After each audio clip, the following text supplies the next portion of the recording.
The Fury family rules were, to Alex's surprise, quite intuitive and easy to understand. Still, Earl Drake made sure to explain each in full to prevent Alex from ever violating them by accident. The ancestral grounds are the most important location for the future of our family, Earl Drake began. Securing it means securing the next generation of Furies. Of course, unlike in any other family, such a task would be considered thankless. No Fury would willingly shoulder such a burden, unless it came with suitable rewards. So, our forebears made it simple. You can only be accepted as head of the Fury family if you are the one who guards the ancestral grounds. This way, the role comes with real, tangible benefits and the authority tied to safeguarding our legacy. Alex nodded. That part made perfect sense. We Furies are warlike and battle-thirsty, the Earl continued. If we have no external enemies to fight, we tend to turn our blades on each other. That kind of infighting would only weaken us in the long run. That's why fighting with one's forces is forbidden. If you must challenge someone, it must be in a personal duel. Alex raised an eyebrow. Isn't that a disadvantage for those who focus on growing their armies? That's intentional, Earl Drake replied firmly. No Fury is allowed to rely solely on their forces. Their personal strength must always be significant, strong enough to lead and control their followers. In the most extreme case, the winner of a duel can seize everything from the loser, their wealth, their subordinates, even their life. Alex's eyes narrowed. Their families are protected, right? Earl Drake gave a dismissive wave. Naturally, a Fury's family members are not their possessions. They are also Furies and protected by the same traditions. They're off-limits. Alex let out a silent breath, feeling a little ashamed for having assumed the worst. He gave a wry smile. Earl Drake didn't notice his son's inner thoughts. He simply pressed on. Our Fuhrer bloodline, he said, voice low, is mysterious in origin, ancient in age, and known for the wide array of unique talents, traits, and battle potential it grants. Because of this, every member of the family has a duty to sire as many children as possible and preserve the bloodline. Alex's brows rose slightly. Most males of the family, especially those of purer blood or higher strength, are expected to take more than one wife. We need to spread the bloodline. Keep it strong. He paused before adding, for that same reason, we've upheld the tradition of intermarriage within the family, even between first cousins. It helps concentrate the bloodline. The purer the blood, the greater the potential for strength. Alex's expression twisted awkwardly. While he understood the logic, bloodline concentration and eugenics being common themes in magical worlds, the cultural norms of his past life made it a little difficult to accept. But Earl Drake wasn't finished. Every male Fury who receives family resources is expected to take multiple wives, he said bluntly. At least one of them must be from within the family. That's tradition. In many cases, the choice of wife is made by the head of the family or another senior member. The weaker the member, the less say they have in the matter. Alex's frown deepened. And if I don't want my marriage decided for me, how long do I have? Earl Drake met his gaze squarely. Not long, he said. The family will start making noise about you leaving behind your seed before heading off to conquer any plane. However, a hint of amusement crept into his voice. You can shut the old men up by accomplishing something major before then. The Earl smiled faintly. Either way, you'll be free to marry whoever you want. You'll just have an extra woman or two. Boys your age should be happy about that sort of thing. We've already established that I'm not like other boys my age, Alex replied, still frowning. Well, you don't have much say in the matter, Earl Drake said bluntly. What if I become the clear heir to your line? Alex asked. The Earl studied him quietly for a moment before replying. That would help, but not much. If anything, the old fogies will only become more determined to ensure you leave behind an heir. That said, you would gain the right to choose any Fury woman as your partner, provided she isn't already married. She doesn't get a say? Earl Drake shook his head. The number of women within the family who hold a status equivalent to that of my heir can be counted on one hand. So no, most wouldn't be in a position to refuse. Alex's frown deepened. The more he heard, the more unpleasant it sounded. His father added, It's a game of power, boy. If you have the higher status, you can impose your will. If you demand someone with greater status than you, it's their choice whether to grant or deny. just as you could choose to accept or reject someone weaker than you. I've said this before, and I'll say it again. Ours is a family where power reigns supreme, not just by structure, but by nature. It's built into our blood. Alex understood, but that didn't mean he accepted it. You don't need to worry about that for now, Earl Drake said firmly. You're still far from being named my heir. Alex nodded, falling silent for a long moment. Then, he asked, shouldn't you at least declare who you want to be your heir? The Earl looked at him, eyes hard. Do you think that would stop what's already in motion? Alex exhaled. He understood. Even without a formal declaration, everyone knew Alex was the heir apparent. As long as he continued to display even a modicum of talent, the hardliners in the family would throw their support behind him. But if Earl Drake officially declared him heir, it would undoubtedly spark opposition, maybe even outright rebellion, from the faction that supported Kurt and his mother. Yes, the Earl could easily crush that opposition, but doing so would violate the second family rule, no internal conflict using one's forces. That alone would disqualify him from being an ideal head, and it would stain Alex's own future reign. He'd be seen as a weak heir who only rose with his father's backing. On the other hand, if the Earl chose Kurt, the hardliners would never accept it. Everyone knew Kurt wasn't acting independently.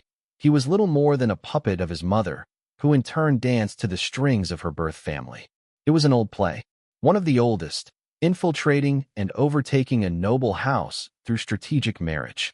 In short, any declaration from the Earl would violate the family's rules and stir unnecessary strife. No, the best solution was for the candidates to settle the matter themselves. It would be the most honorable and most acceptable outcome to the family at large. The path had already been set by Alex's failed awakening, by the Earl's strategic marriage to the manipulator wife. The decision could only be made by those directly involved. Accepting this truth, Alex shifted his line of questioning. Do you still need the support of the Holt Marquis-Dom? Kurt's mother was Jocelyn Holt, a member of one of the many branches of the Holt Marquis family. The Holt family had, for many generations, served as loyal vassals to the Holt Grand Duchy, one of the 3 Grand Duchies of the Varelian Empire. Over the centuries, numerous Holts had served the Match Holts as butlers, soldiers, generals, administrators, and more. There were even whispers that the Holt family had been founded by a collateral descendant of the Holt bloodline, and the Holts had always acted in accordance with that belief, devoted vassals to the very end. Unlike the Fury family, who spread their power horizontally across multiple branches, the Holts followed a centralized structure. Power was concentrated in a single main branch. Only those of that main line could inherit the title of Marquis, much like a royal family. Jocelyn Holt, however, was not born into that main line. She hailed from one of the lesser branches, though she possessed a rare political acuity that elevated her status within the family. It was her cunning that made her valuable, both to the Holts and, by extension, to the Holt Duchy. Through her, the Holts, and by extension, the Match Holts, secured an alliance with the rising Fury family. More than just an alliance, it was an opportunity. Through the marriage between Jocelyn and Earl Drake, both older noble lines hoped to absorb and dominate the younger Fury family and claim its rare combat potential. It was an open scheme, obvious to anyone with eyes, which led many to wonder, why had Earl Drake agreed to such a marriage? The answer was simple. At the time, the Fury family had been in a desperate position, one that demanded help, significant help, the sort of help that no one in the noble circles would willingly offer, especially not to upstarts like the Furies. But the Holts had stepped forward. And so, despite knowing full well what he was walking into, Earl Drake had no choice but to drink from the poison chalice. The memories of that time drifted across the Earl's mind as he listened to Alex's question. It was clear the boy had begun to put the pieces together. Rather than answer, the Earl countered with a question of his own. What's more important in combat, strength or intelligence? Alex frowned at the seemingly simplistic question, but a moment later, he replied, It depends on the situation and the nature of the battle. He paused before continuing. Generally, soldiers on the front lines need strength to survive, to fight. But commanders and generals at the rear require intelligence and wisdom. They're the ones who dictate the flow of battle and engineer the conditions for victory. Alex's eyes grew thoughtful. Personally, I'd rather have both. But if I had to choose, I'd lean towards intelligence and wisdom. Why is that? Earl Drake asked. Because with sufficient intelligence and wisdom, one can resolve more situations cleanly than they could through brute force. Power often suppresses an issue. It delays it, buries it, but rarely does it remove it. It's like pressure in a sealed container. Eventually, it erupts. He continued. But with wisdom, you can diffuse that pressure, turn a crisis into a non-issue. Strength wins battles. Wisdom wins wars. Earl Drake nodded. He said nothing in response to Alex's reasoning, though. He neither agreed nor disagreed. He simply accepted it and moved on. He pressed a glowing rune on the magic table. The map of the Marblebrook plain shimmered and faded, replaced by the familiar contours of the Arune continent. Alex's eyes widened. A significant portion of the northwestern Varelian Empire, where the Fury lands were located, was colored in the deep black-purple red of Earl Drake's personal banner. That color stretched from the far northwest, down through nearly half the north-central region of the empire. Alex turned to his father in disbelief. If this map was accurate, then the lands under Earl Drake's control had long surpassed the limits of an earldom. In fact, they had exceeded the size of a marquisdom as well. They had entered the territory of a margravedom. On the Arune continent, nobles loved to classify and rank themselves with obsessive precision, especially when it came to land and authority. Amongst the aristocracy, status was everything. Noble ranks were broadly divided into classes, depending on the size and value of their fiefdoms. Higher nobility was even further divided into upper and lower ranks to highlight the disparity between ranks. Class 0, the royal family. Class 1, ducal families. Upper Class 1, grand duchies. Lower Class 1, regular duchies. Class 2, marcher families. Upper Class 2, margraves. Lower Class 2, marquises. Class 3, count families. Upper Class 3, earls. Lower Class 3, counts. Class 4, viscounts. Class 5, barons. Class 6, baronets. Class 7, unofficial knights. Though many higher nobles refused to recognize knights as true nobility. From what he was seeing, Drake Fury was not an earl. He was a margrave. You're holding an Upper March territory? Alex asked, incredulous. Indeed. Earl Drake nodded solemnly. Then why are you still titled an earl? Because I haven't revealed it yet, the man replied calmly. The extra territories are being managed by proxies, people I installed. When the time is right, I'll take direct control. Alex frowned. How can you be sure they won't betray you? A knowing smile tugged at the earl's lips. They won't dare. They know who gave them their power, and that I can take it back at any moment. As he spoke, his crimson eyes gleamed slightly, calm madness. Alex paused, watching the familiar shimmer in his father's gaze. So, this is what I look like when I enter calm madness, he thought. But why bother with all this subterfuge, he asked aloud. Why not claim the prestige and power that comes with being a margrave? Drake Fury chuckled. I've grown far too used to the title of Mad Earl. Huh? Alex blinked. I mean, really, the man continued with a smirk. If I rose to margrave, no one would call me Mad Margrave. It just doesn't have a good ring to it. Father, are you joking right now? Earl Drake met his eyes directly. You're a smart person, boy. What do you think? The look Earl Drake gave Alex was the kind that said, I've already told you the answer. You just weren't listening. He hadn't said it outright, but the meaning had already been conveyed. It took Alex a moment, but a thought struck him. Still, he wanted to confirm it. Why do they call you the Mad Earl? He asked. Without missing a beat, Earl Drake replied. Oh, that's because I led my mercenary corps, just 100 or so men, to attack an Earl family. My current noble title came from wiping that family out. Alex's brows furrowed. Indeed, attacking an Earl family, which would have boasted thousands of professional soldiers, with only a handful of mercenaries, was the very definition of madness. Never mind actually winning and wiping out the noble line entirely. Still, there had to be more to the story. No sane man would lead such a suicidal charge without reason. He looked to his father with a silent request. Tell me the whole story. Fortunately, the Earl obliged. Before you were born, before I ever became a noble, I was the commander of a mercenary corps called the Wolves of War. We were a small band, just 100 men and women. We traveled all across the Arune continent, doing whatever earned us coin. Over time, we built a solid reputation. Alex's eyes widened slightly. He hadn't known that. Amelia, your mother, Jared, Norton, Diana, and even Kara's parents, they were all part of the core, the Earl continued. One day, we got a commission from the heir of the Schomer Earl family. I won't bore you with all the details. All that matters is that it was a trap.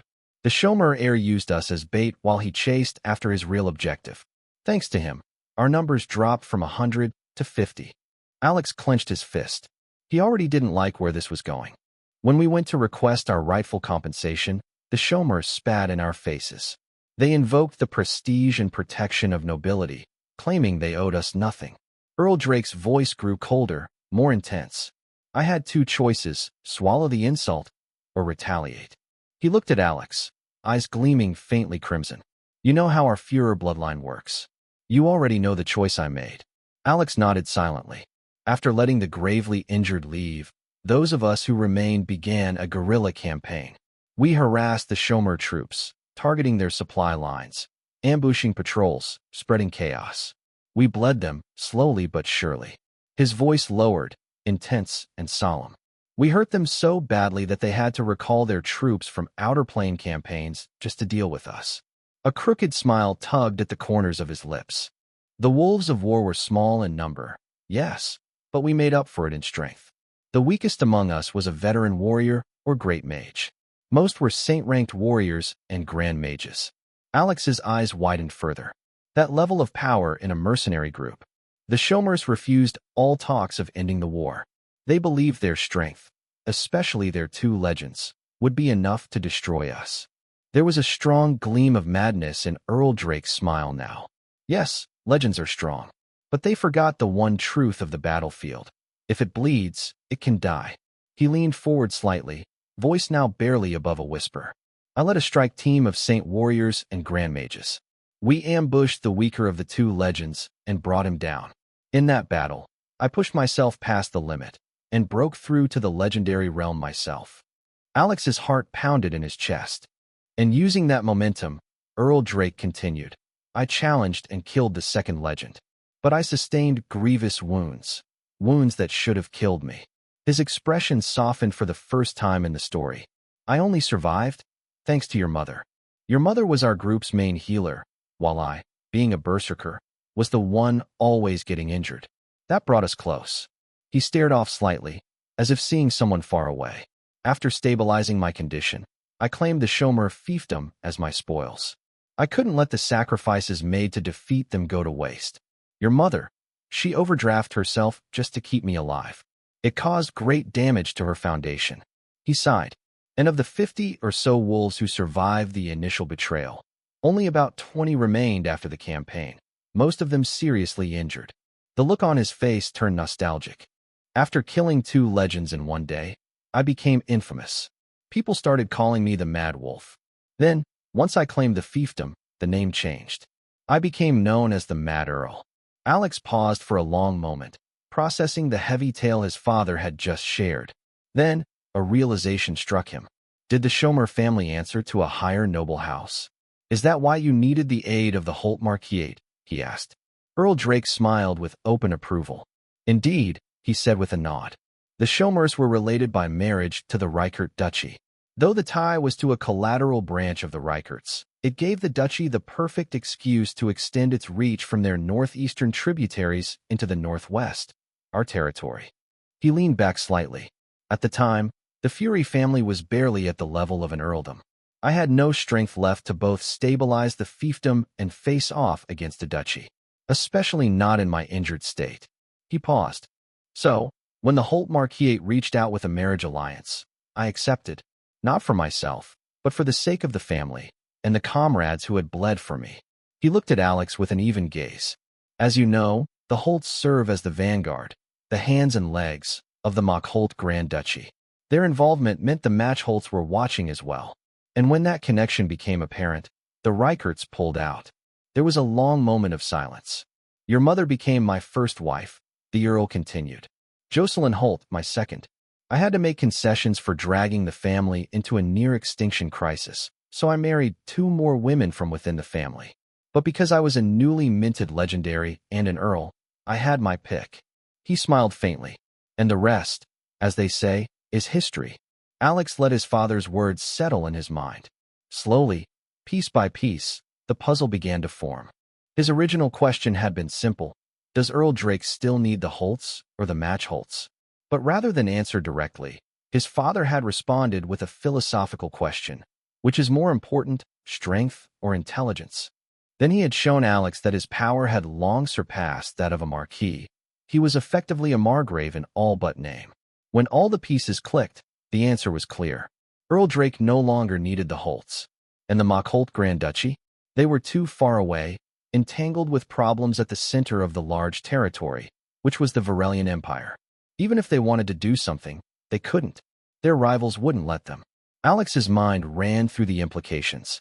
His father had seen through the Holtz and the match Holtz from the very beginning. He had understood that the marriage alliance was a poisoned chalice. The goal was never simply support. It was domination through blood ties.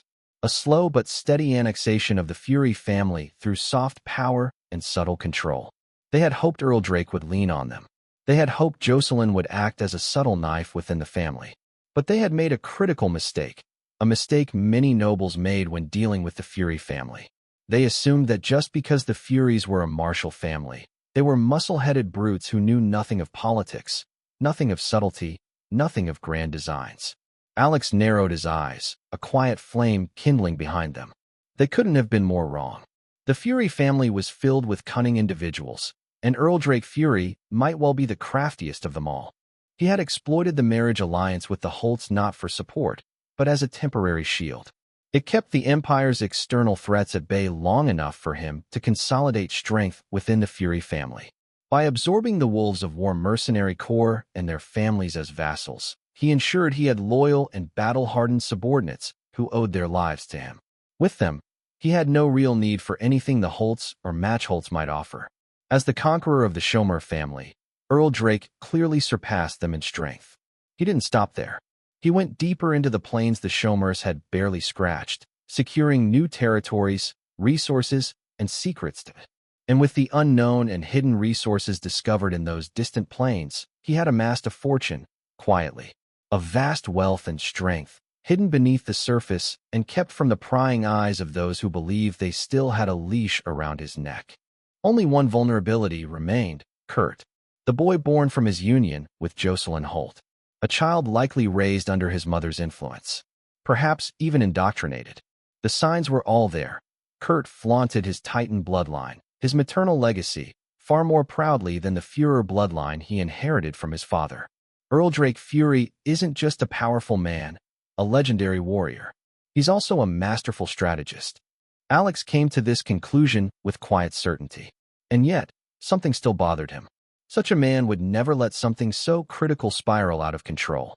So why did he even allow a child like Kurt to be born of Jocelyn Holt? A few seconds later, the answer dawned on him. To keep the jackals at ease, he gave them what they wanted. A child. A legacy they could point to, claim as proof of their growing influence within the Fury family. It was a calculated move, a necessary pawn to appease the vultures. But another question followed. Even if the child was needed, couldn't he have limited Jocelyn's influence on Kurt? Alex shook his head inwardly. Not that simple. The Earl spent most of his time on planar expeditions, according to my memories. Any interference would have likely raised Jocelyn's suspicions. She would have tightened her hold on Kurt, or worse, acted recklessly. And then, a realization struck him, one that made him stiffen where he sat. Kurt is a sacrifice.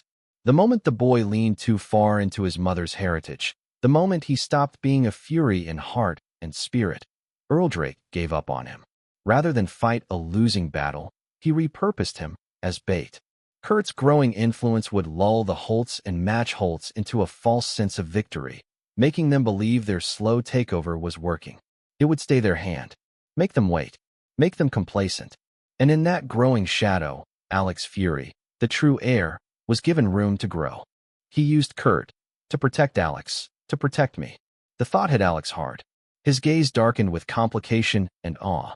Earl Drake met his eyes with a cool, expectant look. He didn't speak, but the message in his gaze was clear. You're finally seeing it, aren't you? Another flash of clarity lit up Alex's thoughts. He's already won. He can clear the board at any time. But instead, He's waiting. Watching. This is my final test. If I can't overcome Kurt, if I can't claim what should be mine, then I'm not worthy of being the heir. And I'll be discarded, just like Kurt and his mother.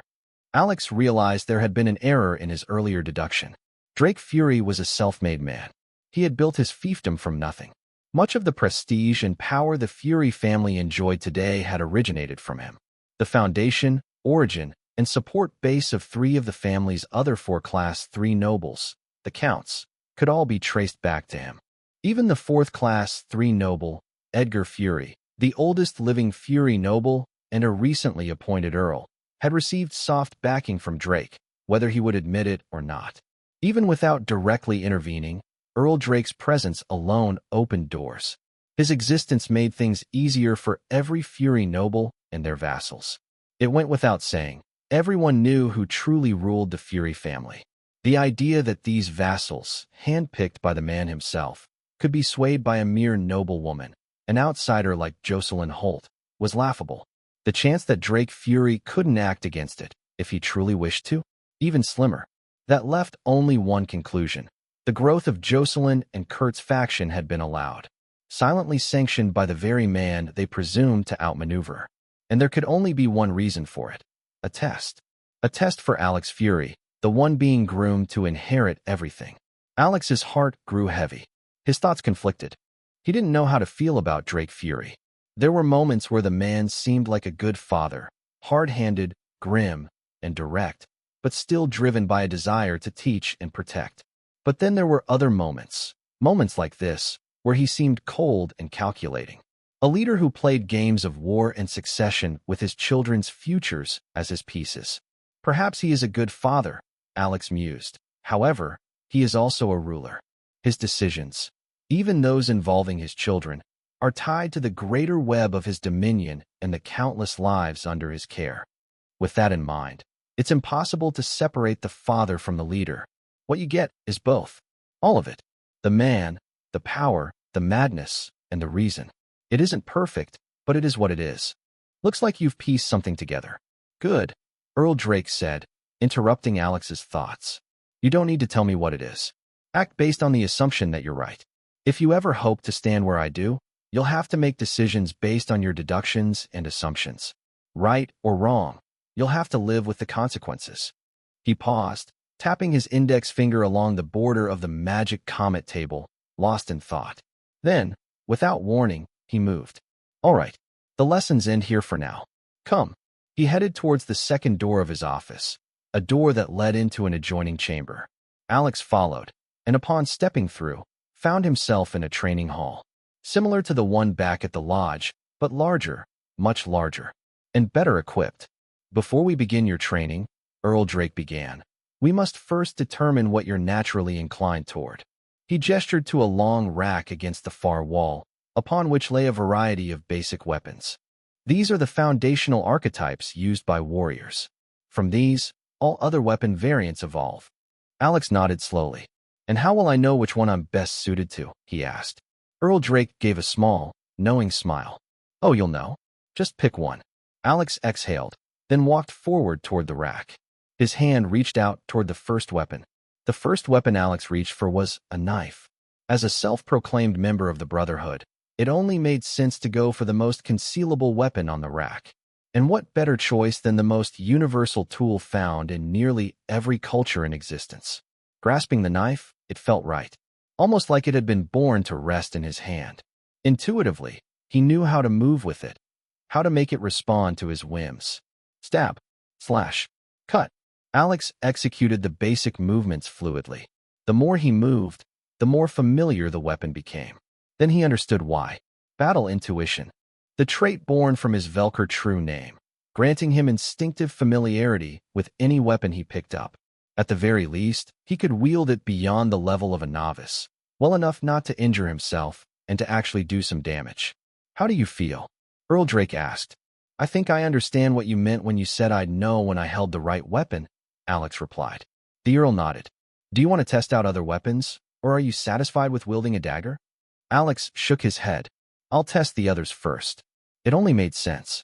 He'd be remiss not to try other weapons before deciding on his main one. What if there's something I'm even more compatible with? His gaze moved to the next weapon on the rack, and surprisingly, he hesitated. It wasn't because the weapon was bad. Quite the opposite. But it was cliché. It was a sword. Alex used to hate how every novel protagonist seemed to default to swords like it was the most natural thing in a medieval setting. It's not. Not only were swords ridiculously expensive, but they were also comparatively harder to use than many alternatives. In truth, no self-respecting peasant-turned-soldier would pick a sword as their first weapon, not when heading to war. Anyway, let's get this over with. He picked up the generic sword. It was slightly shorter than a standard longsword, but balanced for both cuts and thrusts. It had clearly been crafted for versatility, a design that could be adapted to many combat styles. How do I know that? Alex wondered. He wasn't sure. Battle intuition again, I guess. A chuckle almost escaped his lips. If this were a novel from my old world, I'd have chewed the author out for lazy writing. Now, I kind of sympathize. You don't like it? Earl Drake asked, snapping him out of his thoughts. No, it's not that, Alex replied, frowning. I get the same sense of familiarity and control with this as I did with the knife. Maybe your talent is with bladed weapons, the Earl mused. Then he added, try something without a blade. Alex nodded. He set down the sword and made his way to the next weapon, one far more common on the battlefield than the over-romanticized sword. The staff. Technically, he was going for a spear, but it wasn't among the archetype weapons, likely because spears were basically staffs with tips. And that, in his opinion, was exactly what made them brilliant. They were simple, easy to manufacture, and ridiculously effective. A long rod. That's something anyone might have held or played with growing up. Add a sharp tip, and it became a spear, a frontline killer. The staff was, in many ways, the most practical weapon of them all. Easiest to improvise, cheapest to make, fastest to learn. Just upgrade the tips, and you've got a lethal weapon, without even needing years of training.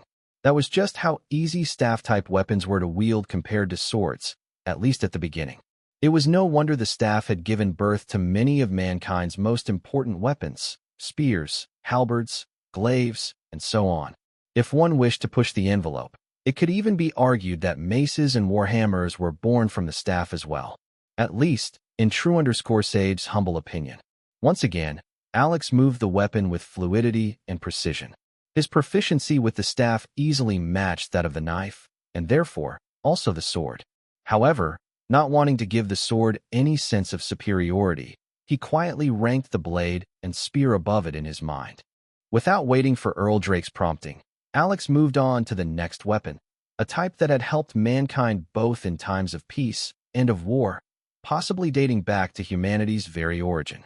The hammer. Yes, that once humble tool, which, alongside fire, ushered humanity into enlightenment, had since evolved into a brutal weapon of war.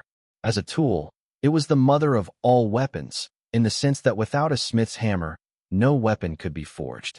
A.N. Minus the spear, I guess. The hammer Alex picked up was a two-handed weapon, essentially a staff combined with a heavy stone head. Swoosh. The swoosh sound it made as he swung it around was oddly satisfying. The feeling of slamming it down onto the ground, imagining it crashing through the skulls of his enemies, was intoxicating. Before he knew it, the brutal nature of his Führer bloodline began to assert itself. It was only when he felt a sore ache run through his arms that he came to his senses and stopped. Satisfying? Earl Drake asked, the hint of amusement in his voice. Alex nodded. He didn't try to deny it. He couldn't even if he wanted to. Anyone with eyes could see it. The brutal nature of the hammer is highly stimulating to the infernal aspect of our bloodline, Earl Drake said solemnly. A lot of discipline is required to wield it without losing yourself on the battlefield. He gave a brief pause, then added, even I had to switch from the hammer to a greatsword after reaching the saint rank.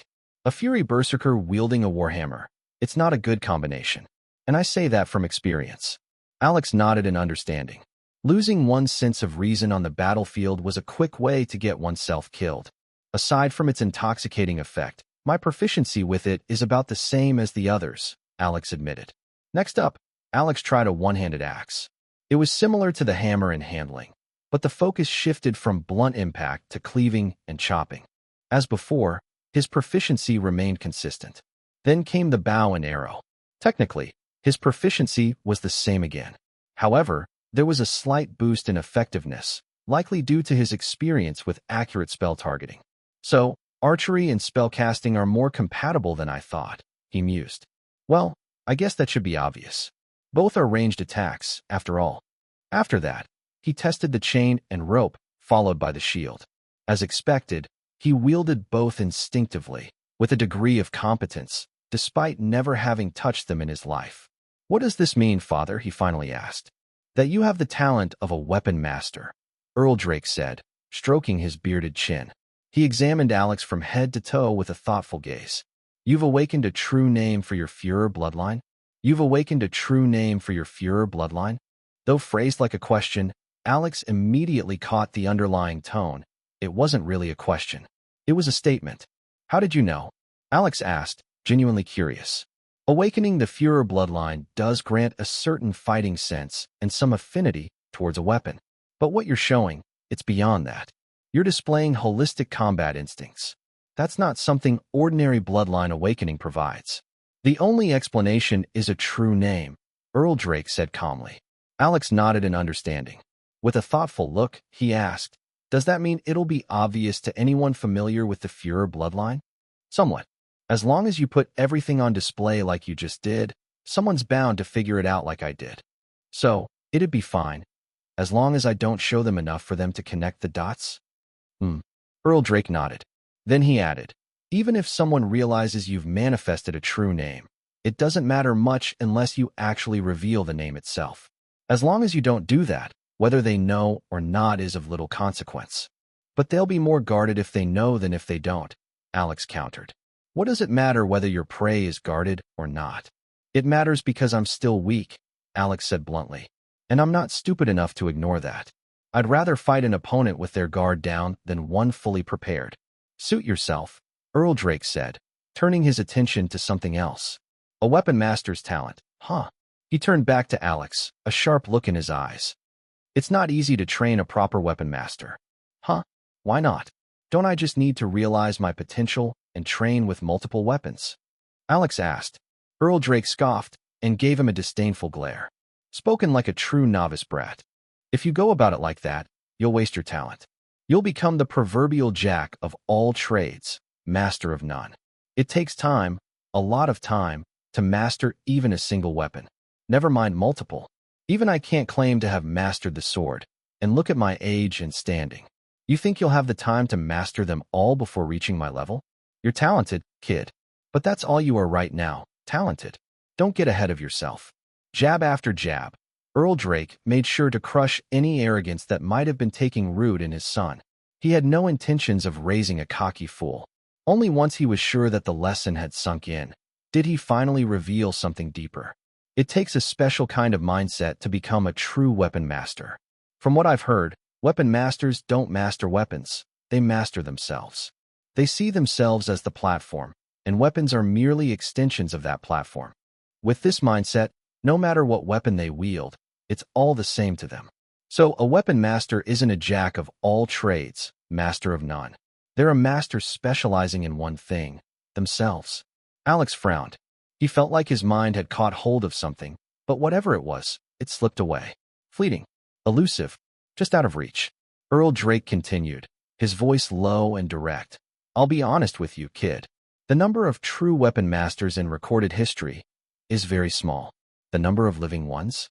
A handful. And of those, the number I know personally and can convince to train you? 0. He let the silence hang. You're on your own if you want to walk this path.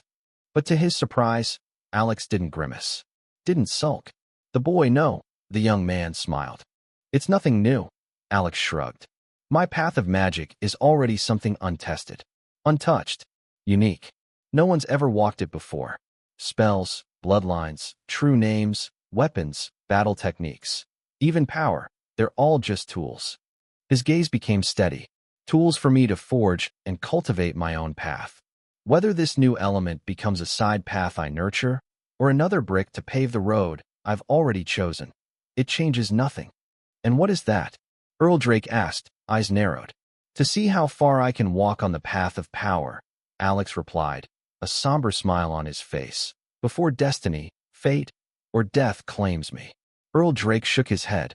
That's not something I expect to hear from someone your age. We've already established that you're not like others your age. Earl Drake cut him off, finishing the sentence with a knowing look. That much is clear. He shook his head again, but this time, a small grin tugged at his lips. Changing the subject, he said, even if I can offer the proper tutelage to help unlock your full potential, that doesn't mean I can't equip you with the right tools to do it yourself. Alex perked up, focus sharpening. Earl Drake raised 3 fingers, letting them fall one by one as he spoke.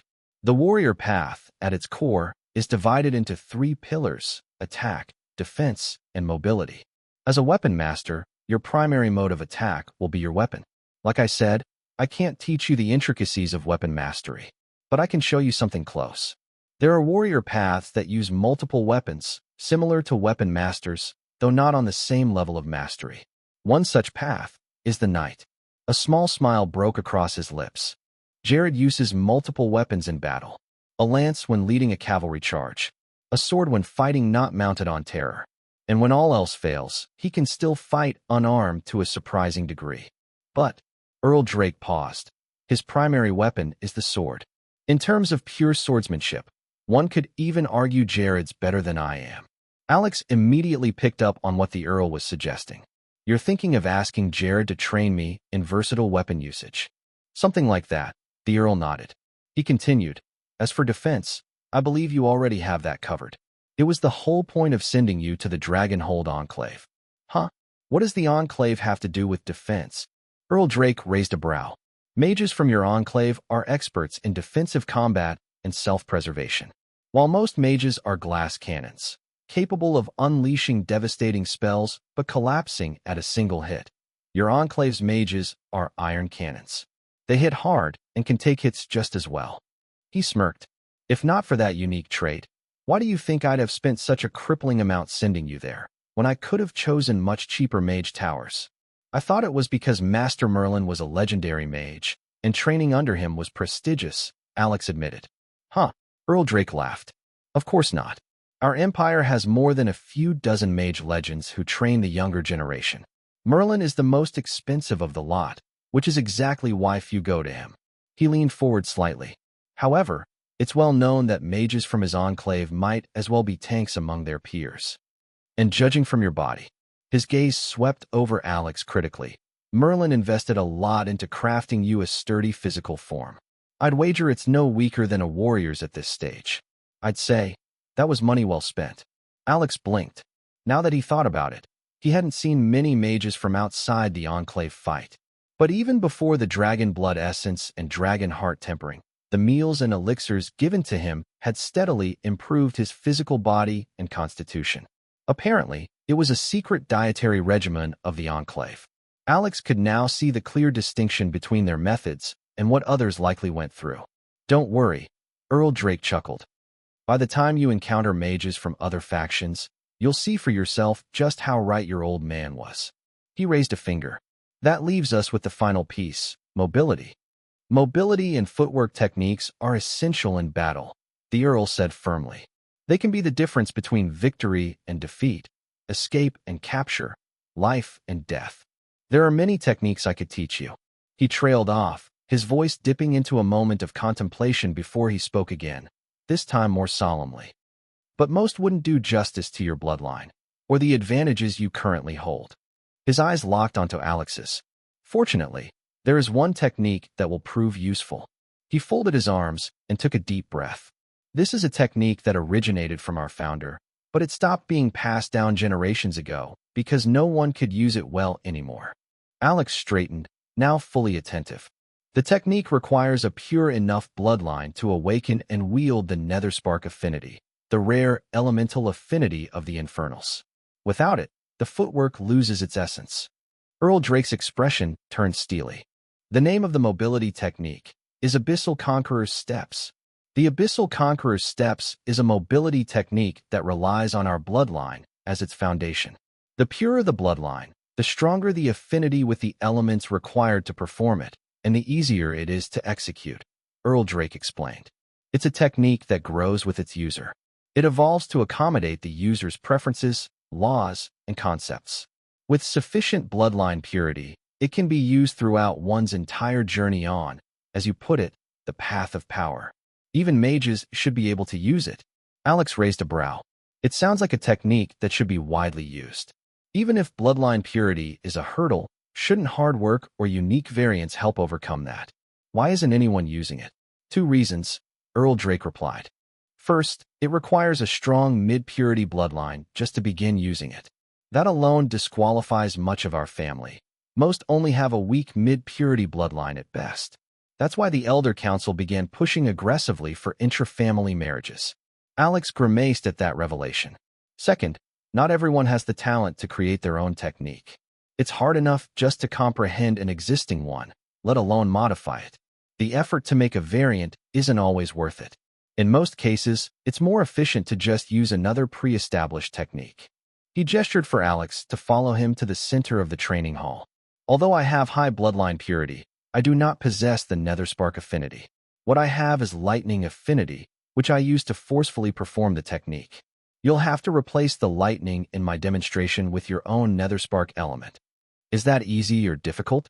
Alex asked. Don't worry. The principles are the same. As long as you can freely use the elemental affinity, adapting the technique should come easily enough. Alex nodded in understanding.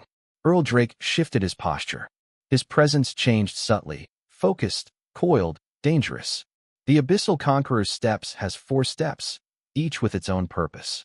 You may think of it as a 4-in-1 technique. Are you ready?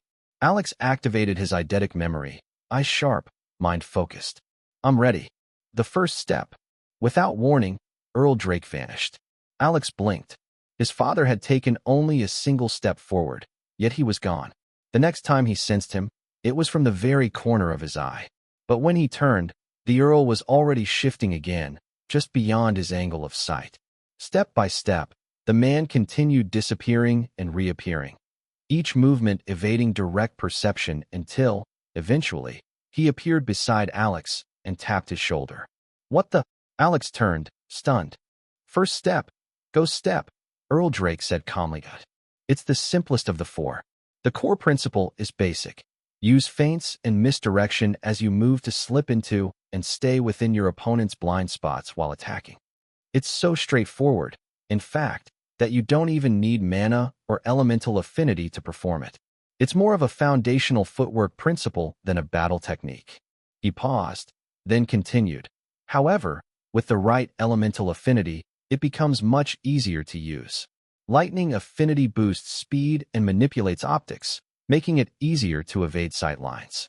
Darkness affinity helps you remain in blind spots longer by enhancing stealth.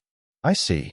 So, with the Netherspark affinity, a fusion of lightning and darkness, I get the best of both worlds, Alex commented thoughtfully. Earl Drake nodded in affirmation. Since it's not so much a technique as it is a movement method, Alex mused. I have a hunch that using it with other elements might yield different results. As if sensing his thoughts, Earl Drake interjected. Word of advice, don't try to use Ghost Step or any of the Abyssal Conqueror's steps with elemental affinities outside of Netherspark. Huh? Why not? Alex asked, surprised. Because at its core, it's a bloodline technique. Once you begin practicing, you'll realize how difficult it actually is to execute. You'll need the crutch of our bloodline's relations to infernals. And if you're using that crutch but attempt to run other elements through it, well, don't come crying to me when you maim yourself. So, that means if I don't rely on my Führer bloodline as a crutch, I can use other elements? In theory, yes, Earl Drake conceded. But in practice, the Abyssal Conqueror's steps are inherently peak-level techniques. Mastering even one with the appropriate bloodline is grueling enough. Creating a viable variant with other elements? You'd be wasting years of effort better spent on more productive pursuits. I understand. Earl Drake nodded and began explaining the deeper mechanics of the Ghost Step, though he didn't allow Alex to begin practicing it yet. Instead, he moved forward with his demonstration. Second step. Once again, Earl Drake vanished from view. But this time, it felt different. It wasn't just that he had moved out of sight. His entire existence seemed to vanish from the world. Alex immediately pushed his spirit sight to its limits. Only then did he barely perceive flickers of lightning mana dancing around the space. He turned suddenly, sensing something behind him, but it was too late. A firm palm landed on his shoulder. Second step, Phantom's Veil. Earl Drake's voice rang out calmly. Only when he spoke did he materialize again, fading into sight as if stepping out of a dream. Alex frowned. That's completely different from Ghost Step. You're not wrong, Earl Drake replied. They operate on entirely different principles. He folded his arms and explained, Phantom's Veil is a stealth technique. It merges the user with their elemental affinity, allowing them to move unseen. Unlike Ghost Step, which is a combat or evasive footwork technique, this is pure stealth. Realization clicked in Alex's mind. The flickering lightning he detected with his spirit sight must have been his father moving in stealth.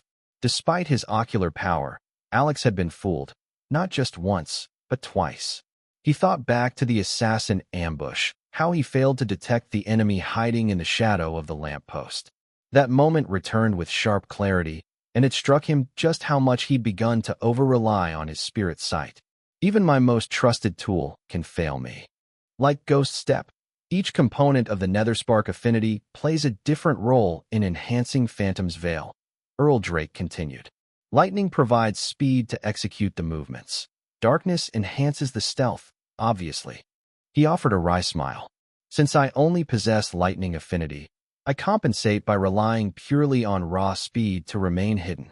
As before, the Earl explained the subtleties and theory of the step until Alex had a solid grasp of it. Then he moved on to the third step, Xing. Under Alex's incredulous gaze, Earl Drake suddenly blinked across the training hall, appearing on the far end of the room in a flash of speed. Third step, Wraith Crossing, the Earl said, before blinking again, this time reappearing directly in front of Alex.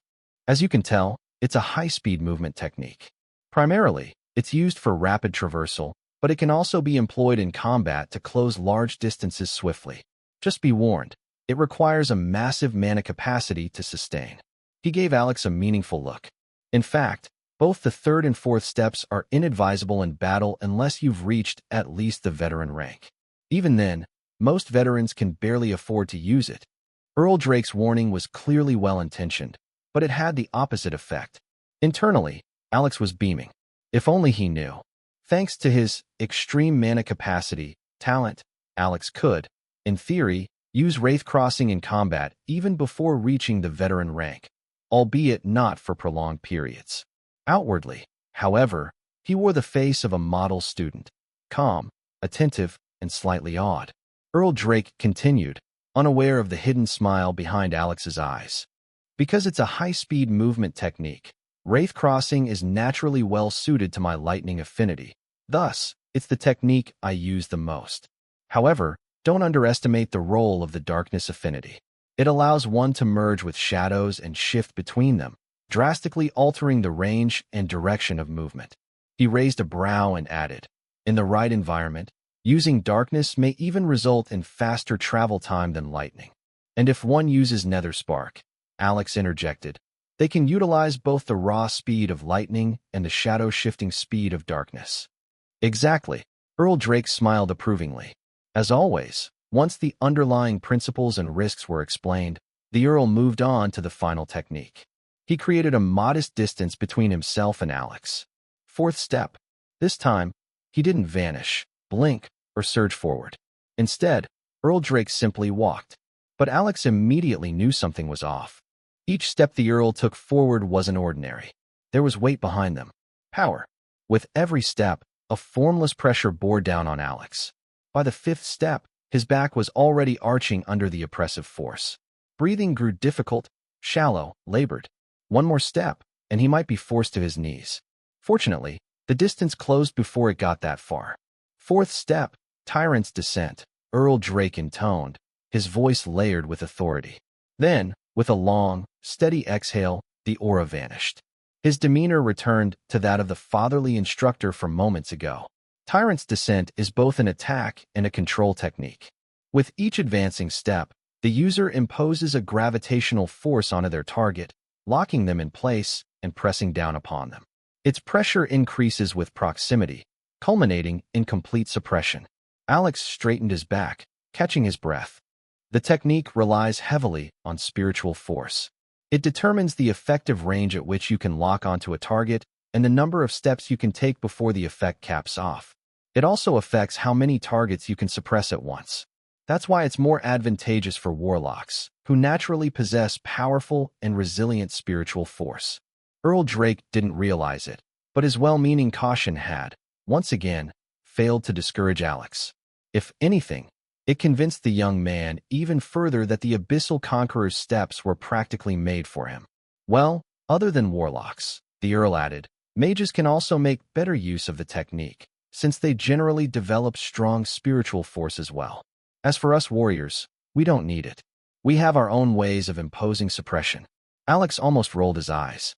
Each of the three major branches, mage, warrior, and warlock, had their own version of pressure-based suppression. A powerful mage, for instance, could use the sheer pressure density of their mana core to exude a pressure that suppresses the mana core and mana flow of a weaker mage. Warlocks, on the other hand, could impose dominance through their synchronicity with the world or their bloodline, provided their resonance was deeper or stronger than their opponents.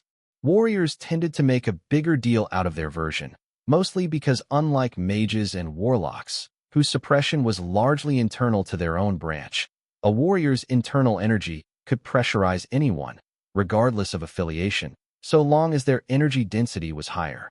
But that wasn't the reason Alex was tempted to roll his eyes. No.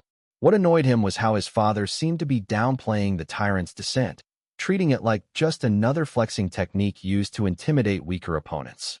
It was so much more than that. Energy suppression via raw aura or spiritual pressure was a classic trope. Alex had read countless novels where a higher-level cultivator used pressure to leave lower ones gasping for breath, knees buckling, vision spinning. But it was just that, a trope. Flashy, theatrical, and ultimately superficial. It rarely resulted in anything more than momentary discomfort, unless the gap in power was astronomical. Sure, a legend tier being pressuring a mortal might kill them, but that wasn't an everyday occurrence. Besides, there were easier ways to incapacitate a weakling. Jared could achieve the same with just his killing intent. Tyrant's Descent, however, was an entirely different beast. It wasn't about showing off. It was an actual combat technique, a genuine attack and control method. If one were to describe the difference in scientific terms, Alex would liken ordinary energy suppression to basic altitude sickness, whereas Tyrant's Descent was decompression sickness, the bends, in magical form. Rapid changes in pressure caused excruciating joint pain, dizziness, shortness of breath, paralysis, unconsciousness, even death. Standard energy pressure could make someone stumble. Tyrant's Descent could make them implode. If used correctly, with sufficient momentum, it could kill a weaker opponent outright. And with proper preparation, even stronger enemies could be held down or thrown off balance long enough for a decisive blow. For his father to dismiss it just because it aligned more naturally with mages and warlocks, that was biased talking. Still, Alex held his tongue. Instead, he asked, so, how do the lightning and darkness elements contribute to the technique? Earl Drake, thankfully unaware of Alex's internal rant, answered plainly. Lightning creates the physical component of the pressure, like the oppressive weight of a thunderstorm, especially when you're caught in one in the open sea. That raw tension in the air that makes your body feel heavy.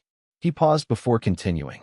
Darkness, on the other hand, generates the mental component. It creeps in like dread, silent, insidious, suffocating the mind like a black fog snuffing out light. Alex nodded, mentally noting how complementary the two forces were.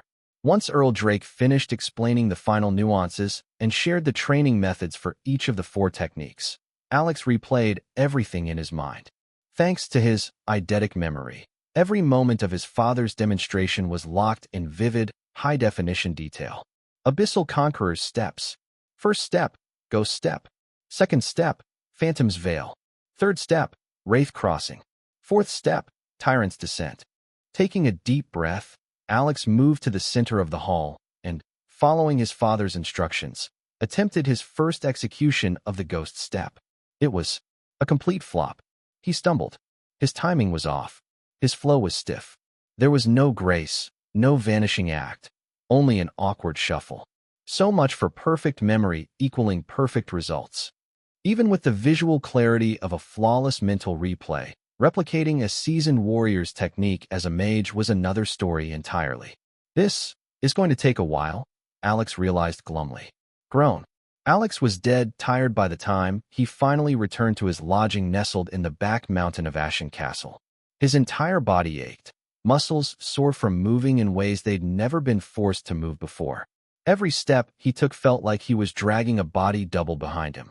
Even after hours of dedicated practice, all he had achieved was a rudimentary imitation of Earl Drake's fluid movements.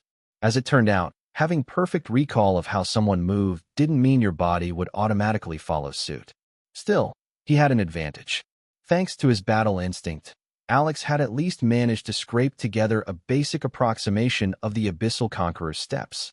The instinct didn't do the work for him, but it offered subtle nudges, tiny adjustments that nudged his motions closer to what was needed. And that was enough. As they always said, the hardest part is getting started. Now that he had grasped the rudimentary structure of the steps, all that remained was consistency, discipline, and time. Mastery would follow. Eventually. That said, there were two reasons Alex didn't immediately collapse onto his bed and surrender to blissful sleep. First, he had to cook. Not just for himself, but for fun. The little wolf cub had, surprisingly, followed Alex's instructions to the letter. Somehow, it had made itself unnoticeable throughout Ashen Castle. Most people ignored it completely, dismissing it as nothing more than the weak pet of the newly arrived young master. That deserved a reward. So, despite every muscle in his body screaming at him to lie down and die, Alex dragged himself to the kitchen. He cooked. For both of them. What he didn't know, though, was that his act of struggle, the quiet determination to fulfill his duties despite exhaustion, stirred something inside Fun. A spark. A quiet resolve that would someday change everything about their relationship. Unlike before, when Finn would simply lounge and wait to be served, tonight the little cub found a vantage point where he could observe Alex cook.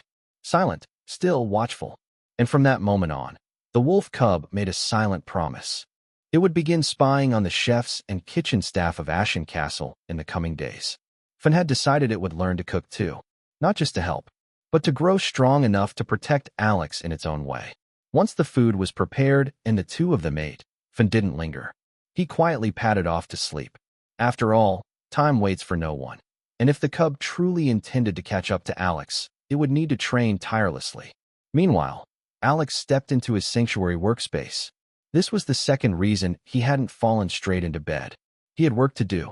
Specifically, he needed to whip up a camera, a crucial component in his evolving combat drone sub-AI development plan. Luckily, the idea of creating an image-capturing device wasn't entirely new. In fact, he had already designed a basic prototype in the past, back when he first developed the concept of a Rune-Tech phone.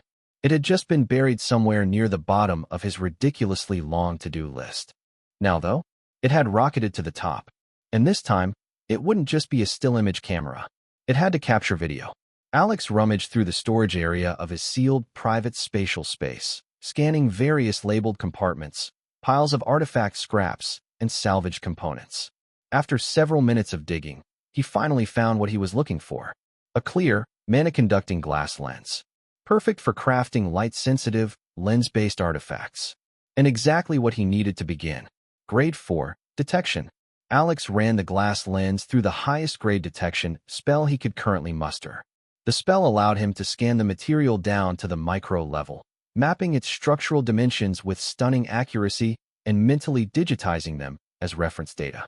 There was just one caveat. The spell didn't simply spit out the data in one go. Instead, it required active mental control, forcing the caster to guide the scanning process manually. Many mages considered this a flaw. But for a control-obsessed perfectionist like Alex, it was a feature. The granular control allowed him to take precise measurements of specific parts of the glass, particularly where runes would eventually be etched.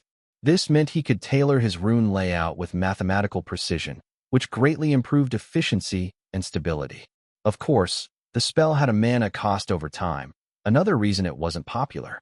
But Alex had two key advantages over most mages his age: his extreme mana capacity and an engineering mindset that required this level of detail. That said, the advantage came with burdens.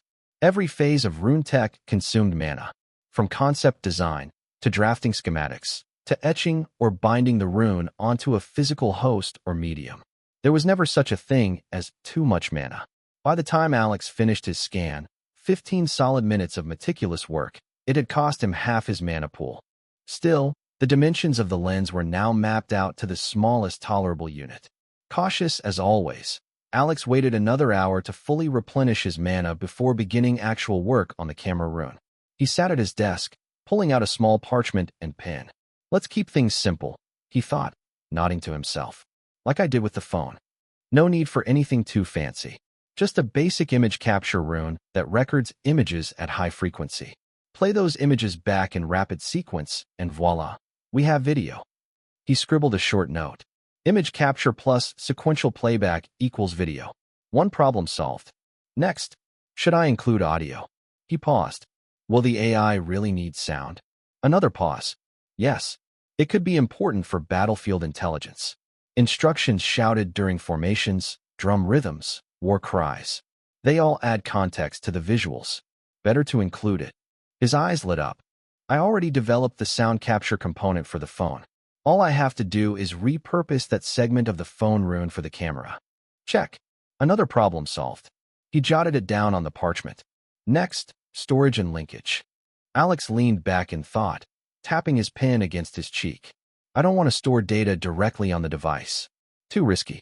Instead, it should stream or sync to OmniRune's internal memory in my Omni Bracer. He paused, already visualizing the connection setup. If I'm ever out of sync range, I can just assign a temporary storage server to hold the data. Once I return to range, it can automatically sync and offload the backlog to OmniRune. Another idea hit him. For the link rune, I'll reuse the basic transmission subcomponents from the detector rune. It's the same principle, scan and send data, just with different formatting. He made another note. Link rune equals modified detector rune base. One by one, Alex continued jotting down details. Every line, every component, every possible failure point. By the time he was done, half the parchment was filled with dense annotations. To anyone else, it looked like gibberish. To Alex, it was the foundation of something extraordinary. Alex leaned back in his chair, tapping the edge of the parchment with his pen. He had to decide just how much coverage each surveillance device would have. In the end, he chose the cheaper, more flexible option. Multiple low-grade cameras, each covering a small area. It was far easier and cheaper to acquire numerous low-grade mana glass lenses with narrow fields of view than to purchase even one high-grade lens with a wide coverage area. Sure, it added extra work, but not by much. All he had to do was write a simple post-processing program for the OmniRune core, something that would automatically stitch together all the small-angle footage into a seamless wide-area feed for the sub-AI module's training databank. He then considered the device's power source. Ambient mana. It was the obvious choice, but that came with a trade-off. He'd have to limit the camera's functions. No fancy active detection or continuous recording. Instead, he made a note. Passive mode. Only record when motion or sound is detected. That way, power consumption stayed low, and the device wouldn't need any obvious maintenance or recharging. Plus, he wouldn't need to explain to anyone why he kept fiddling with artifacts near the training ground. It wasn't like he planned to tell anyone what the devices were for. Then a new idea occurred to him. Wait, if no one knows what the cameras actually are? A glimmer flickered in his eyes. Doesn't that mean I can plant them all over the castle? With the right program, I'd know everything that happens in Ashen Castle. The idea was incredible, terrifyingly useful, but Alex reined himself in. Focus. If I'm going to do this, I need to be extremely careful. He'd have to cloak the mana emissions perfectly. No one, not even Father, can be allowed to detect them. He hesitated. But, can I really achieve that? He wasn't sure. Not yet. His mind ran through possible solutions. If I apply on-site data compression, the transmission size reduces, which means less mana emissions. And if I stabilize the rate of data transfer, then the mana flow becomes uniform with the surrounding ambient mana. That was the key. Father's a warrior, not a mage. He can only sense disturbances in the mana flow. So if I eliminate fluctuations, he shouldn't realize what's going on. His eyes lit up again. This could work. Then came another consideration. Security. What if, on the off chance someone detects the data stream, and even worse, intercepts it? I'll need to make sure they can't read the footage. A smile crept across his face, almost childish in its delight. Runic encryption. It was the little trick he'd picked up during that absurd, accidental experiment that gave birth to the Nest Queen project. And now? Now it would be his video camera project. What better key than my true name? Alex grinned. He had no intention of ever revealing that to anyone, which made it the perfect encryption key. He scribbled on the parchment. Encrypt with true name as primary seed. Irreplicable without knowing the full true name string. Even if someone detected the runes, they'd need an extensive understanding of runes just to interpret the structure. And that narrowed the potential list of suspects to high-tier runesmiths or array masters, two of the most scholarly, niche professions in the world. And even then, he mused, with my encryption formula, I doubt 99.99% of them would be able to crack it. He paused, then added with a cautious frown. He didn't discount the possibility of there being a prodigious genius who could crack the code. After all, the world had someone like himself. Who was to say there wasn't another? If the world can produce someone like me, it can produce others, too.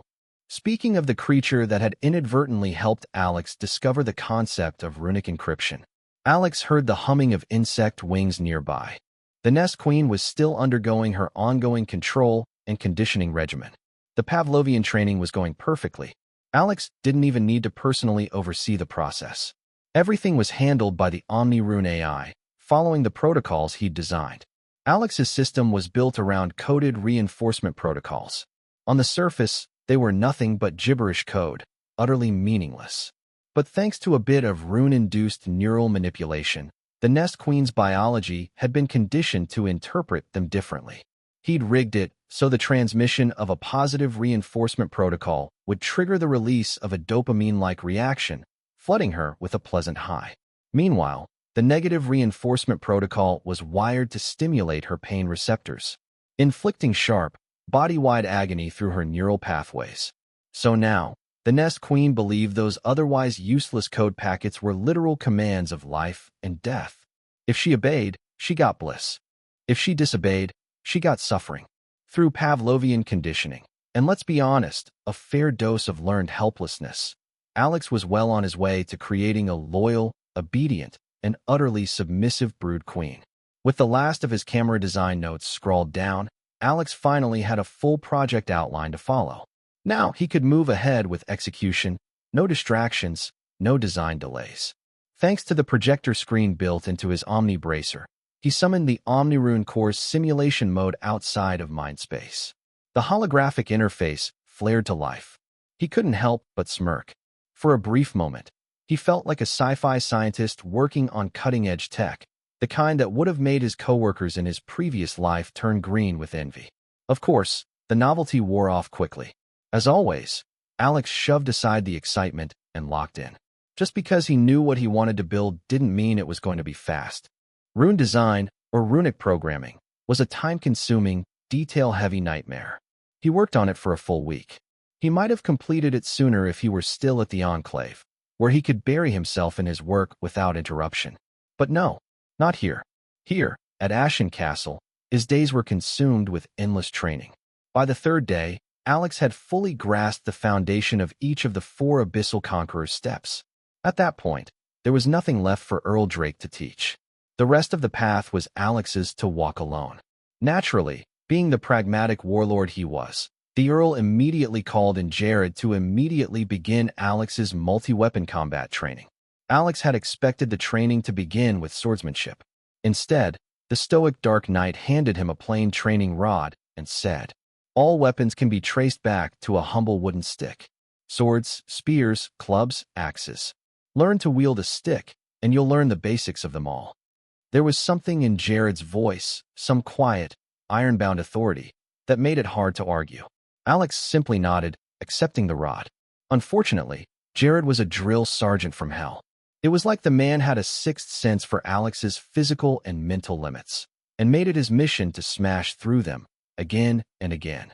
No matter how much Alex complained, protested, or tried to excuse himself by claiming, I'm a mage, not a warrior. The Dark Knight never listened. You can hate me all you want, young Master Alex. But the sweat and tears you shed today will spare you blood and death tomorrow. That's all I care about.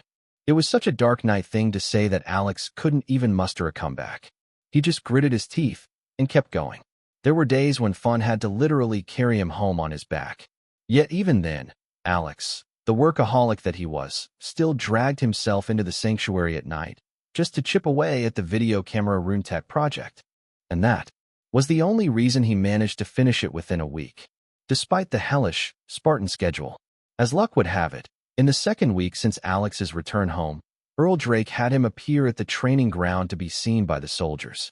Alex took the opportunity to plant his cameras around the training grounds, while casually observing the men go through their drills.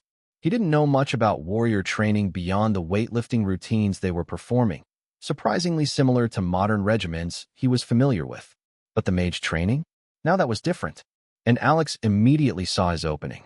Initially, the mage soldiers only offered Alex surface-level respect, the kind owed to a mage young master from a noble warrior house. But as they conversed, something shifted. They shared their combat experiences and some practical tricks they'd picked up from their time in the army. In return, Alex offered clever casting techniques, insights from senior Enclave mages, and a few modern tricks from his old world. By the end of it, both sides walked away smiling. For the first time, Alex earned genuine respect from the soldiers, not because of his title, but for who he was and what he brought to the table. As for the warriors, Alex didn't try to force a connection. He just watched, observed their form, their discipline, the cohesion of their formation drills, all the while confirming that his video cameras were working as intended. Every frame recorded, every sound detected, every tactic stored away. By the third day of the second week, Jared's brutal fitness training began in full. The Dark Knight claimed Alex needed to build and activate specific muscle groups if he wanted to wield weapons properly. Just swinging swords and spears wasn't going to cut it much longer. And so, Alex found himself joining the Fury warrior troops in their physical exercise routines. At first, there was an uproar. The mage heir of the Fury family joining the warrior regiment's drills? Many dismissed it as a publicity stunt. But after seeing how far Jared pushed him, they quickly changed their tune. This wasn't some noble brat pretending to care. No one suffered like that for show. And Jared? He wasn't the kind of man who'd fake discipline just to make someone look good. Some soldiers even began to feel sorry for Alex. They all knew Jared was a nightmare drill sergeant. Few of them wanted him for a trainer, and they were warriors. Yet Alex, a mage, bore through 3 days of hell without complaint. He earned their respect. Because if a non-warrior could endure Jared's drills better than some of their own, maybe this young master wasn't just some pampered noble after all. What they didn't know was that Alex had already accepted defeat. He had fallen into a form of learned helplessness. There was no point complaining. Jared wouldn't listen. So Alex just suffered in silence and got on with it. He never imagined that enduring it would win over the warrior contingent. With the mage soldiers already warming to him, it was fair to say that Alex now had a decent, if modest, reputation among the troops under Earl Drake Fury's banner. It was still a far cry from being admired, but it was leagues better than the rock-bottom regard he'd arrived with. Looking back, it all seemed suspiciously calculated. Alex had the nagging feeling that this outcome was exactly what the Earl and Jared had intended when they insisted he train publicly with the troops. After all, there was no reason he couldn't have done the exact same exercises in Earl Drake's private hall, or even his own training field at the back mountain lodging. But no, they'd made sure he trained in front of the men. For what? Reputation? Camaraderie? Loyalty? All of the above? Still, he had to admit, it had worked. Speaking of his training field, that back mountain lodging still remained unnamed and unstaffed, mostly because Alex was too lazy and too busy to do anything about them respectively. Aside from the soldiers, another unexpected convert appeared that week. Wilbert. Contrary to his sister's warnings to stay away from Alex and not antagonize Kurt, Wilbert had sought him out. He caught Alex while the latter was recovering from Jared's training, slumped against Fun before the wolf cub carried him home. It was far too easy for the old soul in Alex's body to turn a starstruck preteen into a loyal follower. He didn't even need to try hard. Honestly, most of the heavy lifting was done by Fun. The wolf cub had baited the boy over with his fluffy fur, slow wagging tail, and adorably innocent eyes. Once hooked, Alex reeled him in with simple sleight-of-hand tricks from his old world and a few flashy but harmless grade 0 spells. For a boy who had grown up surrounded by warriors, mages were a fascinating mystery, an existence he always dreamed of understanding. It didn't take long before he felt comfortable enough around his big brother Alex to reveal his dream. "I want to be a magic armor designer," the boy said, his voice filled with quiet resolve. "Magic armor designer?" Alex raised an eyebrow, smiling. "I thought you'd want to be a cool warrior like father, or maybe a mage." Magic armor. The term made Alex's mind drift immediately to the power suits of fiction. Iron Man, exosuits, sci-fi armaments that had once been fantasy to him, now halfway within reach. Thanks to advanced magical crafting techniques and powerful materials, this world had developed magic armor. Armored exosuits that enhanced physical and sometimes magical capabilities of their wearer. These suits were elite gear, reserved for the most powerful nobles and their most loyal champion units. Alex would be lying if he said he wasn't interested. After all, magic armor was like a natural rival to his own pet project, the Rune Soldier Initiative. Both aimed for the same goal, augmenting human performance. But one was external, the other internal. Magic armor was a detachable, transferable tool. Rune tattoos, however, were permanent and deeply personal, etched directly into the user's body. Bound to them, each had advantages and drawbacks. They were two opposite ends of the same dream. "There are already many warriors and mages in our family," Wilbert said, "but we don't have any magic armor designers. When I told Mother I wanted to become one, she said the family always buys our magic armor from outsiders. When I grow up, I want to be the first magic armor designer in the family. I want to design our own suits." For us. Alex blinked. He hadn't expected that. The kid had just identified a niche market, a crucial one, and he was right. If Wilbert really managed to become a magic armor designer, a profession possibly even more difficult than becoming an array master, he'd be invaluable to the Fury household. Gears turned in Alex's mind. "Are you absolutely sure?" Alex asked, his tone more serious now. "It takes a lot of money and time to train a proper magic armor designer. You need to be certain." Wilbert hesitated, just for a breath. Then he nodded. "I'm sure." Alex smiled and leaned in conspiratorially. "In that case, let me tell you a secret," he whispered. The boy leaned in too, eyes wide. "Your big brother Alex is very rich." "Really?" Wilbert gasped, innocent eyes round with awe. "Really?" Alex nodded with mock solemnity. "But it's a secret. Don't tell anyone, all right?" Wilbert nodded furiously, like a chick pecking corn. "Good." Alex placed a hand on the boy's shoulder. "If you keep my secret safe, I'll sponsor you. I'll help you become a real magic armor designer. And a smith too." "Is that true, big brother Alex?" Wilbert's voice cracked with excitement as he nearly jumped on Alex in pure joy. "It's true," Alex grinned. "As long as you keep the secret and work hard. I promise. I won't tell anyone. And I'll study every day. I won't disappoint you." The young boy threw his arms around Alex in a tight hug. Hiss. Alex barely suppressed a groan, letting it out as a quiet hiss. His whole body was still sore from Jared's merciless training session. He wanted to appreciate the hug. He really did. But all he could feel was pain. Still, he endured it, because some things were worth the discomfort. And this moment, this bond, was worth cementing. He bore the pain, for the sake of being a good big brother. Alex returned home on funds back as usual. Thankfully, thanks to the Everspring rune, he had recovered enough during the journey to be back on his feet by the time they arrived at the back mountain lodge. After eating and watching Finn curl up to sleep, Alex headed straight into the lodge's study, where placed a call to Pinchcoin and Haggleworth. He instructed Haggleworth to set aside a small percentage of his earnings from the Golden Palace into a designated fund. Part of the fund would be formalized within the Enclave as an investment in Wilbert's future. It would cover his expenses once he was old enough to enroll at the Enclave in a few months. As much as Alex would like to claim he was sending Wilbert to the Enclave purely out of brotherly love, the truth was not quite that simple. It was, indeed, motivated by affection, but it was also a pragmatic calculation. His earlier conversation with Earl Drake had made one thing very clear. He couldn't do everything on his own. He was only one person. Take the camera project, for example. Despite his plan to bug the entire Ashen Castle, he had only managed to create and plan enough units to cover the training grounds. And that was just one product. There would be many more in the future, all facing similar production limitations. To meet those challenges, Alex needed to increase his manufacturing capacity, which meant bringing in trusted collaborators.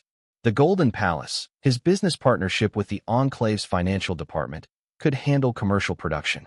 But when it came to his private, confidential projects, he needed someone else. Someone loyal. There were also fields he wanted to explore but didn't have the time for. His AI integration experiments, his runic drones, his experimental rune tattoos. He couldn't do it all, so he needed partners. And who better to collaborate with than a younger brother? One who idolized him, who was still impressionable, and whose loyalty could be guaranteed. If it came down to it, Alex wasn't above using the Nest Queen method again. A carefully crafted environment, conditioning, dependency. Wilbert wouldn't even realize until it was too late. Was it manipulative? Possibly. Was it necessary? Absolutely. Secrecy was paramount, especially with the kind of revolutionary Rune-Tech products Alex intended to develop. Rune tattoos were already powerful. Magic armor was already formidable. But if the two were combined, or optimized for simultaneous use by the same individual, the result would be game-changing. Alex could already envision it. Power suits powered by runes. Exosuits enhanced by great rune formations. Armored mages who could hold their ground against any force, magical or otherwise. And more than that, mechas. Real, towering, rune-powered mechas. The challenge wasn't just about power or construction. The biggest bottleneck was control. The human mind simply wasn't designed to move such behemoths in real-time combat. Only top-tier cultivators, saints, grand mages, legends, had the mental bandwidth to operate them solo. But with artificial intelligence integrated into a rune matrix to handle support tasks, that bottleneck could vanish. If that worked, then the age of mechas was not only possible, it was inevitable. And all because one curious, wide-eyed little boy had shared his dream with him. Whether Wilbert realized it or not, he had just taken the first step toward becoming a pillar of Alex's grand design, much like the Omnirune core and the Nest Queen. As they say, the first step is always the hardest. Now that he had Wilbert, Alex was already thinking ahead about how to expand his pool of personally trained talents. Professor X's School for Extraordinary Geniuses. The idea suddenly popped into his mind. It was a plan he'd come up with in one of his unfinished novels. In that story, the smartest man in the world had created a private school, not for nobles or rich elites, but for geniuses, especially children like himself. A safe space where they could explore their brilliance without fear or alienation. It sounded cliché on the surface, but the plot wasn't some fluffy slice-of-life tale. In the story, the school would eventually become a target of the government, its very existence sparking paranoia among the powers that be. The idea of such intellectual power being concentrated in one place terrified them. Eventually, tensions would rise, leading to a schism within the school itself.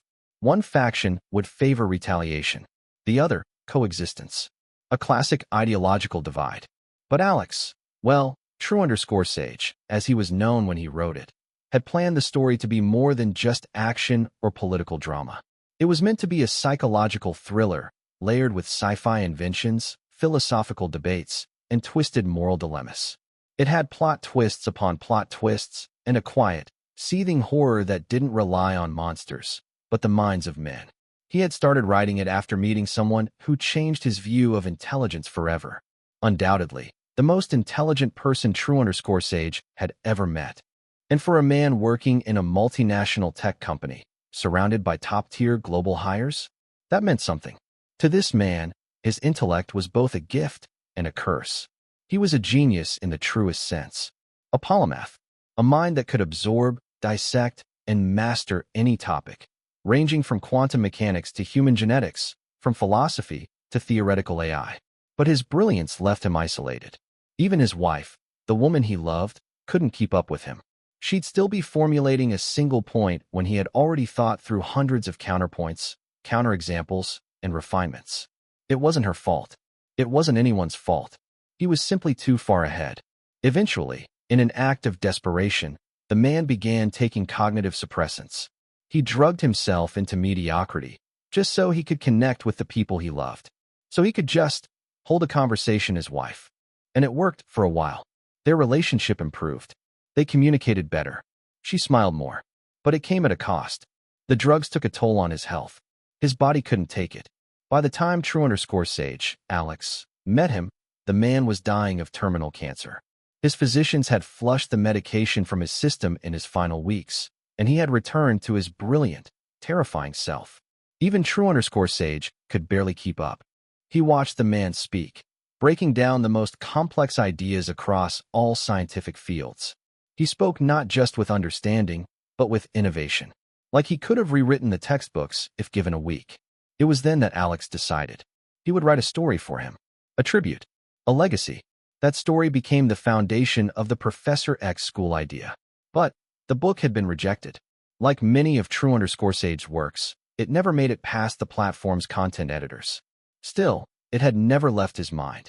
And now, here in a new world, with access to RuneTech, AI, mana, and magic, he could finally honor the man who inspired it.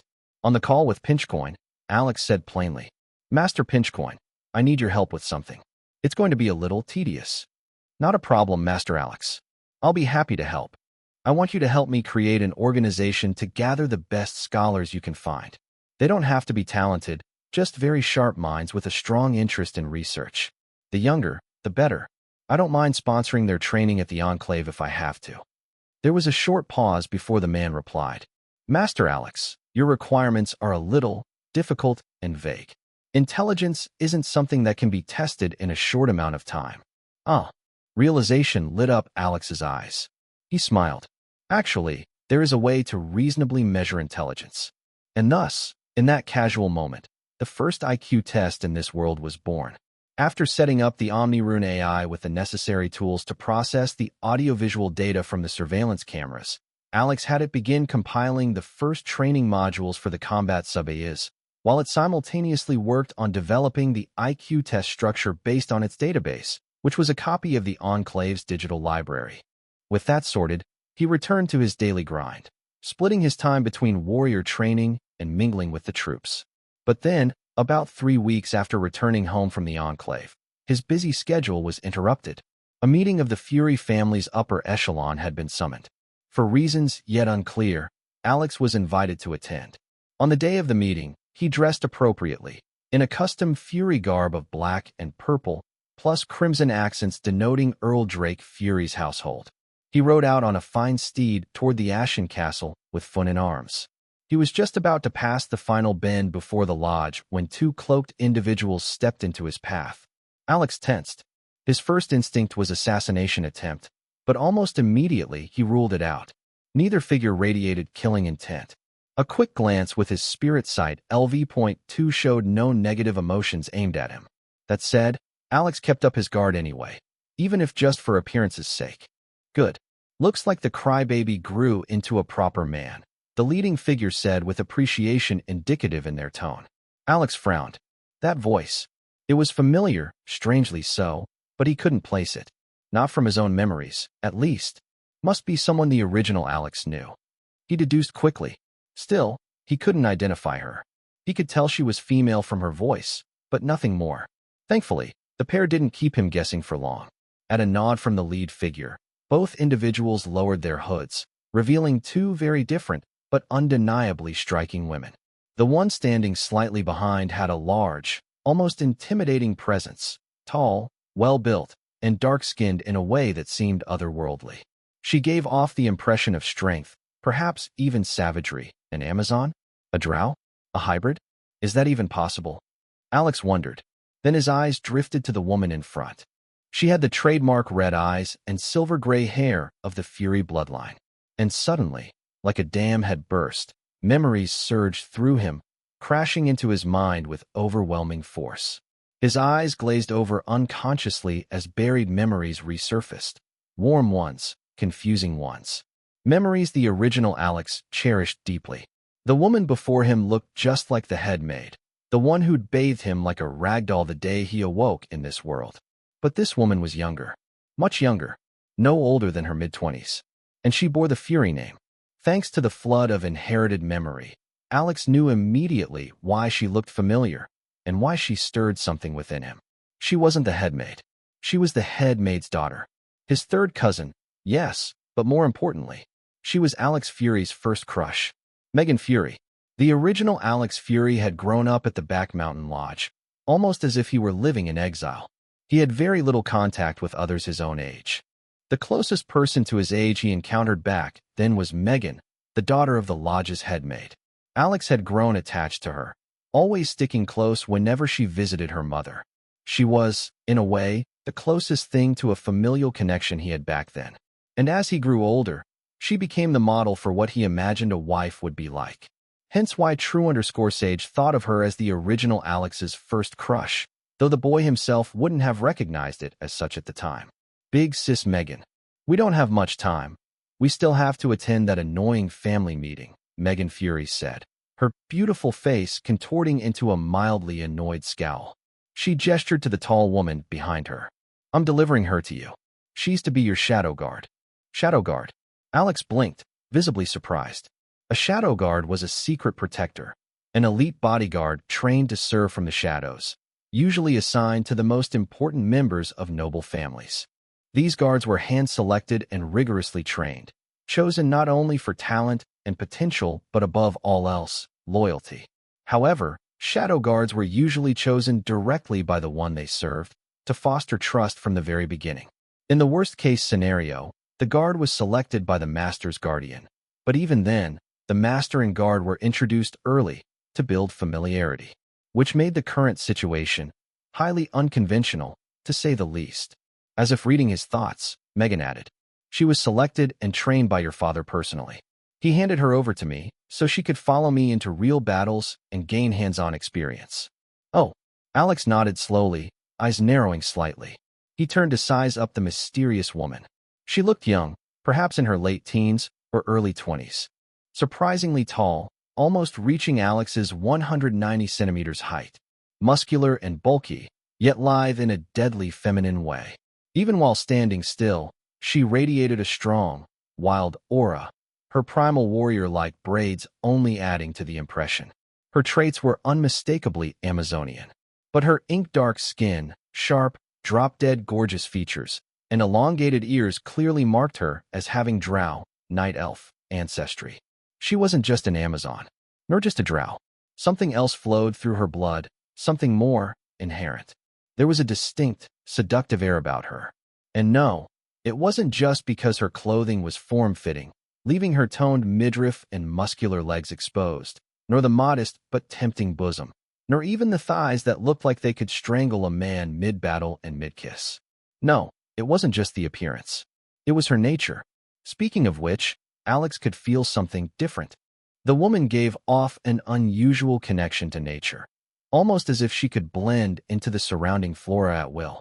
She wasn't just an Amazon, nor was she just a drow, nor just any other race Alex could name offhand that fully explained the wild, yet elegant vibes she radiated. It's like she isn't just one thing, but a host of them. My work is done, Megan said simply, turning on her heels to walk away. Wait. Alex stopped her. Shouldn't you properly explain what's going on to me? Not my place to explain. Speak to your father, Megan replied as she pulled her hood further back and resumed her departure. Alex's frown deepened. Oh, Megan suddenly paused. The meeting was called because of you. She looked over her shoulder, her eyes sharp. Word of advice, if you don't want to constantly deal with those insects and fleas, crush them all at once. Her tone sharpened. There will be many watching. We'll be waiting to see if you're worthy of the position you were born into. A moment later, she added coldly, if you're not, it'll be taken from you. And with that, Megan walked away. She used some strange movement technique. Although she appeared to move slowly, she covered a shocking amount of distance with each step. Before Alex could think to reply, she had already vanished from sight. Her parting words echoed in his mind, deepening the furrow on his brow. The Megan in Alex's memories had always been a curt person, but even so, it wasn't like her to leave him with such cryptic, almost threatening words. Still, it didn't take him long to piece together a rough idea of what to expect at the upcoming meeting. His ruby-red eyes darkened in shade, and a cold smile unconsciously crept onto his lips. A subtle ripple of power leaked from him, a regal, commanding pressure laced with his true name, Velkara Salmer. The regal dominance aura. The shadow guard shivered unconsciously, her pupils dilating in visible shock. It was like the calm, intellectual youth had suddenly become a ruthless warlord in front of her eyes. But just as quickly as the shift happened, it vanished. Alex had regained his usual poise, that relaxed, scholarly calm. "I apologize for my lack of manners," he said smoothly. "My name is Alex Fury. You are Udara." The shadow guard replied, her voice unexpectedly soft and low. There was a musical lilt, almost sultry, sounding like velvet strung through honey. "Lady Udara." He was about to continue, but she gently cut him off. "Udara, just Udara." Alex blinked, slightly caught off guard. "It feels improper to call you by name so casually. I still don't understand what's going on, and so, I can't yet accept you as my shadow guard. I hope you understand." Udara bit her lower lip, eyes flickering with a brief flash of emotion, something close to disappointment. The gesture was unintentional, but mesmerizing nonetheless. Still, she nodded. Then she moved and disappeared. There was no puff of smoke, no magic flash, just pure, terrifying grace. Her movement had both the aggression of a predator and the lethal flow of a master huntress. Alex was caught off guard. He remained standing, awkwardly frozen, feeling oddly like a villain. Still, he could sense her. Or rather, she was letting him. It was a high-level technique. She was deliberately allowing only him to sense her presence. A method of silent, respectful assertion. Udara had positioned herself a few feet behind him, just out of sight. She had taken up a protective position, without needing acceptance, without needing permission. Her actions spoke clearly. She would do her duty, whether he accepted her or not. Wine. Fun, resting in Alex's arms, nudged him gently with his head. "You're right," Alex chuckled softly. "I should get going." Smiling wryly to himself, he remounted his steed and set off for the Ashen Castle. Udara followed in silence, keeping a precise distance behind, ever the shadow. Things were noticeably tenser than usual when Alex arrived at Ashen Castle. The Fury soldiers weren't training. Instead, they had taken up defensive positions all around the estate. What caught Alex's attention even more were the foreign troops mingled in with the usual guard detail. Faces, armor, and insignias he didn't all recognize. He didn't get time to dwell on it. The moment he arrived, one of Jared's subordinate knights approached and silently ushered him into the castle. Alex was led through the halls to the castle's large meeting chamber, where important family councils were held. Already, nobles and officers were streaming into the grand room. These weren't just members of Earl Drake Fury's immediate line. They were representatives from every major branch of the Führer bloodline house. A faint flash of surprise passed through Alex's eyes. "Looks like they intend to blow this up more than I thought," he mused silently. He was guided to a waiting room adjacent to the hall. It didn't take long before a maid arrived to collect him. Entering, "Young Master Alex," the butler called as the doors opened. Alex stepped into the hall, composed, with Finn drowsily nestled in his arms. He was led to a seat right next to the 5 main thrones, the central positions of power. Settling in, placing Finn on his lap, Alex calmly scanned the hall. Opposite him, also close to the main seats, sat Kurt, upright and tense. Further out, down the long table lining the rest of the hall, sat the other attendees. Each of them a notable figure in House Fury's hierarchy. As expected of the Fury family, seating arrangements were determined by strength and influence. The closer ones sat to the main thrones, the higher their status. The Viscounts sat closest to Alex and Kurt. Then came the barons, followed by important Fury administrators, knights, and military officers. There were nearly 60 people present, each a significant player in the family's internal politics. Only matters of great importance could summon so many powerhouses into one room. Entering, her ladyship, Lord of Hyben Castle, commander of the Thorn Rose Legion, the Iron Rose, Countess Megan Fury. Alex's eyes flickered, momentarily betraying his surprise. So, the Iron Rose of House Fury, the one responsible for thrashing Earl Hertarian so thoroughly that his foolish son, under Helmet Wastelander's manipulation, had attacked Alex at the Enclave. That infamous Iron Rose was none other than his big sis Megan? Of course. How did I not realize it before? He resisted the urge to smack his own forehead. Then again, it wasn't so easy reconciling the big sister figure from his childhood memories with the iron-blooded countess now entering the room. Almost cold and statuesque, Megan Fury strode into the hall with sharp purpose.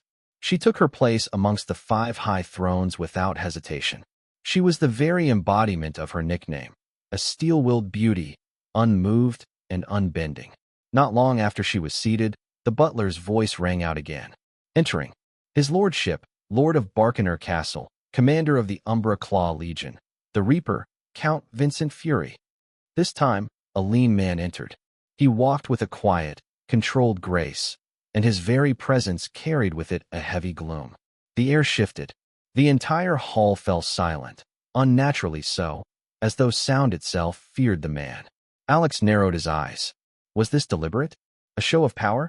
Or was it simply a passive consequence of his saintly domain leaking into the space?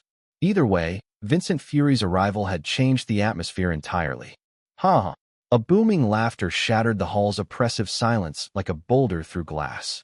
Before the butler could announce the next guest, the man strode into the chamber with earth-shaking presence. Entering, Lord of Parander Castle, commander of the Earthshaker Legion, the Colossus, Count Gordon Fury, the old butler quickly declared. Alex's jaw nearly dropped. He'd thought Kurt's 7-foot frame, courtesy of his faint Titan bloodline, was imposing enough. But this man, Count Gordon, stood even taller. Not only was he massive in height, but he was also broad and barrel-chested, like a walking fortress of muscle and flesh. His limbs, particularly his arms, were as thick as tree trunks, nearly twice the size of Alex's head, or so it seemed to him. Yet despite his sheer size and bulk, Count Gordon's steps made no sound. That was perhaps the most terrifying thing about him, a mountain of a man who could move like a ghost. His sharp gaze swept the room until it settled on Alex and Kurt. So, this charade was called because of the two of you? His deep, gravelly voice held a note of mirth. Well then, I hope you'll make the long trip worth it, my little nephews. He grinned. But to Alex, the grin wasn't familial. It wasn't warm. It was the smile of a predator issuing a warning. Just because he's Earl Drake's half-brother doesn't mean he's happy being dragged from his fief and holdings to deal with some petty squabble between two brats. Alex could read between the lines. Count Gordon made his way to his seat with purposeful ease. The butler, trying not to tremble, wiped the sweat from his brow before announcing the next entry. Entering, representing the Lord of Windsor Castle, Earl Matthias Fury, young Lord, Baron Aidan Fury. A young man in his late 20s or early 30s entered the hall. If not for his silver-gray hair and red eyes, one might doubt he belonged to the Fury family at all. Unlike the other guests, Baron Aidan wore the finery of a court noble, flashy, elegant, entirely out of place amidst the martial attire of the rest. If he wanted to stand out, he succeeded. Calm and confident, Baron Aidan walked to the main dais and sat at the right-hand seat next to the central throne. To his right sat Countess Megan. To the left of the central throne sat Count Gordon, and beside him, Count Vincent. By status alone, Aidan had no business being seated at that level. But today, he wasn't here as himself. He was representing Earl Matthias Fury. Aidan's father, Earl Matthias, was not only Earl Drake's uncle, but also one of the oldest surviving noble heads of House Fury, having earned his title long before Drake had even learned to hold a weapon. By seniority alone, his proxy held weight. And so, with 4 class, 3 nobles now seated, there was only one man remaining. Entering, the moment the butler spoke, everyone in the room rose, willingly or otherwise. A strange thump echoed in the air, not unlike the drum of power reverberating across reality. The butler's voice followed. The Lord of Ashen Castle. Thump. The ruler of the Dankrot Plains. Thump. The Northern Guardian of the Empire. Thump. The Legend of Fury. Thump. The undisputed head of House Fury. Thump. The Mad Earl. Thump. Earl Drake Fury. Thump. The sound faded. Then came the footsteps, measured, unhurried, calm, cold, commanding. Into the hall stepped a familiar figure, whose strong resemblance to Alex made it clear to all. This was the patriarch of their noble house. But gone was the man who had quietly watched over Alex's training these past few weeks. In his place was Rune-Tech Fury, a man with a stone-cold expression, his face seemingly carved from ice, exuding authority and danger in equal measure. The true head of House Fury had arrived. Rune-Tech's sharp eyes swept across the hall, scanning every seated member in attendance. Even such a cursory glance was enough to send a ripple of tension down everyone's spine. This was the dignity of the head of the Fury family, a clan with rebellion etched into its blood, and yet, in the face of true power, they bowed their heads willingly. His gaze paused, if only for a fraction longer, on the two eldest sons in the room. It lingered on one in particular. Then, without a word, his attention turned to the main dais, where the class, 3 nobles were seated. One by one, they rose to their feet under his gaze, an unspoken show of respect. All but one. Count Gordon remained seated, grinning like a defiant giant. Rune-Tech raised an eyebrow. Ha! Count Gordon let out a booming laugh, rising to his feet with theatrical ease. All right, you win, Drake. Only then did Rune-Tech move forward, his every step calm and authoritative, the eyes of all present locked on him, as if gravity itself demanded it. He walked to the largest chair in the hall, a seat that resembled a throne more than a noble's chair, and stopped in front of it. His attention shifted to Baron Aiden. Aiden froze as Rune-Tech's cold gaze raked him from head to toe. Sweat began to bead along the young noble's back. "How is Uncle Matthias?" Rune-Tech finally asked. "Father is in good health," Aiden answered quickly, respectfully. "He's currently on campaign, securing the lands necessary to consolidate his elevation in noble rank." "Understandable." Rune-Tech nodded. "Very well. I will allow you to represent him." "Thank you for your grace, your lordship." Rune-Tech's expression didn't change. "Keep that empire nobility nonsense to yourself, boy. This is the Fury family." Aiden stiffened, visibly shaken by the correction. Without waiting for a response, Rune-Tech turned and finally took his seat upon the central throne. "Sit." The word echoed like a commandment. Only then did everyone return to their seats. So this is the Fury family. This is what it truly means to wield power, to command even the most rebellious kin into order. Alex's eyes shimmered with thoughtful light. A faint smile tugged at his lips as he gently stroked Fun, still curled up and snoozing in his lap. Once all had settled, the butler looked towards Rune-Tech, awaiting permission. A single nod was all it took. The butler turned to the gathering. "Let the meeting begin." Almost instantly, an elderly man rose to his feet. He was dressed sharply in the black and purple colors of House Fury, and carried a cane that tapped sharply against the floor as he stood. He bore the weight of age, but his voice rang with iron resolve. "It has come to my attention," the elder began, "that Alex Fury has misused the privileges of the ancestral grounds." His stern gaze swept over the hall before returning to Alex. "In view of this transgression," he declared, "I hereby move a motion before the family council, that Alex Fury be stripped of his position as heir to Rune-Tech Fury's household, and that he be made to serve the family diligently for the next decade, to reflect on his behavior and learn what it means to bear the name of Fury." Although Alex had expected Kurt's faction to make a move, he was genuinely caught off guard by the particular card they played. His eyes flicked to the old man who had raised the accusation, clearly acting as the spokesperson for the group. Narrowing his eyes, Alex studied the man's cane more closely. It wasn't just a walking stick. It was a magic staff, cleverly disguised. A mage? That was unexpected. While the Fury family was primarily made up of warriors, it didn't mean every member followed that path.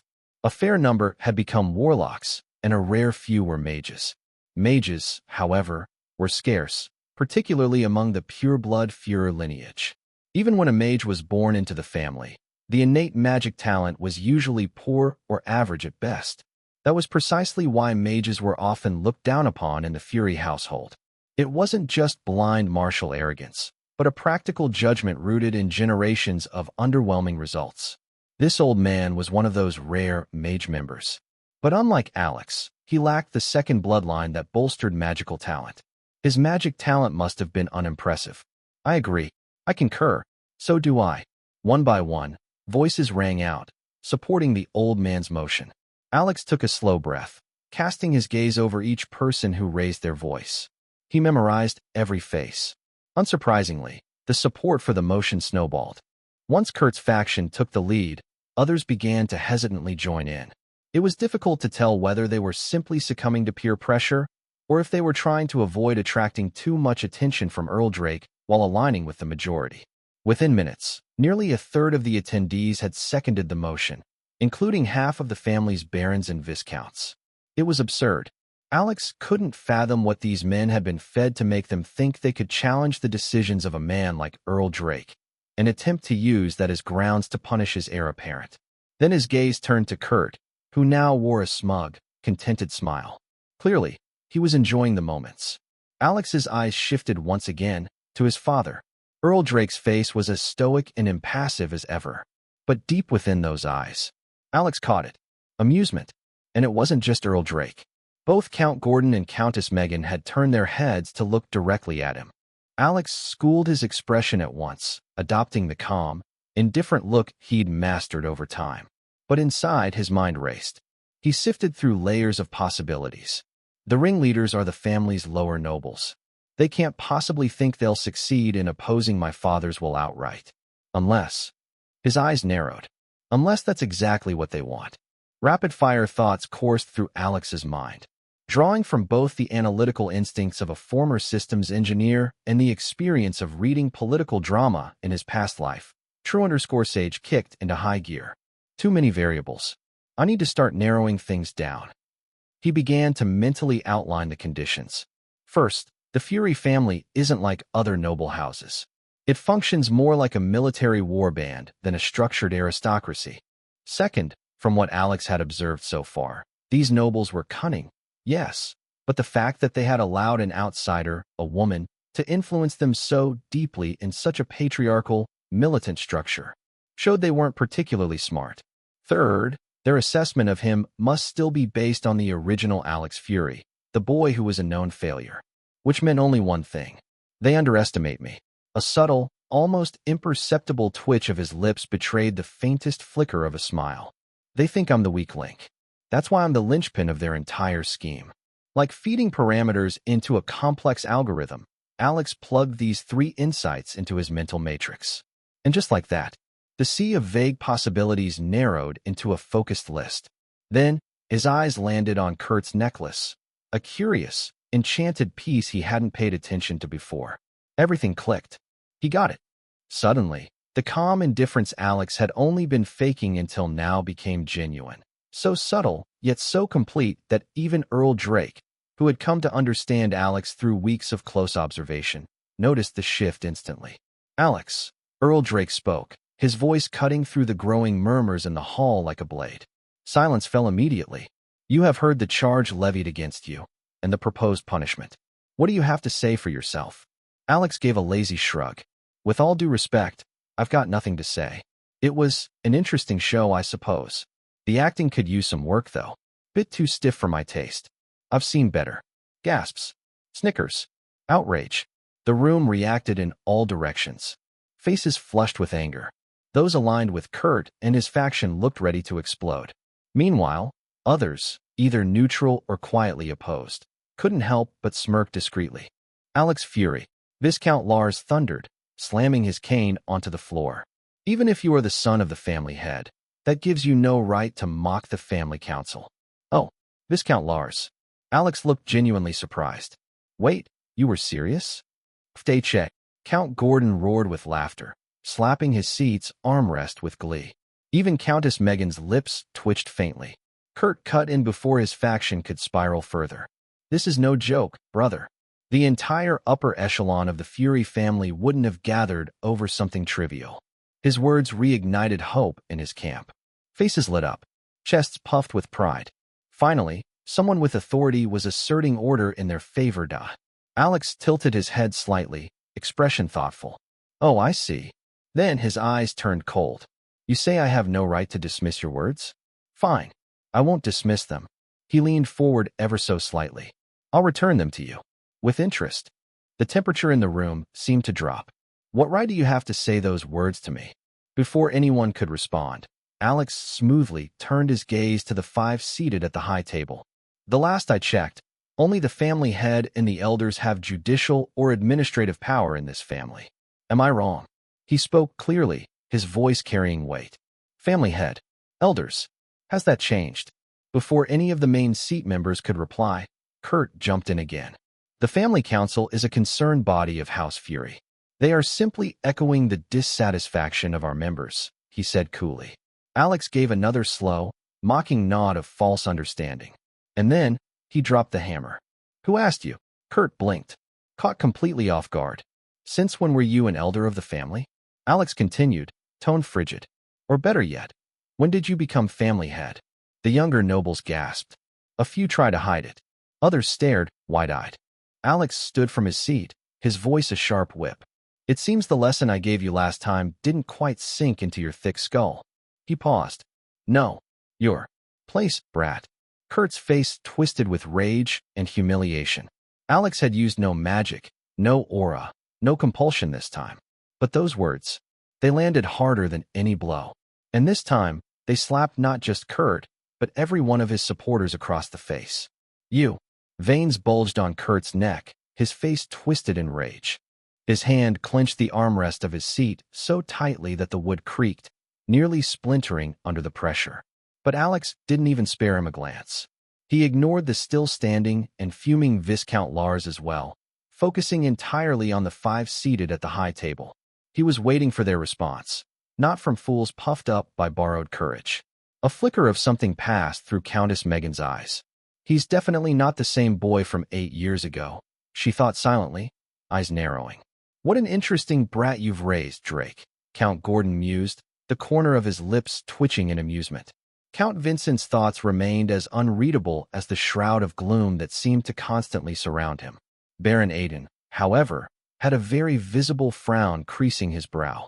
As a man who prided himself on refined nobility, Alex's blunt disregard for etiquette clearly offended him. But none of them spoke. They all understood one thing clearly. This was theater, and the man conducting the entire performance was Earl Drake Fury. Finally, the Earl spoke. It is as Kurt said. That does give them some leeway to speak. Do you have thoughts to the contrary? What say you? Alex gave a soft shrug. I have nothing to say, he said plainly, drawing a few surprised glances. But our forebears do. He stood slowly, letting the weight of his words settle. Virtut Führer. Ex Führer Victoria. Fury through strength. From fury, victory. His voice echoed clearly across the room. These are not empty words. They are carved into our crest, etched into the bones of our ancestors. They embody the core values, the very soul of House Fury. He turned his gaze to the 5 at the high table, meeting each of their eyes one by one. To be a Fury means to seize everything with power and to rule only by the strength to dominate others. Each of you earned your seats not through consensus or titles, but by overwhelming power that silenced all opposition. Then, slowly, Alex turned his gaze to Viscount Lars and his supporters. But now, you dare invoke the collective voice of the Fury family? A family council chosen by the masses? His voice sharpened. You seek to punish me for allegedly misusing the ancestral grounds? No, your very existence, this false council, is what insults the legacy of our ancestors. A tense silence filled the room. Alex didn't let up. If anyone should be punished, it is you lot. Every last one of you. Viscount Lars's face turned ashen. He stepped forward in protest, his voice rising. You've gone too far, Al. Quiet, old man. Alex's voice thundered through the hall. The family head has not given you leave to speak. Has your farce of a title as the spokesperson of the family council made you forget your place as well? A wave of regal dominance, raw, crushing, burst out from Alex. It slammed into Viscount Lars like a storm wall, locking him in place. The man's breath caught in his throat as his knees nearly gave out. What? Such terrifying pressure and spiritual force, the old man thought, trembling inwardly. Alex casually recalled his aura, then turned toward Earl Drake. I have charges to raise against Viscount Lars and the so-called family council. May I proceed? You may, Earl Drake replied, the edge of amusement now clearly visible in his usually unreadable eyes. Alex nodded once and walked from his seat, calm and composed, to the front of the long table, right in front of the seated upper echelon. 1 creed. 3 laws, Alex declared. To be a member of the Fury family, one must follow them without question. To defy them is treason. Our supreme creed is simple. Power is supreme. In this family, everything is earned, taken, and kept through strength. There was a magnetic pull to Alex's voice, sharp and commanding. No one dared interrupt, especially with Viscount Lars still locked in place, a living warning of what happened to those who crossed the line. Alex continued, his tone unrelenting. As for the laws of our family, I shouldn't need to remind you. His eyes swept the room, calm, but laced with iron. Yet I will. First, all members of the Fury family shall maintain and ensure the continuity of the bloodline. Second, there shall be no internal battles or power struggles between the direct forces of family members. Third, and most important in this case, the strongest among us shall guard the ancestral awakening grounds and be recognized as the head of House Fury. His voice dropped a fraction, but the weight behind it only grew heavier. Nowhere in our laws is there any mention of a family council, and certainly not one with the audacity to undermine the power and authority of the family head. Alex turned slightly, locking eyes with Viscount Lars and his gathered supporters. Earl Drake is the strongest in the family. His personal legion protects the ancestral grounds. It is through this right, and by his power, that I entered the ancestral grounds. He paused, then admitted, bluntly, was it fair to other members of the family that I entered the awakening grounds for a second time more than a month after my 15th birthday? He raised an eyebrow. No, it wasn't. The room stirred with the tension of unspoken words. But before anyone could voice dissent, Alex pressed on. And so what? The boldness of the statement stunned the room into stillness. I am the son of the family head, the son of the man who safeguards this land, the son of the most powerful man in House Fury. According to the creed of our family, I had the power. So, I took what I wanted. He gestured broadly across the room. If you have the strength to do the same, then you're welcome to try. That is the Fury way. He let his words linger, thicken the air like smoke after a blast. Then, still facing the flushed and fuming Viscount Lars and his faction, he resumed. Your so-called family council, your motion to punish me, it isn't just foolish. It's heresy. You've slighted the honor of the main line. You've challenged the legitimacy of Earl Drake's authority. For that alone, punishment is due. Not from the authority of the family head. No. Your judgment will come from our branch itself. A chill swept through the chamber. What? Who are you to decide that? You've no right. Viscount Lars shouted, his voice shrill and defensive, like a cornered beast baring its fangs. Alex turned calmly to Earl Drake. The Earl, stone-faced as ever, gave the faintest smirk. Carry on. What right do you have to speak of? He said, fanning the flames with deliberate ease. Turning to Kurt, Alex smiled. It was a brilliant, innocent smile, and it made Kurt's heart skip. His instincts screamed. Something terrible was coming. Then Alex looked back to Viscount Lars, voice disarmingly gentle. Relax, Viscount Lars, he said almost kindly. Then continued, ignoring the earlier protest entirely. I'm not saying we should send my father's elite troops to wipe out the paltry little gathering you call the Council's private force. That would violate the second law of the family. There shall be no internal battles or power struggles between the direct forces of family members. He paused again, eyes gleaming. Fortunately for you, he said slowly, I happen to respect family law. Some members of the so-called family council sighed in relief, but not Viscount Lars. He stared at Alex with narrowed eyes and a cautious tension that betrayed his fear, and Alex didn't disappoint. Instead, he declared calmly, we'll settle this affront the Fury way, with a duel.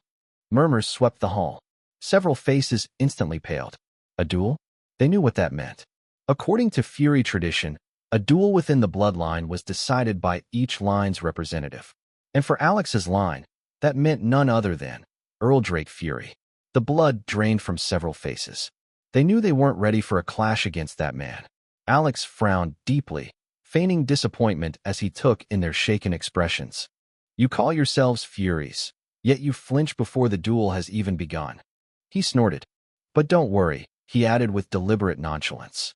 My father, as the head of the house, must officiate the duel. He won't be fighting. Gasps escaped a few lips. That meant, which also means, Alex continued.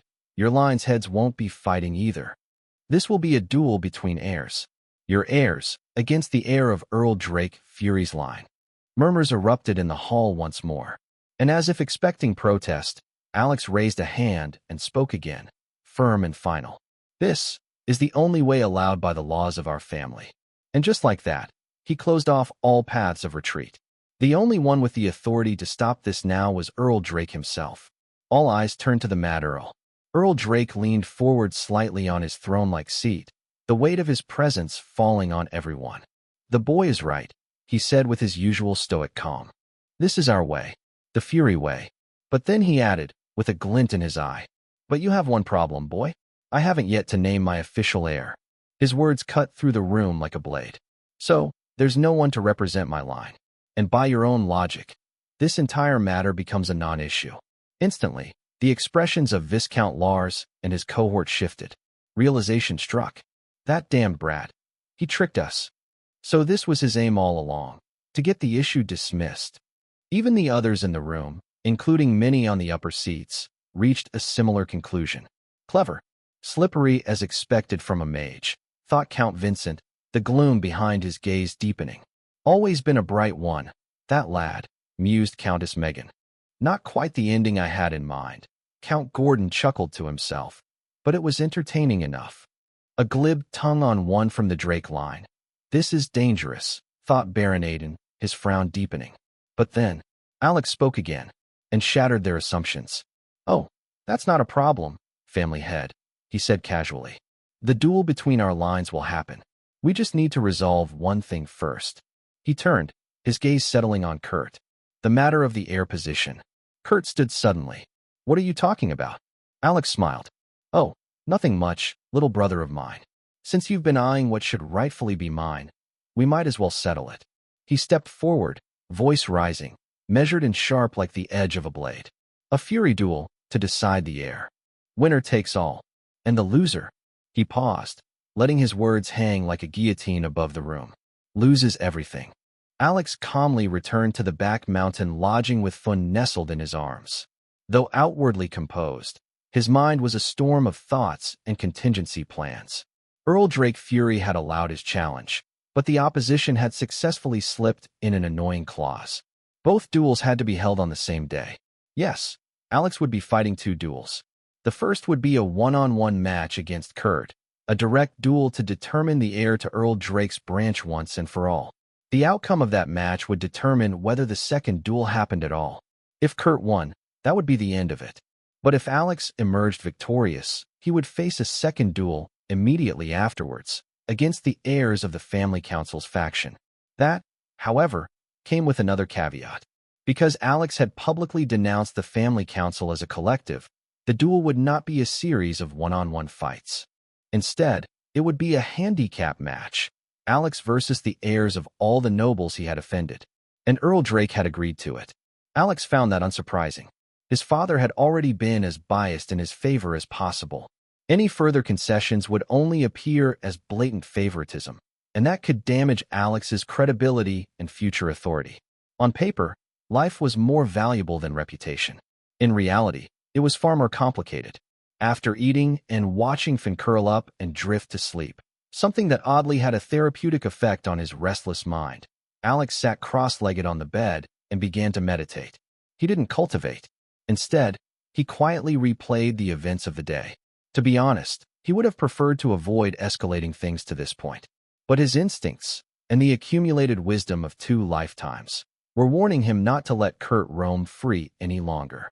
Kurt and his mother were making the same mistake as many before them, underestimating the family council. Yes, the Furies were warriors at heart, and novices when it came to political intrigues and the subtle games of influence. But what they lacked in polish and political grace, they compensated with ruthless cunning. Kurt and his mother. No, who am I kidding? Alex's eyes opened slightly in the dim room. This is all Jocelyn Holt's doing. She was the mastermind. Her plan must have been to weaponize the old nobles, those whose families predated Earl Drake's golden age, to check my rise. She is smart. Smart enough to know that the so-called family council couldn't actually oppose father's decisions. They lacked both the power and legal standing to do so. But what they could do was make noise. Enough noise to make even the mad Earl pause, if only briefly. And that brief pause? That brief pause was all she needed. My momentum. That was the real target of this farce. She saw my influence growing. How easily I subdued Kurt during our last encounter. How Father's soldiers were beginning to acknowledge me. It spooked her. So she played her cards, using the dissatisfaction of the old nobles as leverage. Jocelyn Holt knew full well that the council couldn't punish Alex directly. After all, it wasn't Alex who had chosen to enter the ancestral grounds. It was Earl Drake's decision. So even if they kicked and screamed, no blame would ever land on him. But they didn't need to win. Not really. If things had gone as Jocelyn intended, the council's uproar might have pressured Earl Drake to throw Kurt a few crumbs, to make token changes for the sake of appearance, or to delay some of Alex's rising momentum, if only for a short while. Not to protect his own reputation, but to protect Alex's. Subtle, but dangerous. Alex referred to Viscount Lars and his allies as the Old Nobles because their families were remnants of the Fury bloodline's former order before the current era, the golden age ushered in by Earl Drake Fury himself. And now, they were desperate. And desperation made even old dogs unpredictable. Prior to Drake Fury's defeat of the Shomers, before he conquered their lands and rose to become head of the Fury family, the family had only 6 nobles in total. 1 count, 2 viscounts, and 3 barons. Now, thanks to Earl Drake's quiet, yet far-reaching influence, the Fury family boasted more than 20 noble lines, with 3 more counts having risen in rank and the previous sole count, Matthias Fury, now elevated to Earl. Minus Earl Matthias Fury, however, the other 5 noble lines had relatively declined, at least when compared to their former glory within the family and the rising power of the newer lines shaped under Earl Drake's rule. Jocelyn Holt thought she was using the old nobles. Alex's thoughts simmered darkly. But in truth, it's those old foxes who are using her, and Kurt as well. The Fury doctrine of power above all had become a blade turning against the old noble lines. If they left things alone, they would inevitably be outgrown and devoured by the new nobles rising under Earl Drake's shadow. To avoid being consumed, they accepted Jocelyn's plan to form a family council, as done in other noble houses. Jocelyn envisioned a council loyal to her, Kurt, and House Holt, a weapon she could wield to resist Earl Drake's authority. But she failed to realize something crucial. She had just opened the door to an entity that could one day grow strong enough to undermine the head of House Fury himself. The old nobles may not have been clever enough to devise such a plan on their own, but once they started to taste success, once they realized they could resist or influence the family head's power, even if just a little, they would grasp the true potential of their collective. Yes, they had grown weaker over the years, but they were still Furies. And Furies did not die quietly. They would become jackals, drawn by the scent of power, driven to seize it by any means necessary. Should Kurt and Jocelyn be left unchecked? Alex's eyes narrowed. These cunning old bastards will use them to grow the council's strength until it rivals, maybe even surpasses, the authority of the family head. One day, the family head's authority might be reduced to nothing more than a figurehead. Especially if that idiot Kurt becomes family head. And if that happened, the Fury family would implode. The Fuhrer bloodline was rife with rebellion. It needed the iron rule of a singular dominant force to suppress that innate defiance. The family council, by design, was a parliament, a body of equals working toward a common agenda.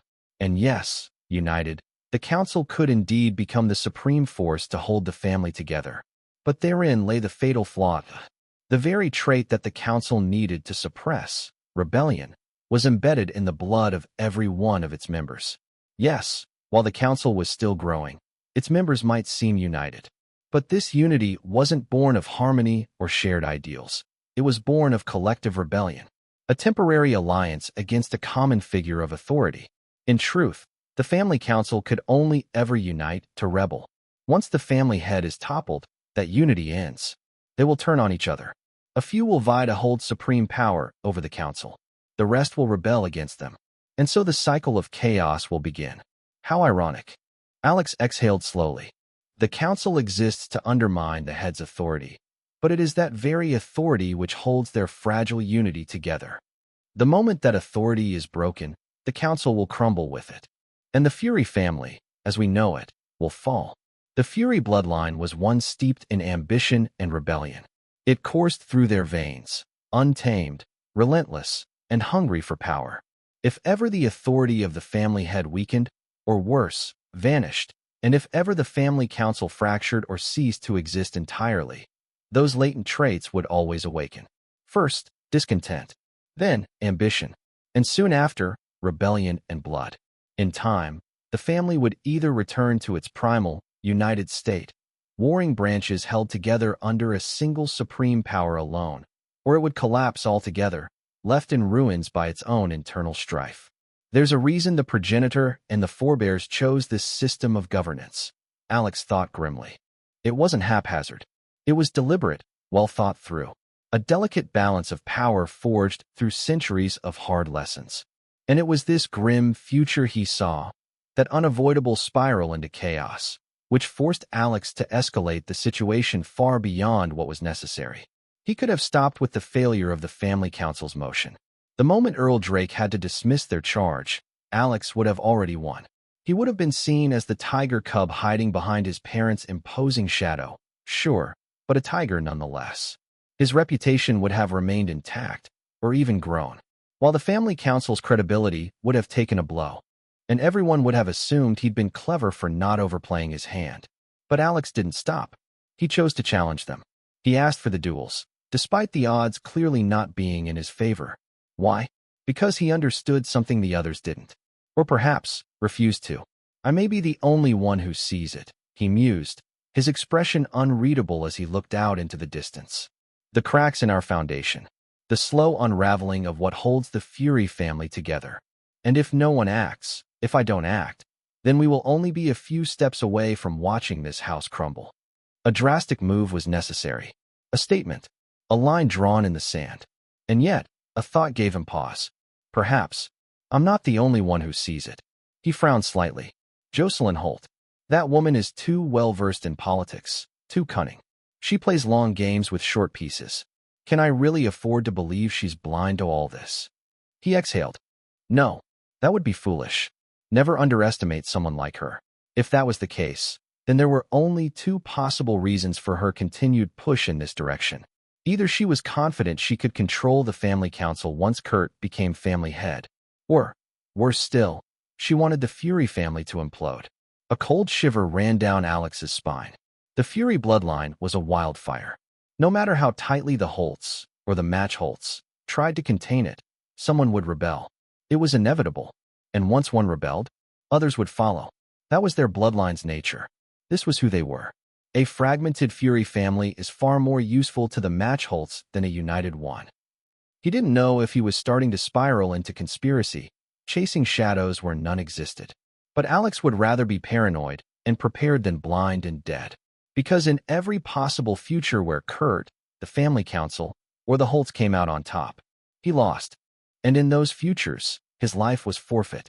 So instead of playing their endless game of courtly chess, waiting for each calculated move over time, Alex chose to flip the entire board, to change the rules, to start a new game, one played entirely on his terms. Alex's eyes slowly opened. A sharp gleam flashed within them as clarity settled over his mind. The countless threads of thought and possibility had finally woven into a single decision. Going into the duels, people would call him many things. Cocky, arrogant, overconfident, foolish even. But this mattered little. Because if, when, he succeeded, it wouldn't matter what they thought. He wouldn't need anyone's acknowledgement. He wouldn't have to beg for anyone's permission or seek approval.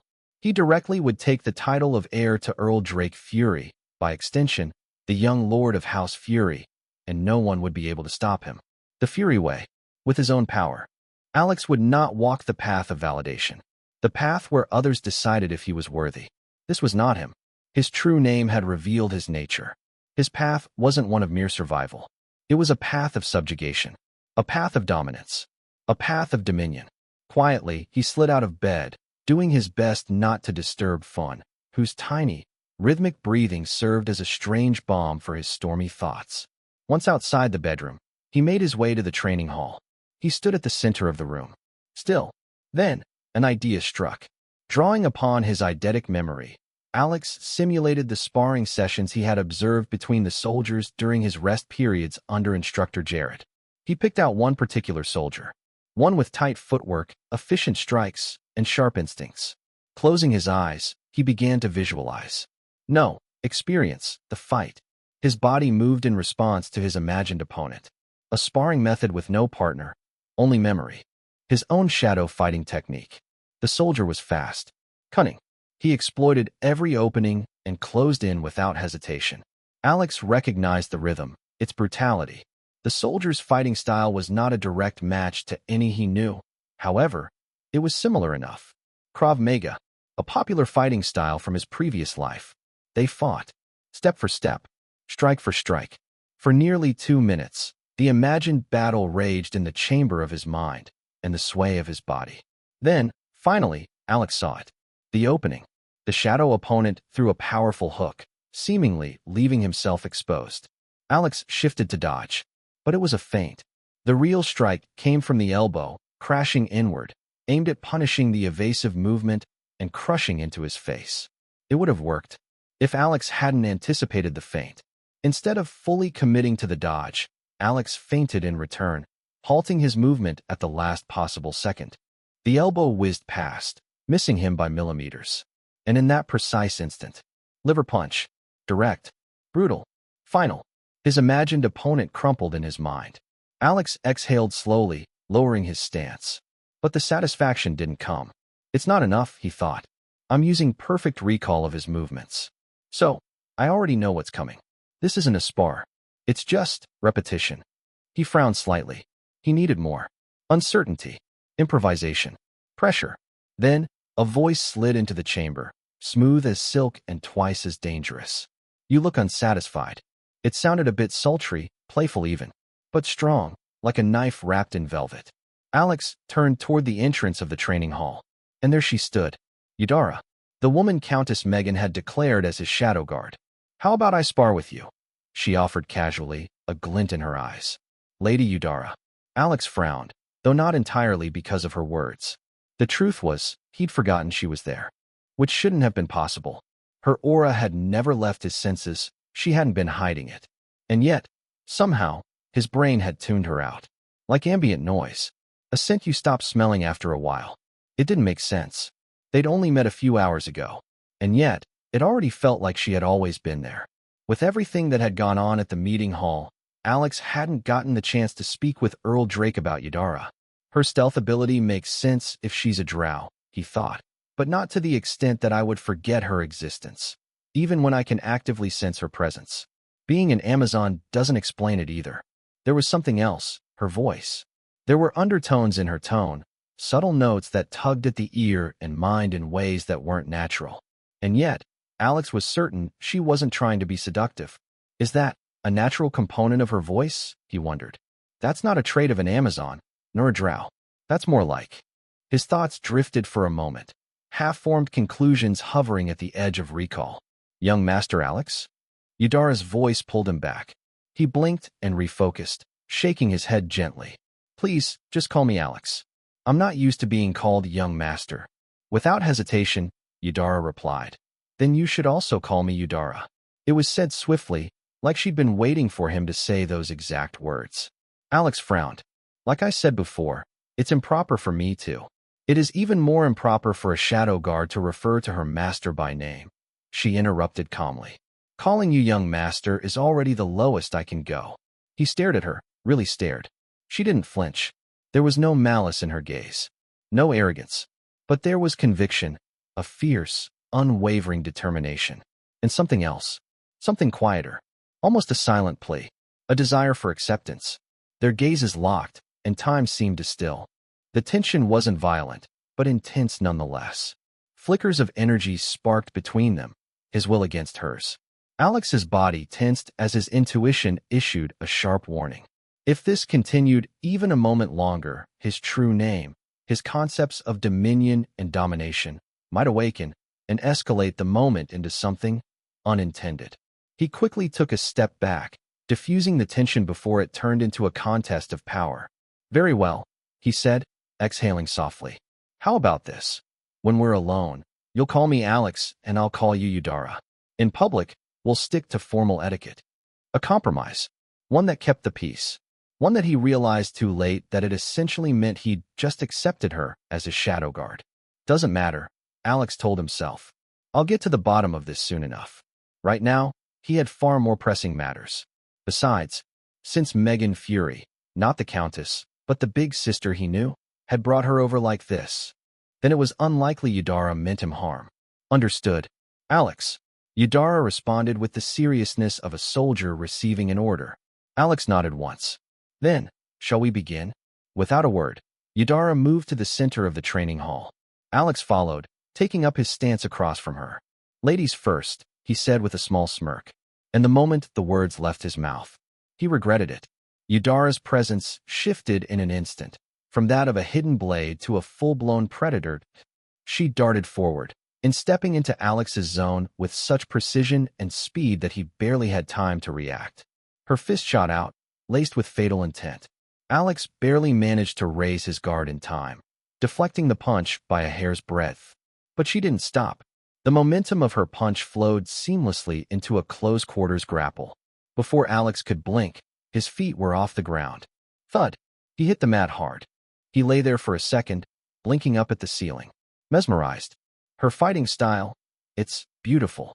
In his past life, Alex's old MMA trainer had broken the art into 3 core disciplines: striking, throwing, and grappling.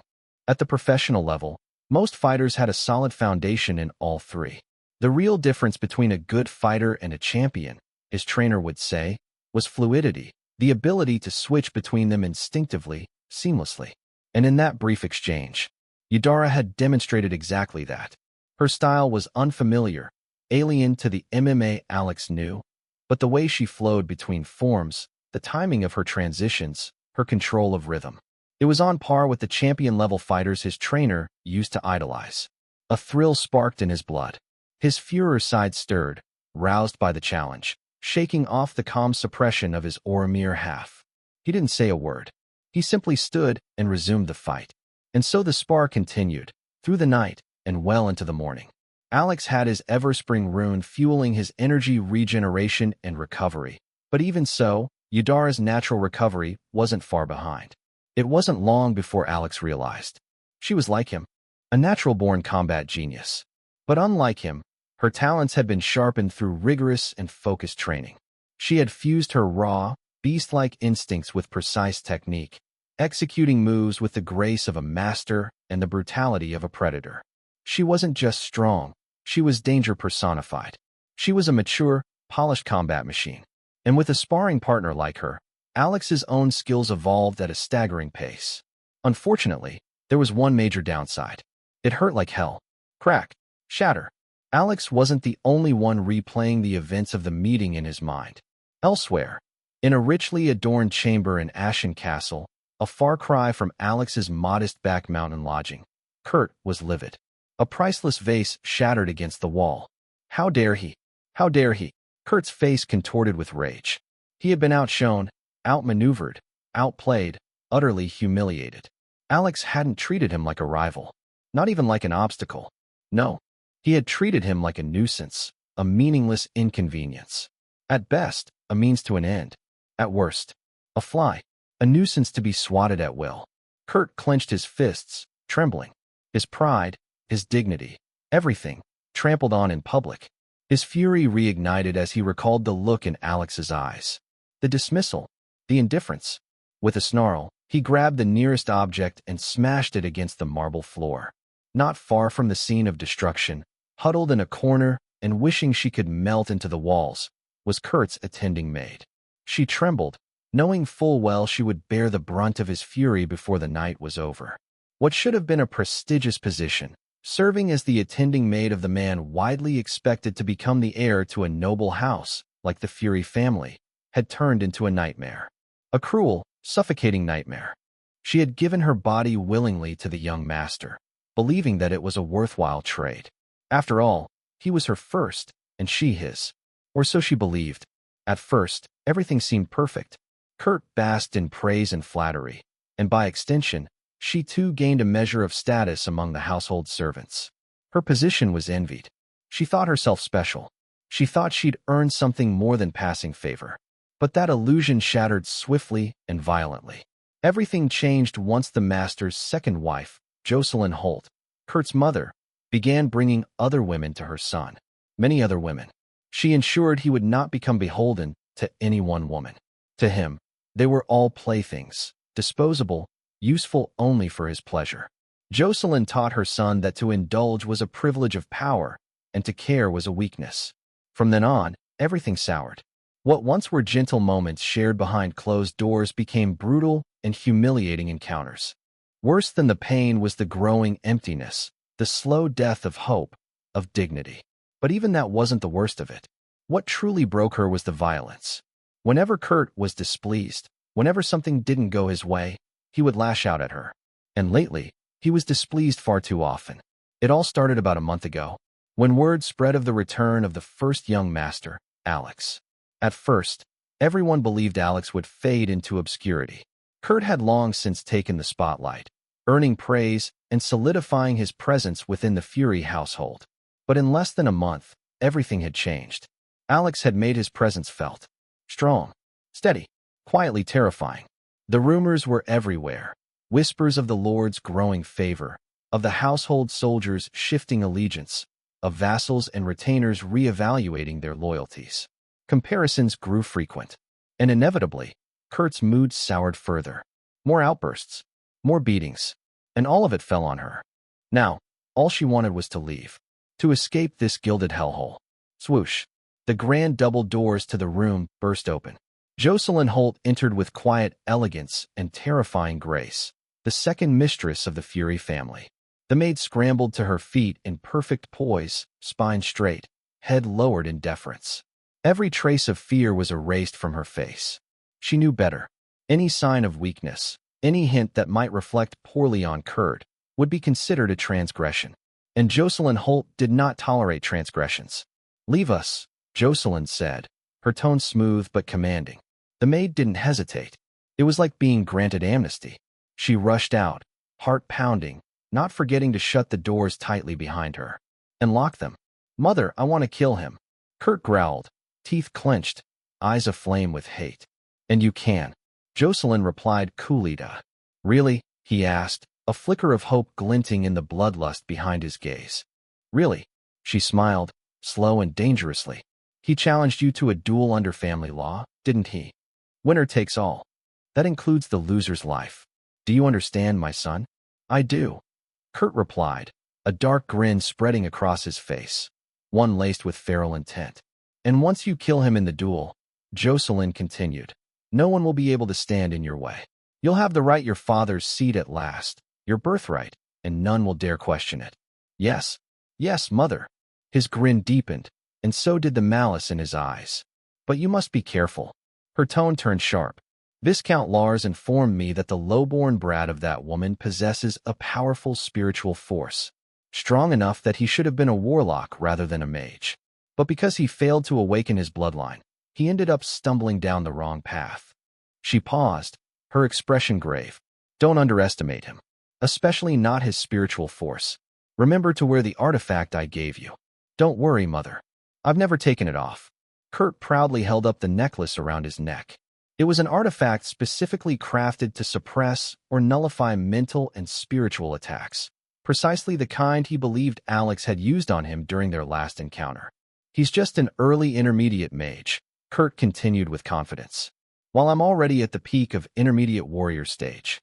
Unless one reaches the elite tier, no mage poses a threat to a warrior, especially not in a confined space like the duel arena. That's my boy." Jocelyn pulled him into her embrace, pressing his head gently against her shoulder as she stroked his hair lovingly. "This charade has gone on long enough," she whispered. "It's time we reunited that lowborn trash with his whore of a mother."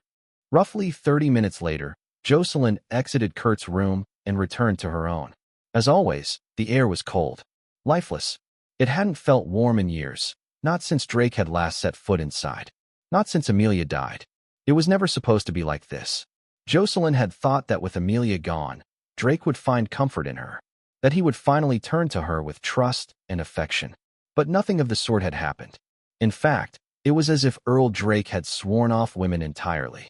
If not for Wilbert's birth, she might have believed it. Even now, she still didn't understand how that savage woman, mother of the twins, had managed to lure Drake to her bed when she, Jocelyn, with all her poise and sophistication, could not. How could a man like Drake ignore a refined, enlightened woman like her, only to give his time and affections to the Fury women, those savages? Disgusted with the memory, Jocelyn shook the thoughts from her mind. She turned to lock all the doors and windows, ensuring absolute privacy. Then, kneeling beside her bed, she reached underneath and retrieved a long, narrow dress box. Pressing the insignia ring on her right hand to the corners of the box in a rhythmic sequence, she activated a concealed enchantment. A faint glow lit the base, and with a soft click, a hidden compartment slid open. Inside, cushioned in a velvet cradle, was a phone. She dialed the only number stored on the phone. Beep. The line clicked. "What is it?" came a voice, sharp, clipped, and cold. "Kurt is going to face that slut's son for the heir position," Jocelyn said without preamble. "Are you sure the necklace will work?" "The necklace is a Tier 3 artifact, specifically designed to counter mental and spiritual attacks from mages and warlocks," the voice replied. "Unless his opponent has already reached Great Mage or Warlock rank, it will work." "I hope you're right," Jocelyn said icily. "You also assured me the last assassination would work, yet it failed. We lost a Viscount on our side, and our pawn inside Jared's forces." There was a pause. Then the voice snapped back. "Well, you were the one who failed to mention that Earl Drake had sent Jared as part of the pickup team. If I recall correctly, you said the boy wasn't important to Drake." A scoff. "Now look at the mess we're in. If we're playing the blame game, there's plenty to go around." Jocelyn's eyes flashed with fury. Drake had fooled her completely. She had believed he'd exiled the boy to some remote corner of his domain after his failed bloodline awakening, cutting him off from power and influence. Never in her wildest imaginings had she thought Drake would actually send him to a mage tower, and not just any mage tower. The Dragonhold Enclave. She still didn't understand how the man had managed to fund such a costly tuition without her noticing, especially when she had thought the major financial and administrative figures of the fief were already under her influence. Since then, all she'd received were one blow after another. Even when she discovered that Drake had sent the boy to Dragonhold and was now recalling him, she had assumed it was merely paternal sentiment. She never imagined Drake would deliberately send Alex through dangerous terrain, seemingly without a care for his safety, bypassing safe routes where she had laid her traps, only to, at the tail end of the journey, bait one of her most important cards, the Viscount of Mormont City, into revealing himself. Even now, she couldn't decipher Drake's intentions. Did he genuinely care for the boy? Or was Alex just another pawn in a game far greater than any of them realized? If it was the former, then she could use the youth against the Earl. If it was the latter, then they were all dancing in Drake's palms. And everyone knew, the Mad Earl was not to be underestimated. "You're right," she said at last, her voice cool and level. "There's enough blame to go around. But all of that ends in a few days.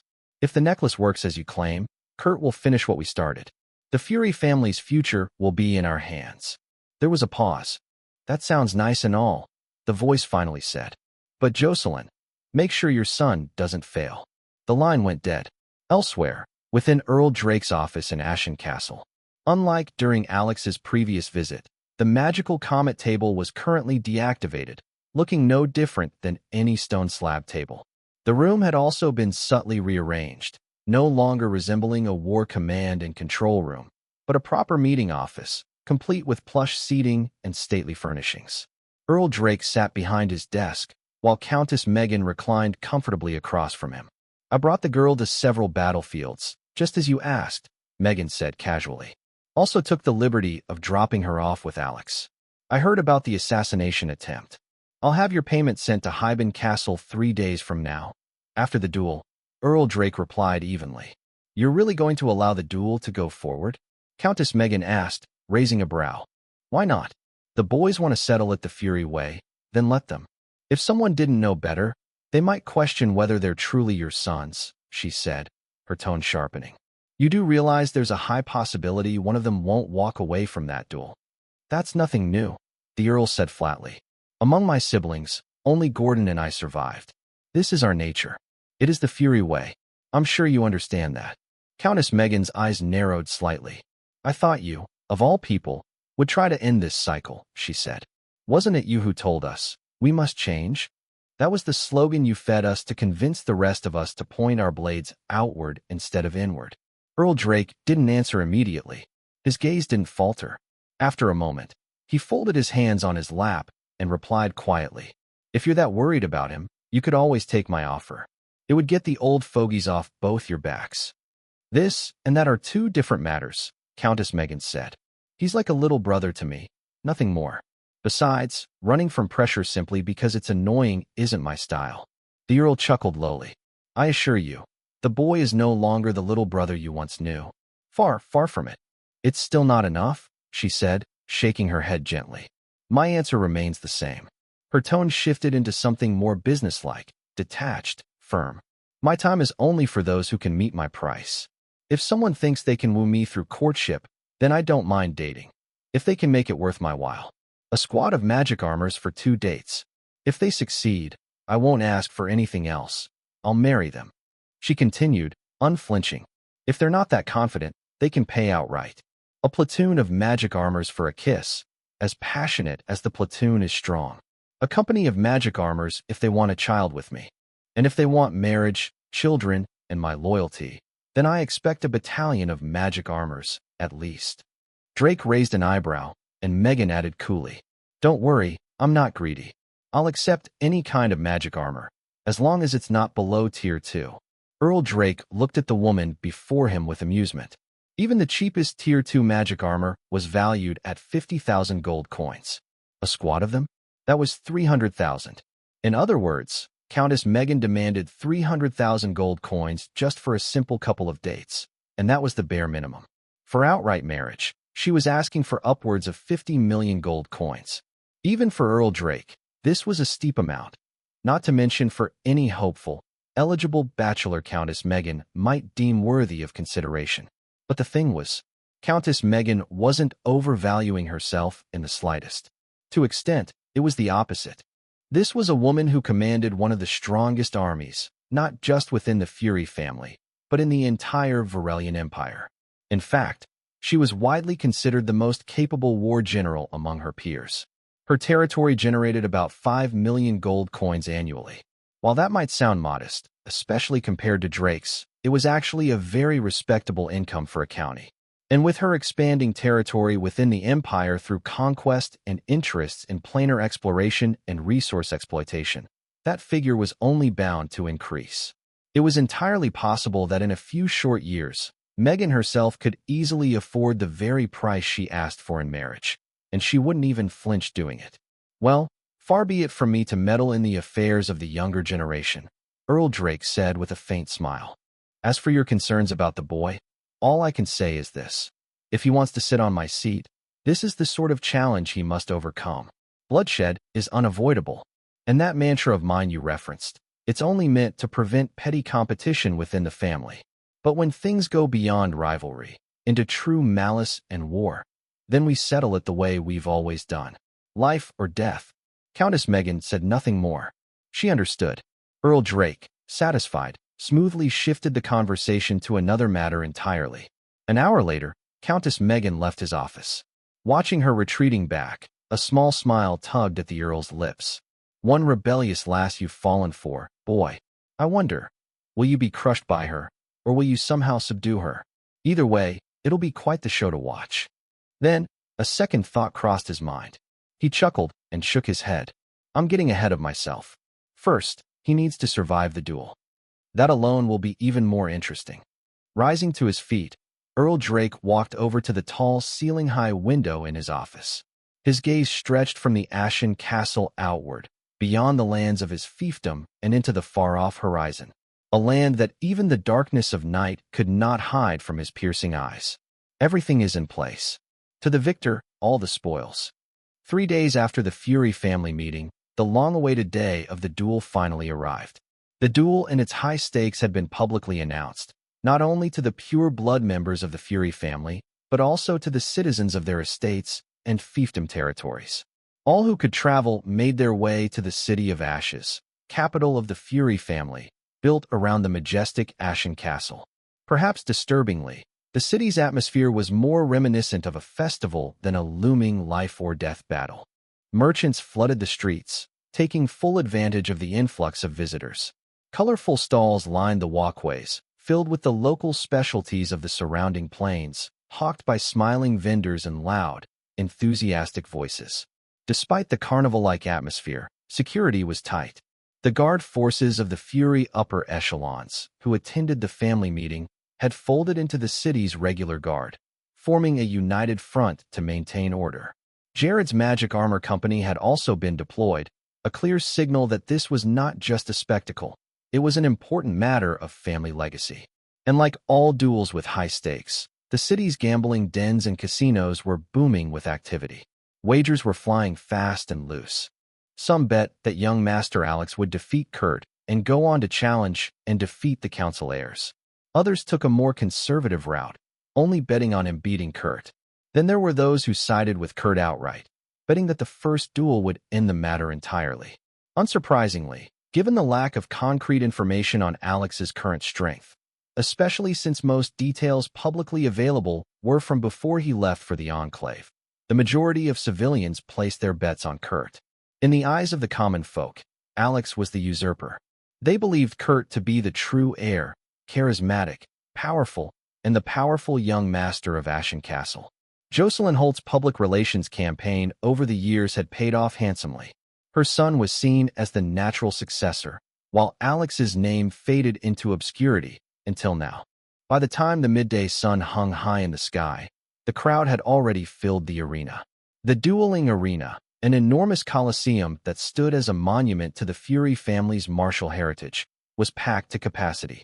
Excitement buzzed in the air, mixed with tension, as thousands gathered to witness the battle that could very well determine the family's future. The known genius, second young Master Kurt, versus the unknown first son. A classic tale, two brothers from different mothers, fighting for their father's throne. Kurt arrived early, as expected. He made himself visible to the crowd, soaking in their cheers, his presence loud and commanding. He stood tall and proud at the center of the arena, a massive sword, almost his own height, plunged into the ground beside him. It wasn't until 10 minutes before noon that Kurt stopped his showboating. His expression turned serious as he began his final preparations. He activated his warrior breathing technique, circulating his internal energy and calming his mind. His focus sharpened, his strength peaked. Meanwhile, Alex approached the arena in stark contrast. He rode calmly on horseback, with Finn curled up on his lap, purring softly as the horse trotted at a leisurely pace. Alex's expression was calm, almost serene, as he gazed upon the towering Colosseum. A Colosseum, huh? He mused, his lips curling into a faint smile. Just 6 years ago, I was still a system engineer, a geek behind a desk. Never imagined I'd be walking into an arena like this, preparing to fight in front of thousands. A chuckle slipped from his lips. Wine. Fun tilted her head with a soft, questioning sound. It's nothing, Alex said, gently petting her. Just realized, I'm not exactly dressed for the part. He looked down at his clothes, an elegant, hooded version of the noble attire he'd worn to the family meeting. A black and purple noble rogue suit with crimson accents, inspired by the Brotherhood style. Certainly not gladiator gear.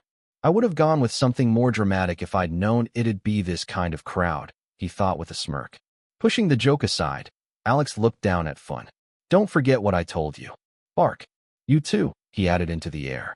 I won't, came a cool, feminine voice from nowhere. With that, Alex dismounted and entered the arena. He passed his horse to a waiting attendant and was led through the inner corridor, emerging onto the dueling stage. The first thing he noticed was that the arena's layout was surprisingly rectangular. He had expected something more oval, like the Roman-style colosseums from his past life. The dueling ground itself was large, roughly the size of a professional football pitch. Only then did his gaze turn to Kurt. The towering man stood proud beside a massive greatsword that nearly matched his own 7-foot frame and height. A Zweihander, huh? Alex noted mildly. The weapon was a double-hilted greatsword with a reinforced mid-grip, clearly similar in style to the historical Zweihanders from his previous life. A sword, of course. Typical, Alex mused, shaking his head. Suddenly, the crowd stirred. At the highest podium, the Fury family counts began arriving and took their seats, flanked by elite guards. Moments later, Earl Drake appeared. He stood with imposing presence at the gallery overlooking the arena, then raised his hand to speak. This duel is one where life and death are left to fate. He began, his calm, resonant voice magically projected to sound as if he stood beside them. If either of you has doubts, now is the time to resign. The arena held its breath. Neither combatant answered. Earl Drake gave a subtle nod. Very well. The duel will proceed. Are you both ready? Kurt responded with a firm nod. Alex raised his hand. Boo! Suddenly, jeers erupted from the crowd, but they were silenced almost immediately. Silence, Earl Drake said, not raising his voice, yet commanding obedience. Speak, he told Alex. I didn't expect such a spectacle, Alex said languidly, so I didn't bring a weapon. I wonder if any of the soldiers could pass me a rod. You are a mage, Earl Drake said, his tone slightly surprised. Why would you ask for a rod? I'm worried, Alex replied calmly. Worried some fool won't be able to accept the result if I defeat him as a mage. So I'll humor him. I'll fight him as a warrior, in the way he's most confident. Perhaps then he'll finally understand the difference between us and learn his place. Pin drop silence. Then, roar. The arena exploded into cheers and exclamations. Even if most didn't believe Alex could follow through, his sheer presence, his aura, and the weight of his words sparked something primal in them. Excitement for the duel shot through the roof. Among the crowd, Wolfman and the twins were also present, having brought young Wilbert to watch. Alex's #1 fan screamed at the top of his lungs, shaking with uncontainable excitement. Very well. Bring him a rod, Earl Drake ordered. Soon, a Fury soldier rushed over with a long, metallic rod, almost 2 meters in length. Alex accepted it, tested its weight with a few swings, and nodded. Since you've chosen this path, Earl Drake continued, should you use spells, you will forfeit the match. Is that clear? I understand, Alex said. Then let the duel begin. Alex turned to face Kurt. The younger man's body was trembling with rage, pure, unfiltered hatred radiating from every muscle. His killing intent was so intense that Alex didn't even need Spirit Sight LV2 to see it. With a roar, Kurt charged, like an enraged bull. Die! Kurt roared. Charge! Using a momentum-gathering movement technique, Kurt surged towards Alex like a battering ram. His entire form became focused, every muscle loaded with intent as he locked onto Alex with murderous precision. Die? Know your place, brat. Alex barked back, readying himself to receive the blow. Beast intimidation. Killing intent. Spiritual force surged from Alex's ruby-red eyes as he launched a combo of mental attacks. The pressure tore through the air like a silent scream, aiming to shatter Kurt's mental lock-on and strike directly at his mind. But the moment the attack reached the edge of Kurt's mind space, flash, a sudden white light pulsed outward. A powerful artifact activated, erecting an unyielding barrier.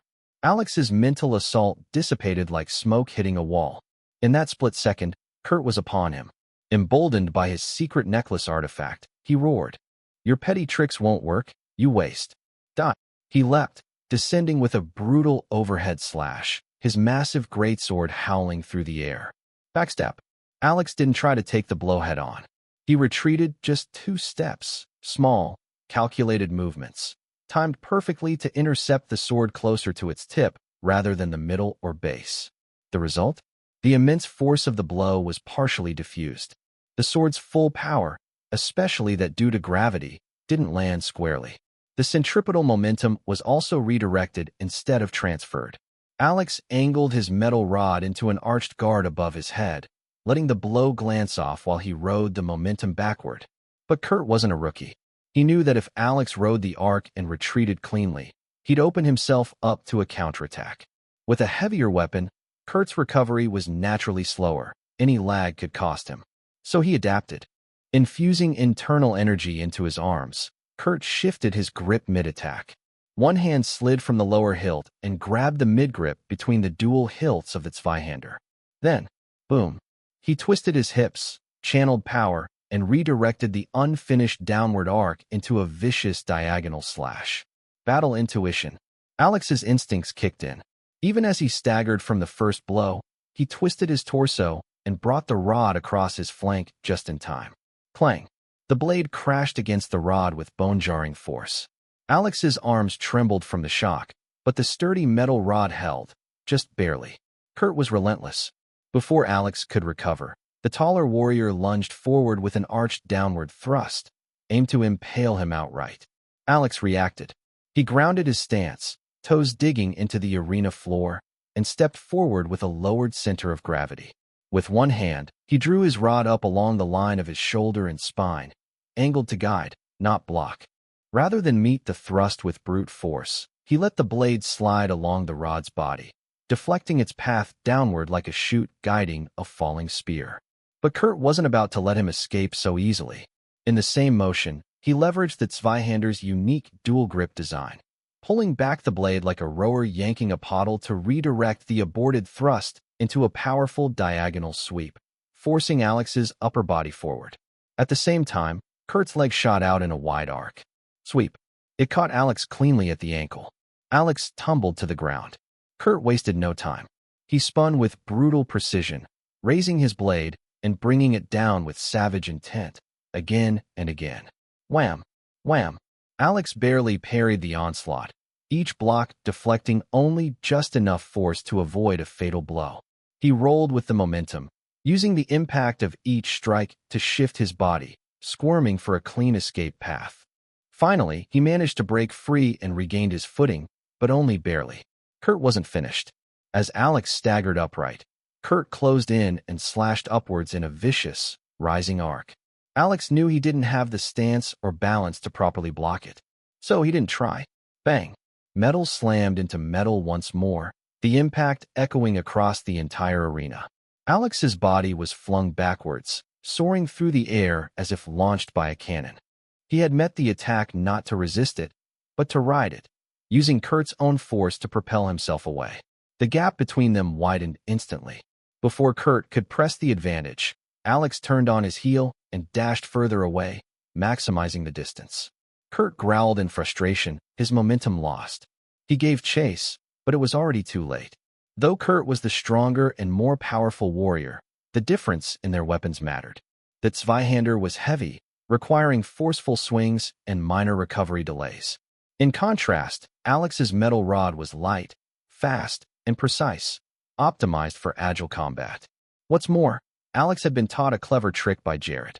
Rather than use any flashy movement technique, he adopted a deceptively simple stance. He held the rod backhanded against his back, the length pressing flat along his spine as he ran. The rod's position and weight helped reduce his drag slightly. Nothing groundbreaking, but enough to aid his acceleration a bit, something that added up over short bursts. That was why Kurt, a peak intermediate warrior enhanced by internal energy, couldn't catch up to Alex, a mage fighting with a handicap. Alex regained his stance just beyond sword range, turning slowly to face his opponent again. Kurt didn't charge blindly. He stopped, analyzing Alex with a cold glint in his eyes. A brief stare-down commenced. All the while, the arena, previously caught in stunned silence, exploded with sound. Roar!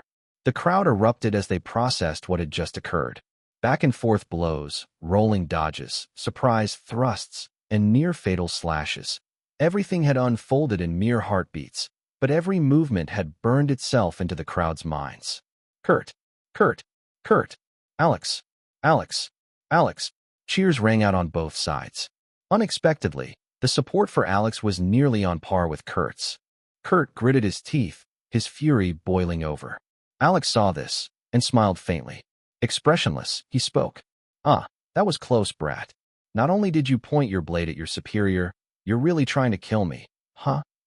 Veins popped across Kurt's face and neck. The stare-down ended. They charged again. As soon as they entered each other's range, they struck, almost simultaneously. Kurt initiated a powerful slash. But Alex was faster. With a sudden step in, he launched a thrust aimed directly at Kurt's neck. Kurt was forced to abandon his swing, jerking his blade across his body to guard his throat. Clang! The rod met steel, but Alex wasn't finished. He jerked his shoulder sharply, shifting the rod's path mid-contact. The redirected force deflected Kurt's guard ever so slightly, just enough for the tip of the rod to slip past his sword and continue its deadly path toward his upper body. In that life-or-death instant, Kurt made a bold move. He released one hand from the Zweihander and threw out a punch with his offhand. Thud! The fist slammed into the rod, knocking it upward at an angle. It sailed past his face by a hair's breadth, missing entirely. He didn't let the motion go to waste. Using the momentum from his punch, Kurt rotated his hips and delivered a sharp horizontal sweep aimed at Alex's midsection. Alex barely managed to retract his rod and shifted into a defensive guard, catching the edge of the sweep. Even so, the impact forced him aside, skidding him across the ground. Kurt didn't pause. He surged forward, continuing his barrage, but this time with a tactical shift. Instead of large, arcing swings, he used tighter, shorter strikes, fast enough that Alex couldn't use the impact to disengage like he had earlier. Look at this brat, Alex thought, parrying a quick slash. Smarter than you look. You're forcing a battle of attrition, trying to wear me down. His arms ached. Every movement now came with effort. At the start, he had parried Kurt's attacks with relative ease, but now it seemed like a struggle just to raise his weapon in time. With each clash, Kurt's momentum grew, his strikes faster, heavier, and more oppressive. The crowd sat in collective suspense. Even the least combat savvy could see the tide was turning. In the VIP gallery, Count Gordon shook his head. For a mage, Alex has remarkable technique and combat sense, he commented. But that's also his weakness. Because Kurt's attacks are simple, he's overwhelming him through brute strength and tempo. When raw force is strong enough, it can drown out any amount of finesse, he added. Kurt's building momentum. His every swing will grow easier, heavier. Meanwhile, Alex's energy is bleeding out fast. Gordon's voice grew grim. Sooner or later, the boy won't be able to raise his rod fast enough. He'll leave an opening, and Kurt will exploit it. It's only a matter of time. Count Gordon turned slightly, eyeing Earl Drake's expression. None of the other four seated in the VIP gallery, save perhaps Baron Aiden, needed the running commentary. He hadn't spoken for their benefit. He had spoken to provoke a reaction from the Earl. But as always, Earl Drake remained unreadable. He sat languidly upon his throne-like chair, his chin resting on his left hand, which in turn was braced against the armrest. His gaze remained fixed on the arena, impassive and unmoved. If anyone showed a reaction, it was Countess Megan. Her fingers subtly tightened on her armrest, her expression schooled, indifferent, but the faint tension in her posture betrayed her thoughts. This is what happens when a mage overestimates himself, Baron Aiden mused internally, sneering. He actually thought he could take on a warrior in a physical duel. I thought he had a brain. Turns out he's just another hot-blooded idiot from this damned savage family. He scoffed quietly to himself. Still, better to deal with a musclehead like Kurt than a person with schemes like Alex. A straightforward opponent is more preferable to one with silent daggers in the dark.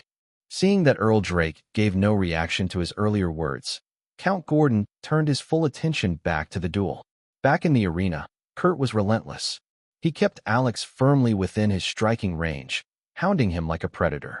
Each swing of the Zweihander applied more pressure, allowing no room for a counter, no gap to retreat. Kurt could feel it. Victory was within reach.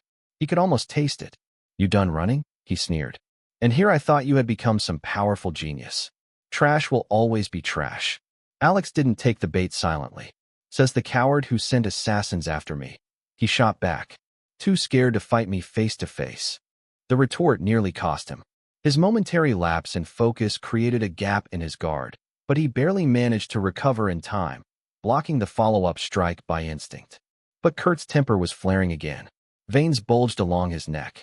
His grip on the Zweihander shifted, both hands now low on the hilt, in a stance similar to a baseball batter's. A rush of internal energy surged through his arms. He twisted his hips to the max and, whoosh, unleashed a horizontal swing, wide and fast, aimed squarely at Alex's ribs. Wham! The impact was brutal. Alex didn't so much block the attack as get launched by it. His rod knocked aside as his body was batted away like a rag doll. He tumbled across the stone floor, his body rolling awkwardly until he finally came to a painful halt, dozens of meters away. He lay sprawled on the ground. Bruises and cuts marred his arms and legs, souvenirs from his desperate, controlled roll to dissipate the force of the blow. But the accumulated soreness and strain had caught up to him. His limbs screamed in protest. He couldn't move. It's over. Kurt exhaled, already certain of his win.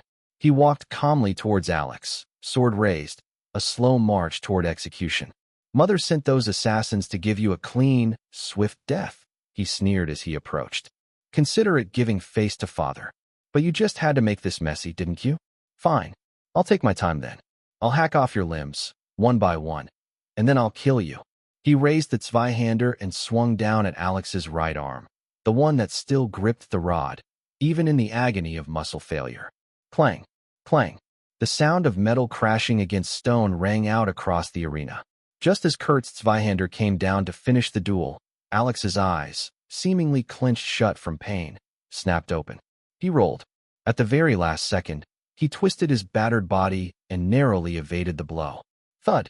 Kurt's sword slammed into the ground, sparks flying. But by then, Alex was already on his feet. And then, he vanished. A blur flickered past the corner of Kurt's eyes. The 7-foot warrior turned sharply, expecting an attack. But instead, he found Alex pulling further away, calmly widening the distance between them again. The crowd murmured in confusion. Most hadn't understood what just happened. But high in the VIP gallery, a faint light flashed in Earl Drake's eyes. His lips almost curled into a smile. He was the one person who understood what just happened. He used the feint and misdirection principles of the ghost step to evade Kurt's sights and get away. A smile almost tugged at his lips. As usual, he is a clever kid. Indeed, Alex had mixed the mechanics of the first step of the Abyssal Conqueror's steps, ghost step, into his own martial movements. Though not a full ghost step, it was enough to slip past Kurt's perception, especially when Kurt had been bracing for a head-on strike. Alex stood tall on the far end of the dueling ground, facing Kurt. A slight smile tugged at the corner of his lips. I have everything I need. Dragon Cumite. It's time to end this farce. Suddenly, his entire atmosphere shifted. Kurt felt the change in the air. His instincts screamed. He came to a stop, alert.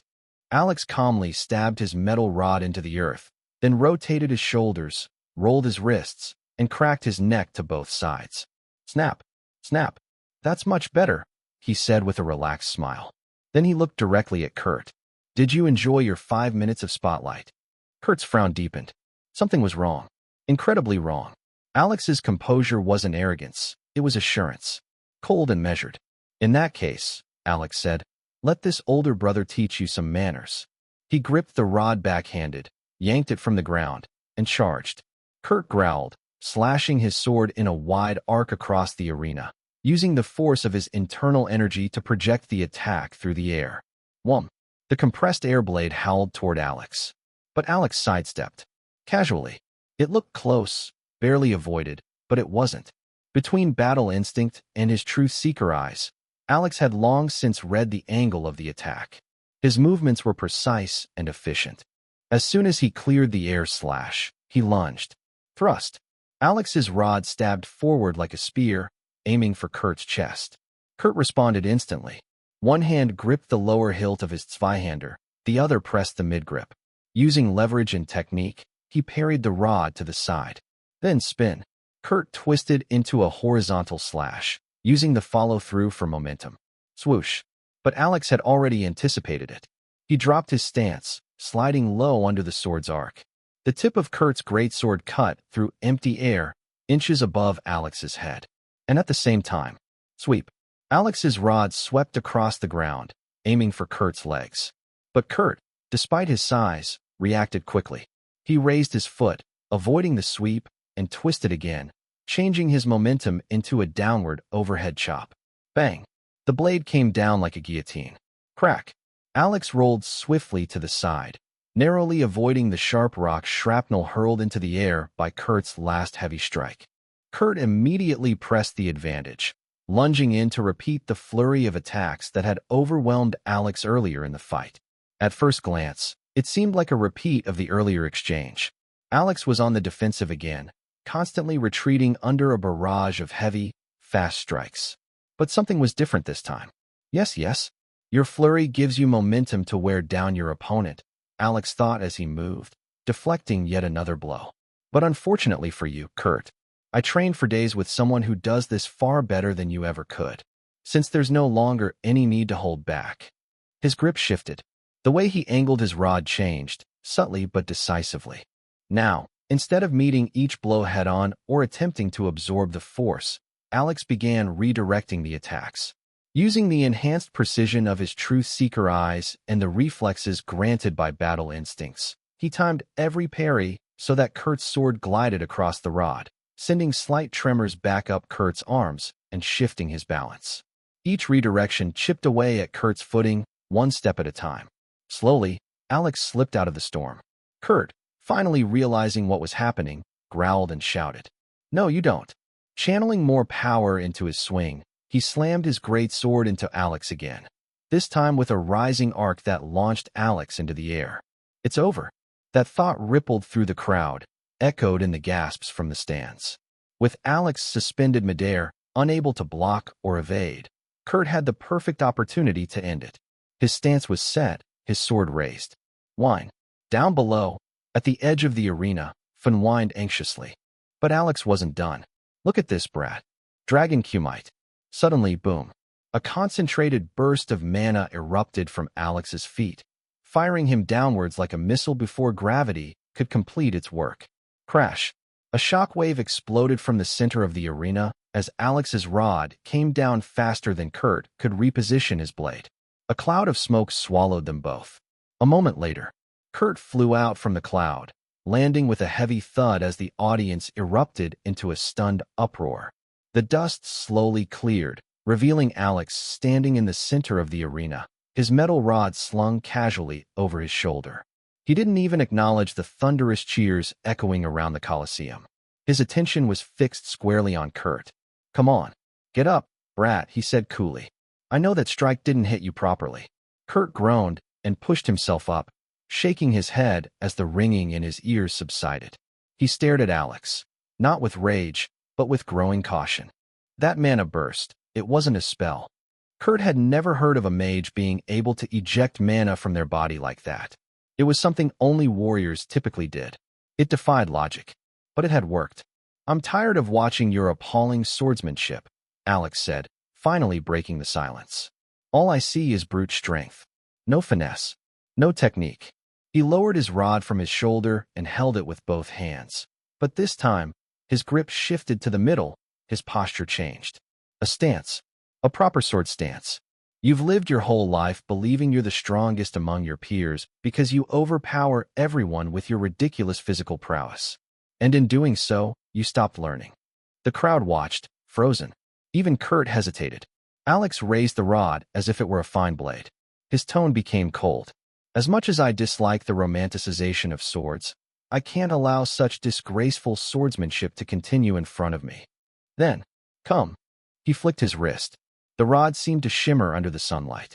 "Let this elder brother show you what proper swordsmanship looks like, before sending you off."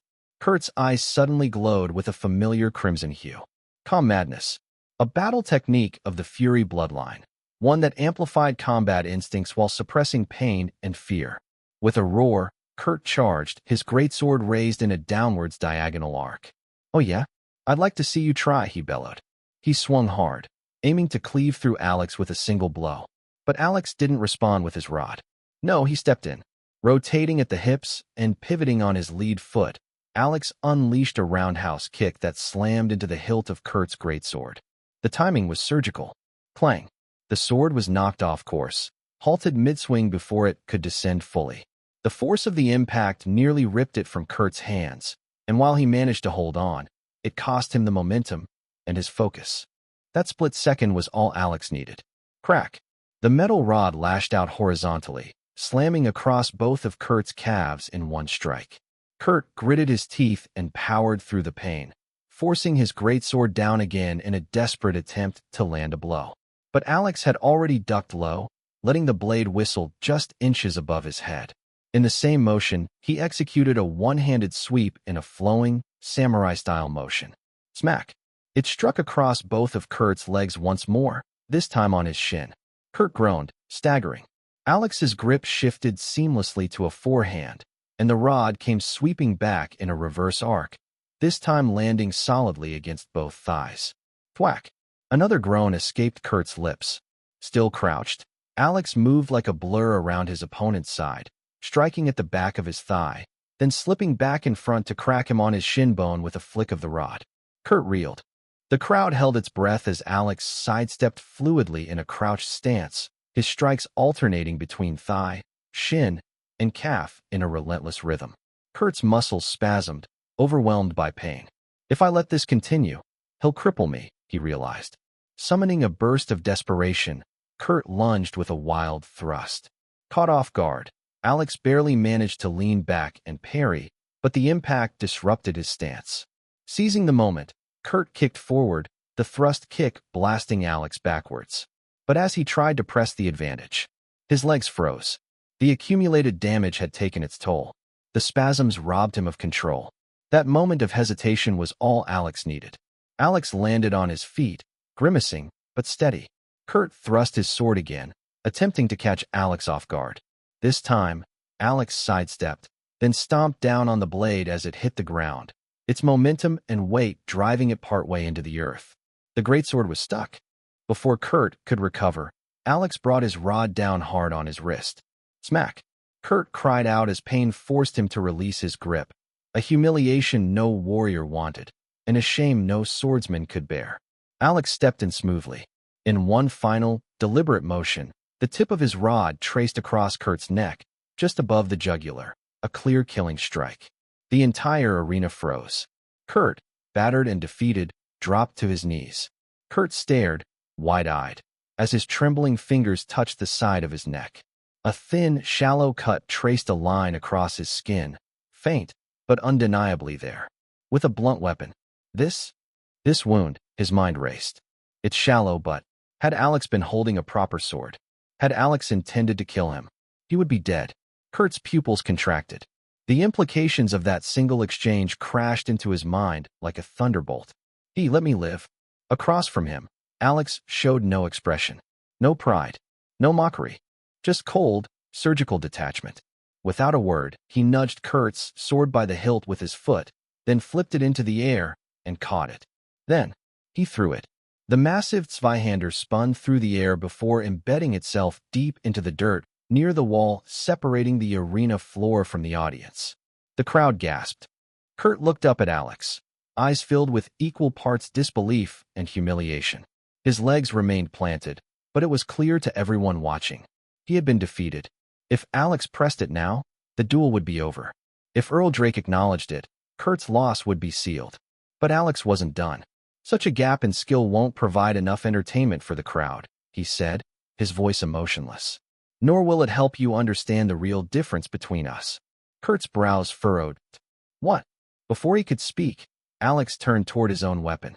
With a casual flick of the wrist, he hurled his metal rod like a javelin. Boom. The rod struck the earth, piercing cleanly beside the embedded Zweihander. The Colosseum fell into stunned silence. I can tell, Alex said louder now, ensuring the entire arena could hear. You're better with your fists than with a sword. His eyes narrowed, voice thick with contempt. I said I'd crush you at the things you believe you're best at. Then, looking down with absolute disdain, he added, Get your ass up. We'll continue barehanded. What? Kurt whispered, almost too quietly for himself to hear. All around, the crowd rippled with stunned murmurs. In the VIP gallery, Count Gordon burst into wild laughter. Ha ha, this boy, I like him. The others, save Earl Drake, looked equally shocked. Countess Megan pressed a hand to her chest. Baron Aiden's jaw twitched. Meanwhile, in another VIP stand across the arena, Jocelyn Holt practically exploded with fury. Get up, Kurt. Kill that low-born. Rip him apart, she screamed. But Kurt didn't hear her anymore. His world had shrunk. The crowd was gone. The noise faded into static. All he could see was Alex, standing tall, hands empty, looking down on him with scorn. His humiliation ignited into something primal. Kurt's muscles tensed, his jaw locked, and then his eyes darkened further, blood red fading into something deeper, something bordering on abyssal. But Alex wasn't fazed. He stepped forward, eyes still locked on Kurt. "If you liked kneeling so much," he said flatly, "you should have bent the knee when I gave you the chance." He paused. Now it's too late. Alex's presence surged, as if every word carried the weight of a judgment past. "Now get up," he continued, his voice rising like thunder. "Let me use you to educate every fool who thinks they can stand in my way." His final words fell like a hammer. "Intellect, weapons, or just my fists, I will put all opposition down. You will use me?" Kurt echoed Alex's earlier words, his voice tight with disbelief. "Yes. Is that too difficult for you to comprehend?" Alex replied coldly. "Since you're not even worthy of being my opponent, I'll at least put you to use, as a lesson to others like you who don't know their place." Each word was deliberate, dragged out, driving itself deeper into Kurt's mind like a branding iron. Kurt didn't respond with words. Instead, his internal energy erupted. A reddish aura enveloped his body as it grew more massive, his flesh bulking up grotesquely until he stood a full 8 feet tall, a hulking beast of a teenager. Titan bloodline manifestation. A.N. Hulk smash mode unlocked. The crowd roared in awe and horror. The ground trembled with each of Kurt's slow, heavy steps. Alex didn't even flinch. "You're going to fight me barehanded?" Kurt sneered. "Don't make me laugh." With a growl, his giant right palm swung towards Alex's head. The sheer force behind it was enough to crush his skull. "As I thought," Alex muttered. "You really do need a good beating." He slipped into a light boxing stance and simply tilted to the side, letting the blow pass harmlessly by. The overextension opened up Kurt's torso. Alex could have gone for a finishing strike to the kidney, heart, or liver, but he had something else in mind. He feinted a body blow, making Kurt instinctively reinforce his torso's defenses. Instead, Alex's fist curved mid-strike and slammed into the side and back of Kurt's lead knee. Crack! Kurt grunted, staggering, almost half-kneeling. He forced himself to remain standing, exactly what Alex had anticipated. Taking a step back, Alex launched a kickboxing-style calf kick, rocking Kurt's leg from the side. Roar! Kurt lashed out again, another huge punch aimed for Alex's ribs. Alex ducked and parried with minimal contact, slipping to the side to land another calf kick, this time on the opposite leg. The pattern repeated. Punch, evade, kick. Swing, parry, kick. Feint, sidestep, kick.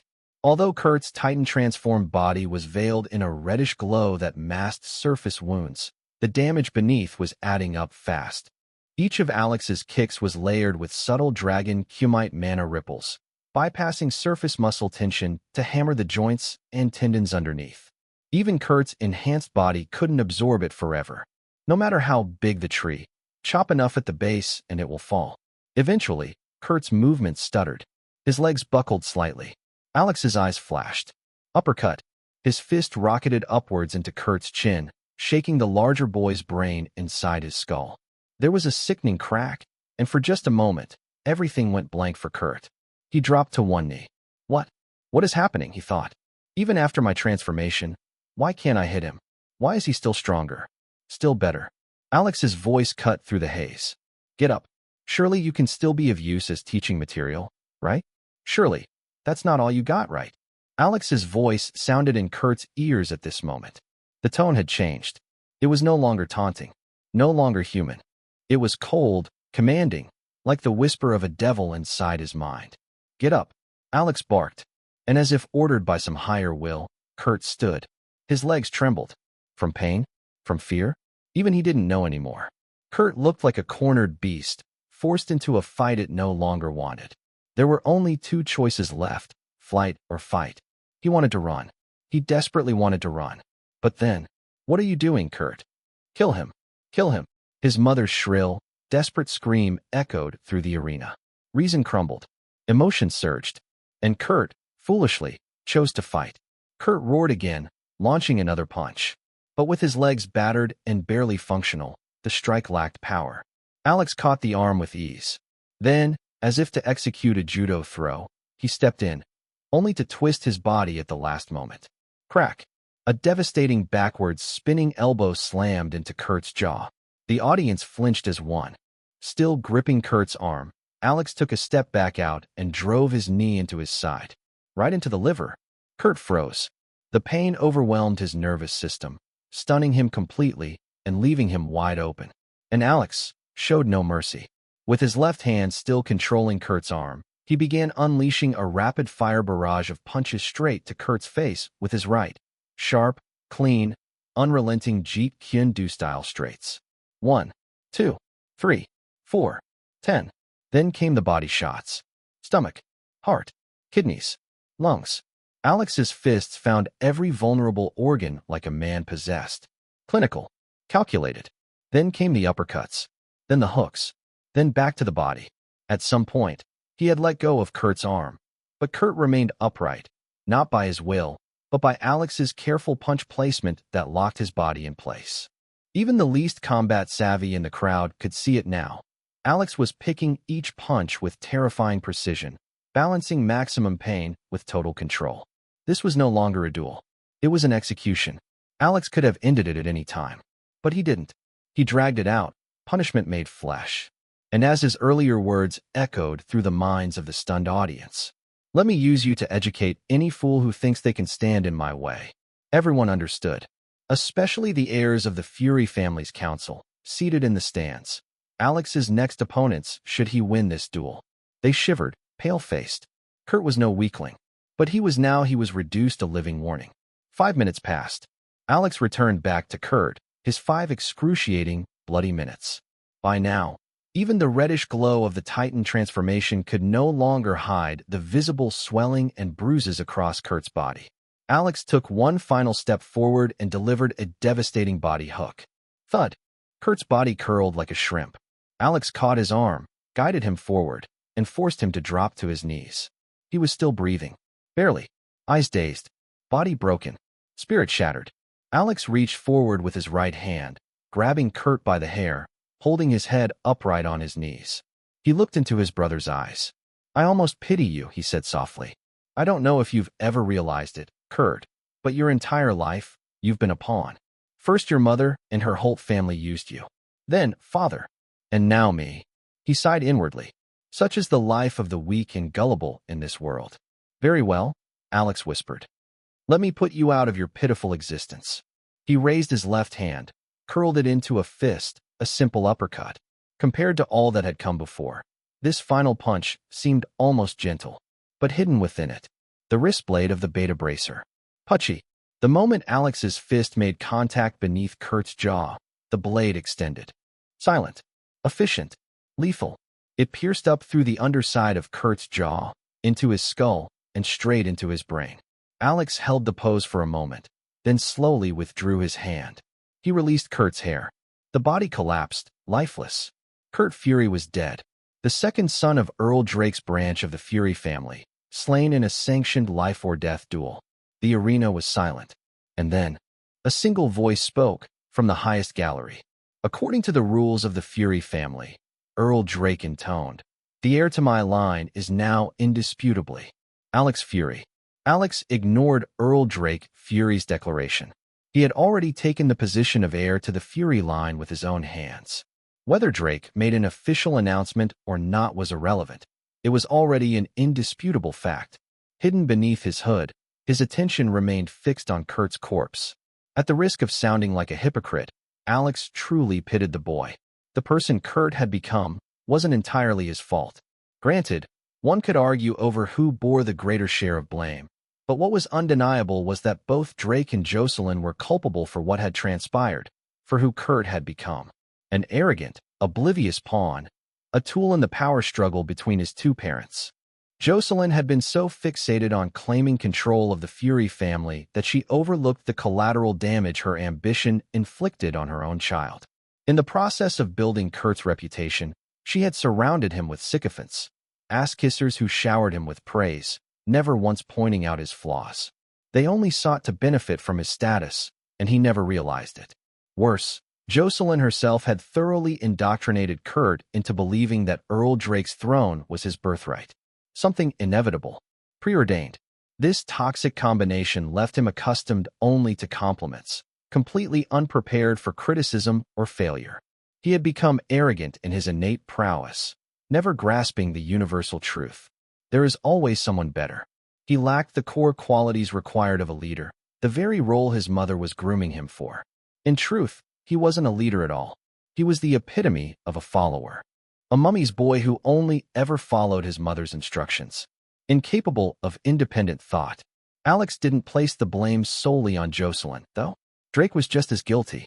Whatever Jocelyn had done, or was doing, Drake had the power to intervene. He could have separated Kurt from her if he truly wanted to. There were countless legal and cultural pretexts within the Varelian Empire, especially within the militaristic Fury family, that could have justified such an action. The Fury clan, after all, ran child soldier camps, facilities that trained children as young as 7 to become elite warriors, ready to join the family's forces when they reached adulthood by the age of 15. It was eerily similar to the Spartan Agoj from Alex's previous life. And Kurt, he had displayed extraordinary physical prowess as early as age 5. Drake could have easily used that as justification to remove the boy from Jocelyn's influence and place him in the Fury training camps. Sure, it would have caused tension with Jocelyn, the Holtz, and by extension, the Match Holtz. But they couldn't protest it directly, not when there was such a clear precedent. Drake could have simply argued that enrolling Kurt in the camps was for the good of his future as a warrior, a means to fully unlock and cultivate his potential. He had the authority, he had the opportunity, and yet, he chose not to act. This might make little sense in some other family, but this was the Fury family. Much like the infamous Spartans of old, paternal love here was shown not through displays of affection, but through forging one's son into a powerful warrior and soldier. Thus, Drake could have argued that sending Kurt to the harsh military camps was his way of showing love. Jocelyn could whine and complain all she wanted, but the Holtz or Match Holtz would be powerless to stop him. Heck, they might even understand Drake's stance. After all, their own families had their own warped definitions of affection. But Drake didn't bother. In his wariness of the mother, he seemed to forget the son. He failed to see that Kurt also carried half of his blood. Blinded by his caution for Jocelyn, he marked Kurt as belonging to the enemy camp, a decision which, ironically, ensured it. That one act closed off any chance for change in the boy, and all but confined him permanently to the side of opposition. From this point of view, Kurt was a pitiful youth, his path to ruin laid out and sealed almost from the moment he could walk and wield a weapon. Then again, I am not that different from Drake or Jocelyn, am I? Alex sighed. In the end, I used him to establish my position. Worse still, rather than try to save him, I killed him. All in the name of proactively eliminating a potential nuisance. Life is complicated. The truth was, the outcome of the duel between Alex and Kurt had been a foregone conclusion before the first blow was even thrown. At no point was Alex ever truly threatened by Kurt. The 5-minute flurry Kurt managed at the start, that was simply because Alex let him have it. Compared to Yudara's momentum and attack stacking, which came with the devastating blend of Amazonian brute strength, not lacking much compared to a half-Titan bloodline possessor, and immaculate technique, Kurt's momentum lock-on was child's play. Having sparred with Yudara for days, Alex could have broken out of Kurt's pressure at any point. Heck, he could have done so even more easily than how he did during the second half of the fight. Kurt only shone because Alex chose to let him shine. Which begged the question, why did Alex take such a risk? Why would someone as proactive as him, someone who routinely removed obstacles from his path the moment they appeared, hold back? Simple. He wanted to goad Kurt, to lure him into arrogance, to make him drop his guard, to put him at ease. After all, how else was he supposed to get the confession, or rather, the confirmation he needed? To Alex, this duel with Kurt was never the end goal. It was simply a means, a secondary objective in a much larger, multi-layered scheme. A scheme far more important than securing a public victory. A scheme, to Alex, far more critical than staking his claim as Earl Drake's heir. No, the true goal was much bigger than that. The first part of the scheme was to get Kurt to confirm that he and/or Jocelyn were behind the assassination attempt on Alex's life back in Mormont City. For that, Alex needed Kurt to get comfortable enough to spill the truth. Ordinarily, Alex would have simply used his mental ability beast intimidation, or the conceptual force of his true name fragments, Sommer's regality and dominion, or Velker's domination and subjugation, to force the truth out of the boy. But because of the artifact necklace Kurt wore, he had to abandon that plan. Unbeknownst to Kurt, Alex had already noticed the artifact the moment he laid eyes on him during the family meeting a few days prior. He had deduced the nature of the item based on Kurt's behavior, specifically the exaggerated confidence and the materials and enchantments laced into the artifact's construction. He concluded that the artifact greatly enhanced Kurt's innate mental defenses. It was certainly rare and valuable. Unfortunately for Kurt, it would do little to stop Alex if he truly intended to break through. After all, the foundation of Alex's mental attacks lay in concepts, a level of existence only a step below the fundamental laws of the world. The enchantments on the artifact could delay or obstruct such attacks, yes, but they were far from sufficient to stop a conceptual incursion. There was just one minor issue. While Alex was confident he could break through the artifact-enhanced defenses, he wasn't entirely sure what state Kurt's mind would be in afterwards. And it wasn't because he cared about Kurt's well-being. No, it was because he wouldn't be able to get what he needed if Kurt ended up in a vegetative state. So rather than brute force his way in, Alex opted for a softer approach. One vital, or fatal, trait of the Fury bloodline was their heightened emotional state, especially when it came to rage. In such states, their mental defenses became significantly weaker. That was precisely why the calm madness trait was so critical. It compensated for this dangerous flaw by offering clarity and defense during this heightened state. But only those with the purest bloodline, a durable spiritual force, or a high cultivation rank could access it. And Alex knew for a fact that Kurt didn't possess calm madness going into the duel, only acquiring it during the fight. So his plan was simple: provoke Kurt into an enraged state. And what better way to do that than to first let him taste the high of superiority, before systematically tearing it down? Had Alex come out strongly from the beginning, all Kurt would have felt was fear. Sure, fear was an emotion, but it wasn't one that was heightened by the Führer bloodline. In fact, it would more likely trigger the rebellion embedded deep within it. On the other hand, the arrogant high of superiority would cause Kurt to underestimate him, seeing Alex as something beneath him, so that whenever Alex poked or prodded him, the effect would be magnified. And, as expected, seeing Alex laid out on the ground, yet still daring to trash talk, infuriated Kurt. So much so, he didn't even realize that his mental defenses had weakened. Nor did he realize that he had already confessed, admitting that his mother, Jocelyn, was behind the assassination attempt on Alex.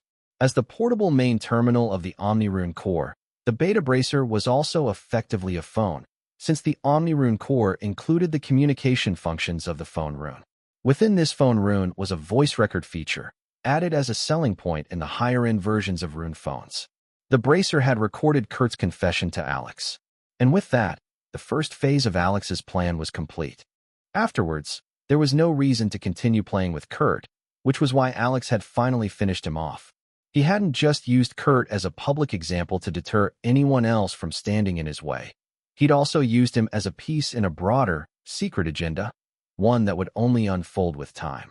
While these thoughts passed through Alex's mind, the Colosseum staff entered the arena with stretchers to carry away Kurt's corpse. Meanwhile, the healers began tending to Alex, working to restore his injuries and physical state. After all, one more duel remained. Although he had an affinity with the light element and could heal himself, he chose to let the healers do their work. There was no need to reveal that particular card, unless absolutely necessary. With his face and expression hidden beneath his hood, Alex silently watched as Kurt's body was taken away, giving nothing of his inner thoughts away. Ah! A shrill cry tore through one of the Colosseum's dressing rooms as Jocelyn arrived to claim Kurt's lifeless body. She collapsed beside the bed and wept for a long while. Eventually, the crying ceased. In its place was a wrathful, vengeful look. She reached out and held Kurt's cold, pale face. She stroked it lovingly. "Don't worry, my son. You won't die alone. I'll make sure that low-born bastard follows you into death, no matter what it takes. Wait for me, my son. Your death won't go unanswered." She kissed his forehead. Then, she stood, turned around, and left. "Take me to the castle," she ordered her retinue. "Yes, your ladyship." Jocelyn entered a luxurious 4-horse-drawn carriage, escorted by 4 mounted knights. The carriage sped away from the Colosseum, heading for the Ashen Castle. "Leave me." When they arrived, Jocelyn dismissed her servants as she made her way to her quarters, walking so fast she was almost running. She slammed the door shut behind her and bolted all the locks, ensuring no one could disturb her. Then she pulled out a large chest and began packing her clothes and valuables. Once done, she reached beneath the bed and retrieved a decorative dress box, revealing her hidden phone rune. She was just about to dial her collaborator's number when, suddenly, the world went dark. Thud! Jocelyn's body collapsed to the floor, motionless. The shadows beside her body flickered, and a figure materialized from within them. So he was right, the figure muttered. Not long after, both Jocelyn and her packed belongings vanished from the room. By the time anyone came to check, they would simply believe that the second mistress of Earl Drake had departed the Ashen Castle in the wake of her son's death. Unbeknownst to them, an unknown force had intervened. Back at the arena, some time before, Alex had been granted a quarter of an hour for treatment before his next duel would begin. The crowd murmured with doubt, anticipation, and curiosity over what was to come. Many worried about how much the fight with Kurt had taken out of him, especially his final, relentless flurry. After all, Alex had punched Kurt nonstop for 5 full minutes with high intensity. And that was on top of the already grueling effort he'd put into defending against Kurt's own 5-minute onslaught earlier. The toll on his body wouldn't be small. It was doubtful the healers could restore him to peak condition before the next match began. Though Alex had shown remarkable combat prowess in his battle against Kurt, not everyone felt confident about his chances of winning the next one. The healers could only mend his physical injuries. There was little they could do for his mental state. And more often than not, it was spent mental energy that became the unseen line between life and death. Either way, whether Alex was ready or not, the duel was happening. The healers left the arena once the allotted time passed, and 6 individuals walked onto the stage. They were the heirs of the key representatives of the family council, the old noble branches of the Fury family. Alex was up against the heirs of 3 viscounts and 3 barons. Technically, 5 of them belonged to old noble lines, while the 6th, another viscount's heir, came from a newer line that had been weakening over the years. Alex glanced at this last person in particular. Surprisingly, she was also dressed as a rogue. Her house had lost its patriarch 5 years ago during one of Earl Drake's wars. It seemed the line still held deep resentment, blaming the Earl for their beloved founder's death. So much so that his daughter, who was once on the path to become a knight like her father, had switched professions to become a rogue, something between a thief and an assassin. Alex subtly shook his head. While their grudge might seem justified, they'd forgotten one critical detail. The man who raised their line to viscounty status was Earl Drake. It was by standing at Drake's side, under his banner, that the original patriarch had earned the honor and glory of his title. It had also been his own decision to continue fighting beside the Earl. The battlefield was never safe. Anyone who stepped onto it had to accept, in full, that they might never walk off again. It was a reality one had to make peace with. Sure, it was convenient to blame Earl Drake for the man's death, but the truth remained. Unlike the Earl's sworn soldiers, the patriarch had not been obligated or conscripted. He had made that choice himself. It seemed this branch had joined the family council seeking some twisted form of revenge against the Earl, any form it could take. Their patience has certainly paid off. Now the daughter has a chance to kill me, the heir of Earl Drake, Alex thought. Is this their idea of revenge? Something to wound my father? He couldn't help shaking his head again. He wasn't sure if they were unaware, or simply pretended not to realize, that their noble status still hung entirely on Drake's goodwill. If the Earl chose to, he could strip them of their title at any moment. It had been his to give. And now, after all that, they dared to scheme so brazenly against their liege? I get it. The Fury family values ambition and rebellion. But if you're going to rebel, at least have the sense to do it wisely. Turning his eyes away from the only female among them, Alex scanned the rest of the group. Among the party of 6, if they could even be called a party, Alex faced 2 swordsmen and a berserker, heirs of 3 barons. The remaining 3, heirs of viscounts, consisted of a rogue, an armored knight, and a mage. The 5 warrior types hovered around the intermediate rank, but the mage stood out, surprisingly reaching the peak of elite rank. This was unusual. As noted before, mages were rare within the Fury family, and the few that did exist usually had weak magical potential. Not only had Alex been unaware that one of the heirs was a mage, but if they were around his age and already at peak elite rank, then they were a prodigy. After all, any mage who reached that stage before the age of 30 was exceptional. That kind of magical talent rivaled Zora's accomplishments. The thought caused Alex to frown. He took a closer look at the mage. Even with the figure obscured beneath a cloak, certain things were still visible to his truth-seeker eyes. Mages naturally linked their internal mana with the ambient mana around them. It was nearly impossible for them to avoid exuding an energy signature, especially one noticeable through Alex's spirit sight. This energy signatures were almost always unique. While they might display the same colors through his spirit sight, Alex could instinctively distinguish one from another.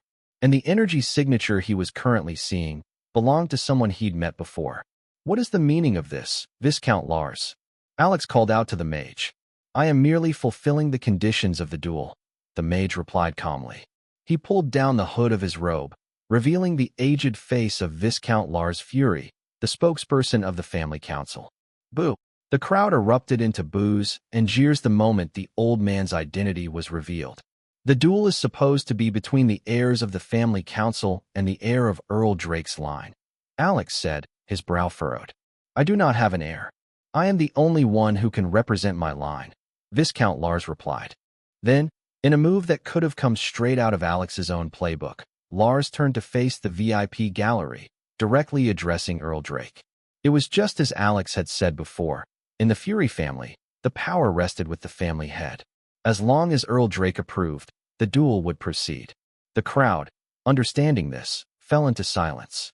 They held their breath as Earl Drake's indifferent gaze drifted between Alex and Viscount Lars. I received a report yesterday that Viscount Lars' only son and heir went missing en route to the Ashen Castle to participate in this duel. He is feared dead. As a result, Viscount Lars is left without a suitable heir and has no choice but to represent his line personally. In light of these circumstances, and considering that the difference in strength is not excessive, I will allow his participation. Surprised murmurs swept through the crowd. Very few had expected Earl Drake to allow the duel to continue. After all, Alex had just endured a brutal fight. One would think a father might use Viscount Lars' questionable participation as a pretext to cancel or at least postpone the duel. But before everyone's eyes, Earl Drake Fury did no such thing. It was then they all realized something. The Earl seated on the highest podium wasn't acting as Alex Fury's father. He was acting as the head of the Fury family, and his decision had come from that lens. But Earl Drake wasn't finished. Still, while the situation is understandable and unavoidable, compensation must be paid, he added. Then he turned to Alex. Alex Fury, you may introduce a stipulation or alter the stakes in the case of your victory. What say you? Alex cast a sidelong glance at Earl Drake before his eyes settled once more on Viscount Lars. He studied the old man in silence. Despite being well over 60, Viscount Lars was still just an elite-ranked mage, albeit at the peak of that rank. The fact that he hadn't advanced to great mage by now meant he likely never would. It was a known truth in the magical world. Talent was the key to becoming a great mage. Hard work mattered, yes, but talent mattered more. The reality that Lars was still at this level, despite his age, made it obvious. He didn't have the talent. The man bore the burden of double misfortune, a low-purity Führer bloodline, and subpar magical aptitude. Together, they formed an insurmountable wall. Alex turned to the heirs of the family council. If you lot give up now, I'll overlook the transgressions of your fathers and branch representatives against me and my line, he said calmly. Save it, brat. None of us will be swayed by your words. Viscount Lars cut in sharply before any of the heirs could respond. Just make your decision and let's get on with it. Other than the female rogue, the rest of the heirs had seemed tempted, at least briefly, to consider Alex's offer. But once Lars spoke, it was as if their path to retreat had been sealed off. One by one, they roused their fighting intent, each signaling their rejection of the offer. Very well, Alex nodded. He looked at them and said coldly, I was going to make things easy for you. But now that you've chosen the hard way, you've only yourselves to blame. Then, turning to Viscount Lars, he spoke plainly, I will kill you. I promise you that. It was a simple statement without Alex's formed killing intent behind it, yet it sent a chill down the spines of both Lars and the gathered heirs. Unbothered by their visible discomfort, Alex turned back toward the VIP gallery, towards Earl Drake. I choose to raise the stakes. If I win, not only will the family council be disbanded, but the fiefdoms of its members will be taken over by the family. Their heirs and offspring will be forced to serve the family faithfully for 20 years before the fiefs can be restored. Gasps rang out as blood drained from the faces of the council members seated in the stands. Alex's proposed stakes were vicious, and they struck where it hurt most. The worst part? None of them could protest. After all, it was merely a tempered reversal of the punishment they had initially proposed against him. At least Alex had the decency to give a clear timeline. Once again, all eyes turned to Earl Drake. Would he accept? The Earl nodded once. I will allow it. If the heirs of the family council win, all transgressions against the Drake family branch will be forgiven. The council will be granted the right to conditionally exist, and Alex Fury will be stripped of his position as heir to the Drake family branch. He will serve the Fury family in enforced labor for the next 10 years. However, if Alex Fury wins, the family council will be disbanded with immediate effect. The council members and their branches will be declared guilty of violating family law, and their lands will be confiscated by the Fury family. These lands will remain seized pending a 20-year period of servitude by the branch representatives, their heirs, and offspring to the Fury family. Earl Drake clearly laid out the stakes of the duel for all to hear, leaving no room for doubt or misinterpretation. Some in the crowd couldn't stop gasping at the sheer weight of what was at stake, especially the consequences for the losing side. At a glance, it seemed both parties had more to lose than to gain. But those with deeper insight understood the true prize behind victory in this duel. Power. In the game of power, it wasn't always about acquiring more. Sometimes, your strength increased simply by removing your rivals. That was what this duel was about. This wasn't a contest for direct gain. It was a bid to eliminate the other side's influence. And once that influence was gone, the victor's power would naturally rise to fill the void left behind. Still, one matter puzzled a few within the crowd. If the duel conditions are supposed to be fair, then why does Alex only serve 10 years, while the family council's condition is 20? Isn't that biased? Is it because he's the family head's son? Someone asked aloud. But someone else answered immediately and passionately. What do you mean unfair? The family council was in the wrong from the beginning. If this were any other family, they'd have already been punished for breaking the family laws. But because it's the Fury family, they get the luxury of defending themselves through a duel. And not just any duel, but one against the family head's own heir. You think that's fair? On top of that, their opponent is someone who just finished a brutal duel. And now, they're forcing him to fight again, 6 against 1. And they're not even ashamed. An old man over 60 is joining in to gang up on a 15-year-old. So yes, you're right. This is unfair. But you tell me, who is it unfair to? The shameless family council? Or the heroic heir who isn't backing down even with the odds stacked against him? From the man's clothes, it wasn't hard to tell he was a squire under Earl Drake's banner. Those who had doubts wisely kept them to themselves. That said, many couldn't help but start seeing Alex in a different light. After letting the weight of his words settle in the minds of the duelists and the audience, Earl Drake turned to the platform and addressed them directly. Is there anyone among you who still harbors doubt and wishes to step down from this duel? No one moved. Not a word was spoken. In that case, Earl Drake said, voice even and final, may fortune be with the victor. The air was thick with anticipation as the duelists took their positions in the arena. 6 combatants stood on one side. Alex stood alone on the other. The group of 6 arranged themselves into a straightforward formation. Viscount Lars, the mage, positioned himself at the extreme rear, almost 30 meters behind his allies and roughly 80 meters from Alex. At the front of their formation stood the armored knight, clearly taking the role of tank. Behind him was the berserker, a likely sub-tank and heavy damage dealer. The rogue lingered behind the berserker, her placement flexible, suggesting a mobile support or flanking role. Bringing up the rear flanks were the two swordsmen. The swordsmen were the weakest of the group, only at early intermediate rank, which was why they had been relegated to the back of the close-range formation. At some point, people had conveniently forgotten that Alex was also an early intermediate rank. The heirs certainly hadn't, but still they wanted to ensure he never got close to their weakest link. Earl Drake Fury had made both sides wait to fully take their positions in the arena before the duel began. Afterward, he said nothing, choosing not to immediately start the battle, instead letting the tension hang in the air. The arena had fallen completely silent. The atmosphere was thick, so charged it felt like it might ignite.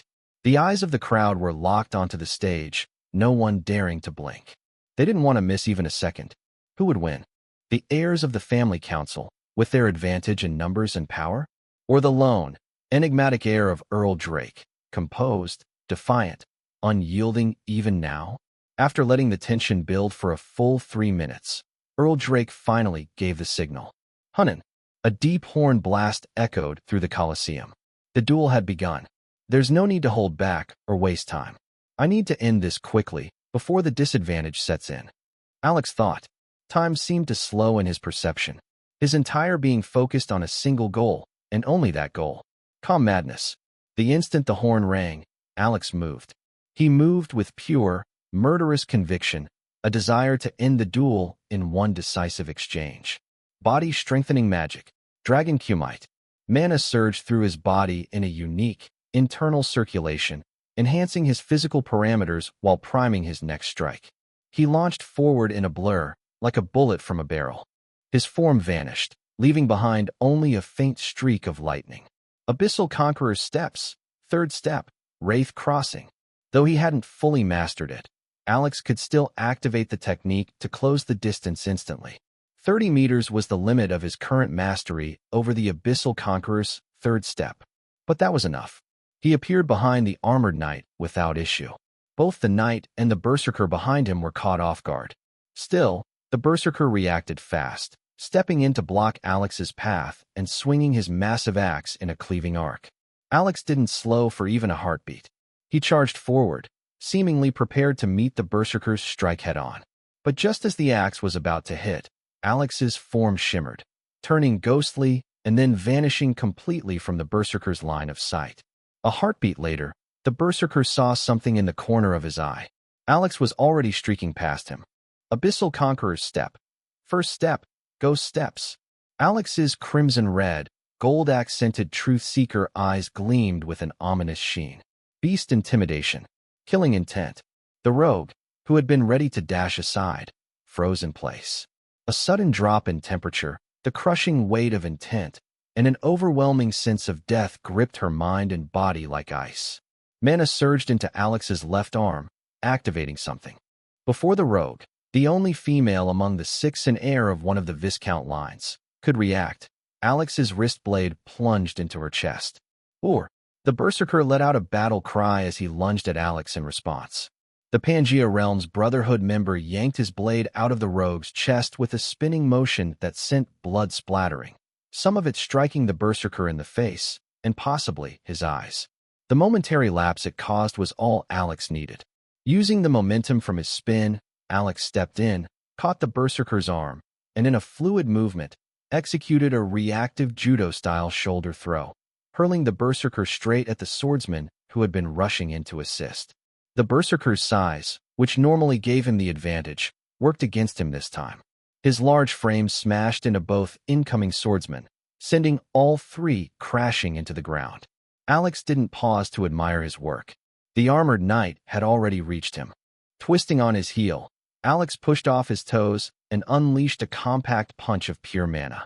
Dragon commute, blast punch. The mana-projected fist slammed into the knight, blasting him backward. Though the damage was minimal due to the knight's heavy armor, the force bought Alex some precious distance. It had served its purpose. Turning swiftly, Alex sprinted toward the trio he'd just sent tumbling. Before they could even fully rise, Alex reached them. His wrist blade, now charged with focused mana through the beta brace, swept in a blur, cutting a blue-hued arc through the air. A clean semicircle passed across the necks of all 3. They froze. A heartbeat later, blood began to pour down their throats. Then, they collapsed. Ah! The knight roared in rage, charging at Alex with his sword raised. Even in his fury, the knight kept his tower shield up, his instincts still intact. Alex evaded the strike. But when he retaliated, the knight anticipated it, raising his shield just in time to block the attack. What followed was a fast, intense exchange. Alex darted around the knight's heavy swings while the knight weathered every strike behind the bulwark of his tower's shield. After Alex's explosive 4-kill sequence, many in the crowd believed the knight had finally succeeded in locking him down. But the knight didn't share that optimism. Something was off. Alex hadn't repeated the powerful mana punch he'd used earlier, and the knight didn't believe it was because he couldn't. No, it felt more like he was waiting. Then, as if to confirm that suspicion, he heard a quiet, smiling voice from within Alex's hood. Oh, he's finally done? Dragon Commute, blast punch. Before the knight could react, another mana punch slammed into him. This one even stronger than before. He was blasted nearly 40 meters away.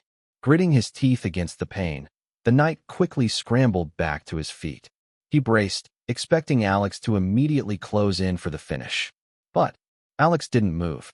Instead, he simply stood there, hood raised, gazing up at the sky. It wasn't some dramatic pose. It wasn't for flair. To the knight's horror, ominous dark clouds had gathered above the arena, unseen by most until now. His eyes snapped to Viscount Lars. The old man stood tall, arms outstretched, lips moving rapidly as he chanted, drawing more mana than any normal spell required. Those clouds were his doing. But the knight couldn't suppress the unease welling inside him. He knows. He clearly knows what Viscount Lars is doing. So why isn't he stopping it? Why is he just standing there? A terrible thought crossed his mind. Is he planning to take it head on? The very next moment, the air quaked as Viscount Lars roared with venomous triumph. Special warfare spell, Heaven's Punishment. Special warfare spell, Heaven's Punishment. Suddenly, the lightning within the dark clouds coalesced and shot down in a single, massive bolt. Smiling faintly, Alex looked up at the dark sky and the incoming strike. A golden glimmer sparked at the edges of his crimson-red pupils. Deep within his mind space, the Omni-Rune core stirred. And immediately, something changed. The bolt of lightning meant for Alex shifted. Boom.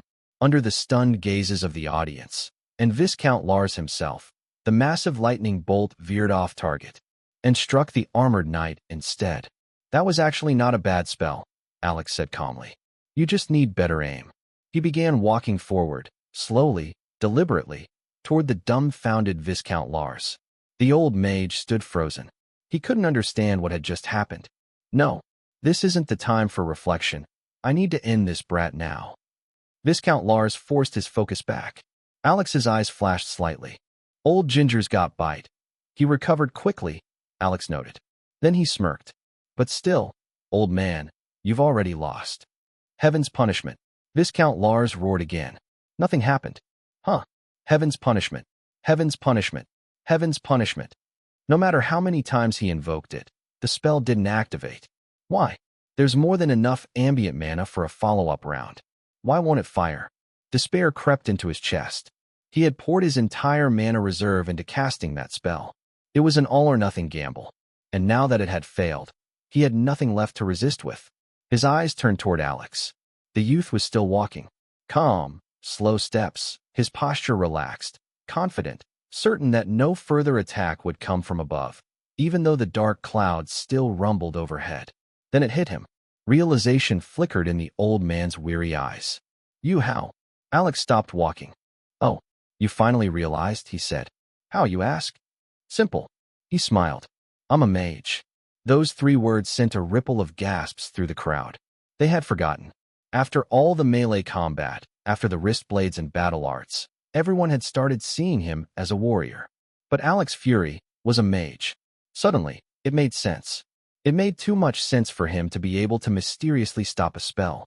As for the how behind what he'd done, very few present truly understood magic, let alone its deeper mechanisms. Even Viscount Lars didn't seem to fully grasp it. Alex saw the confusion on his face and shook his head. No wonder you're stuck at peak elite. You're a frog in a well, he said, taunting, before explaining. When a lesser mage casts a spell of the same affinity as a superior mage, that spell can be hijacked by the superior caster, recognized by the laws of magic as the higher authority. That is called. Viscount Lars spoke before he could finish. Spell stealing. Exactly, Alex confirmed. But how? How is this possible? Lars thought. I'm a peak elite. He's an early intermediate. How could he possibly be a better mage than me? He was unwilling to believe it. It meant his 60-plus years of studying magic couldn't match the few years this brat had spent on the path. It was a brutal, undeniable rejection of everything he had dedicated his life to. How could he accept it? How? How can this be possible? This is impossible. His voice cracked. He sounded like a man on the edge of mental breakdown. Deep within Alex's eyes, shimmering beneath the shadow of his hood, one could glimpse a cruel satisfaction at the mental collapse of his opponent. He decided to break the final shred of stability in the old man's mind. Allow me to show you the difference between us. Alex raised his hands. Unseen to all others, the Omni-Rune core responded from within his mind space, altering the formation of the spell known as Heaven's Punishment. In your hands, it is called Heaven's Punishment, but in mine, it shall become something else.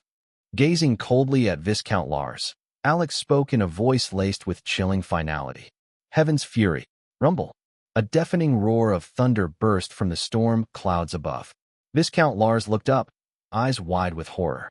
Under his terrified gaze, the lightning energy forming above was far, far greater than the spell he had originally cast.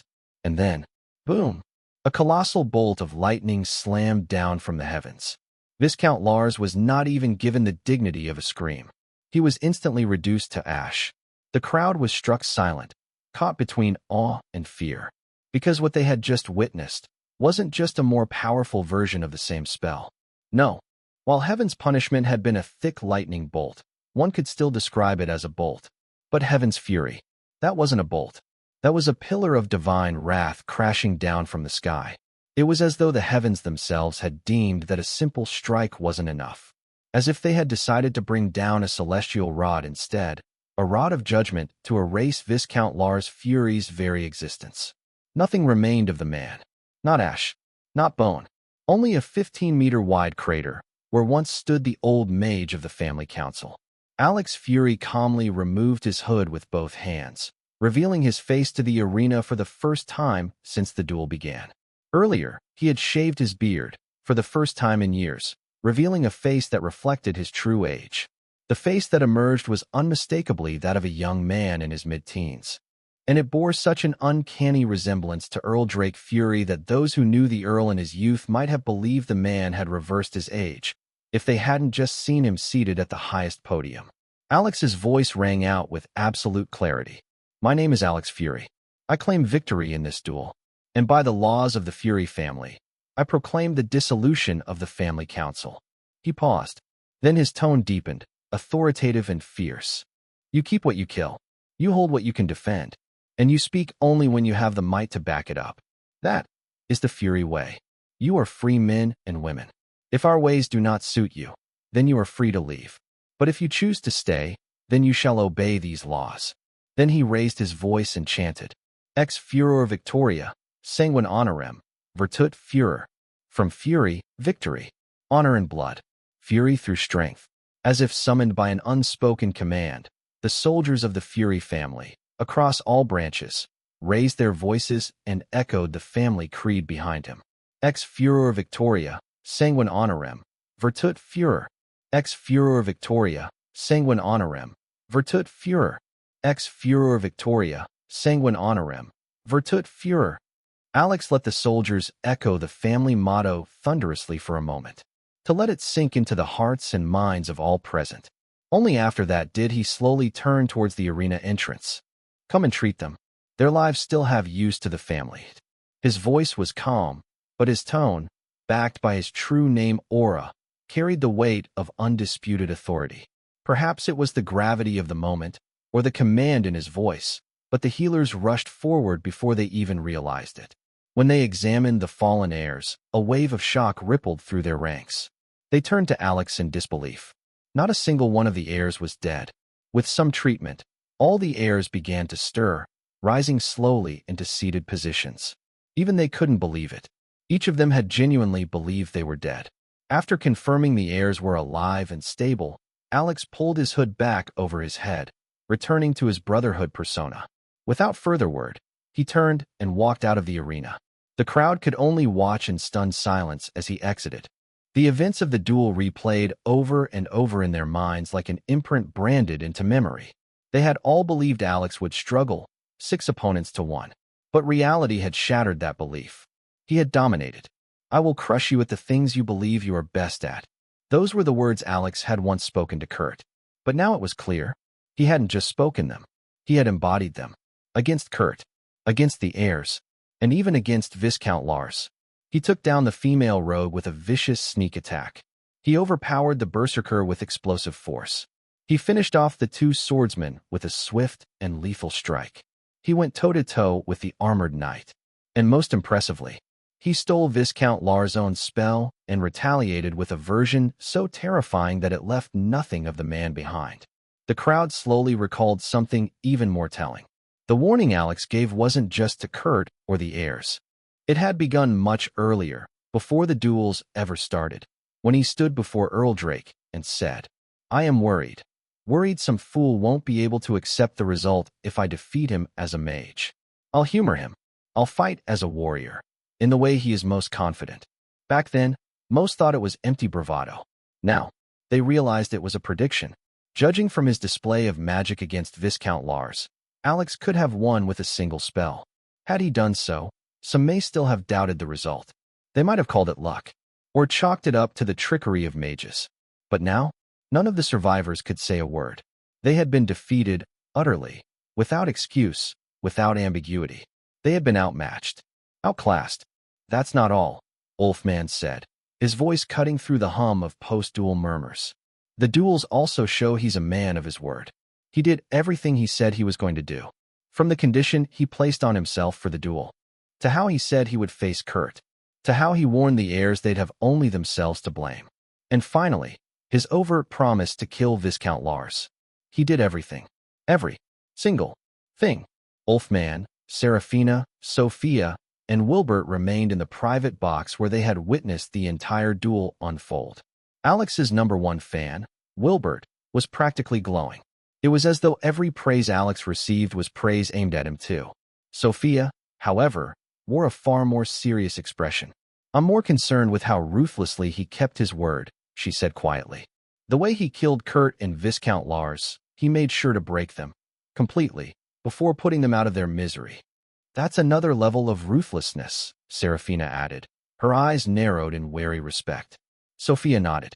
"We have to make sure he promises never to target us. But for that to happen, we can't just show that we have no intention of standing in his way. We need to make sure our mothers do the same." Ulfman smiled wryly. "It's not your mothers we have to worry about. It's mine. As long as my mother doesn't make a move, yours won't either." Neither girl argued. Their mother was a peaceful woman. She didn't hunger for power. She simply wanted safety and stability for her children. It was only due to Jocelyn's scheming that she had aligned with Ulfman's mother at all. She had no ambitions beyond what she already had. But if Ulfman's mother insisted on something, she might support her, for old time's sake, and as a fellow Fury woman. "I'll talk to her," Ulfman promised. "I'll make her swear to stay out of it." "That's for the best," Sophia agreed. "It's unlikely, but we'll speak with our mother as well." Once again, the group quietly reaffirmed their stance. They would not oppose Alex Fury's claim to the heirship of Earl Drake's line. All that remained now was to ensure their mothers didn't do anything foolish that might ruin that position. With the end of the duel came a flood of reactions from all who had witnessed it. The most common reactions? All. Fear. Alex Fury had stamped his name into their hearts. But just behind those emotions were the cries of gamblers. Wails of joy and despair echoed alike. Surprisingly, a few madmen had actually bet on Alex winning both duels. Most winners only bet on him defeating Kurt, while refusing to stake anything on the duel against the heirs and Viscount Lars, much to their regret. But the vast majority? They lost. Most had bet on Alex losing to Kurt. The rest had bet he'd win against Kurt, but fall in the second round. Whether they won or lost, everyone walked away with one truth burned into their soul. You do not underestimate the new, undisputed heir of Earl Drake. Speaking of Earl Drake, he, along with the 4 other nobles seated with him in the VIP gallery, each had their own thoughts. Count Gordon? He was thoroughly entertained. He had come for the festivities, and Alex's performance more than delivered. Count Vincent, ever the gloomy and unreadable one, took special note of how Alex fought hidden behind a hood the entire time.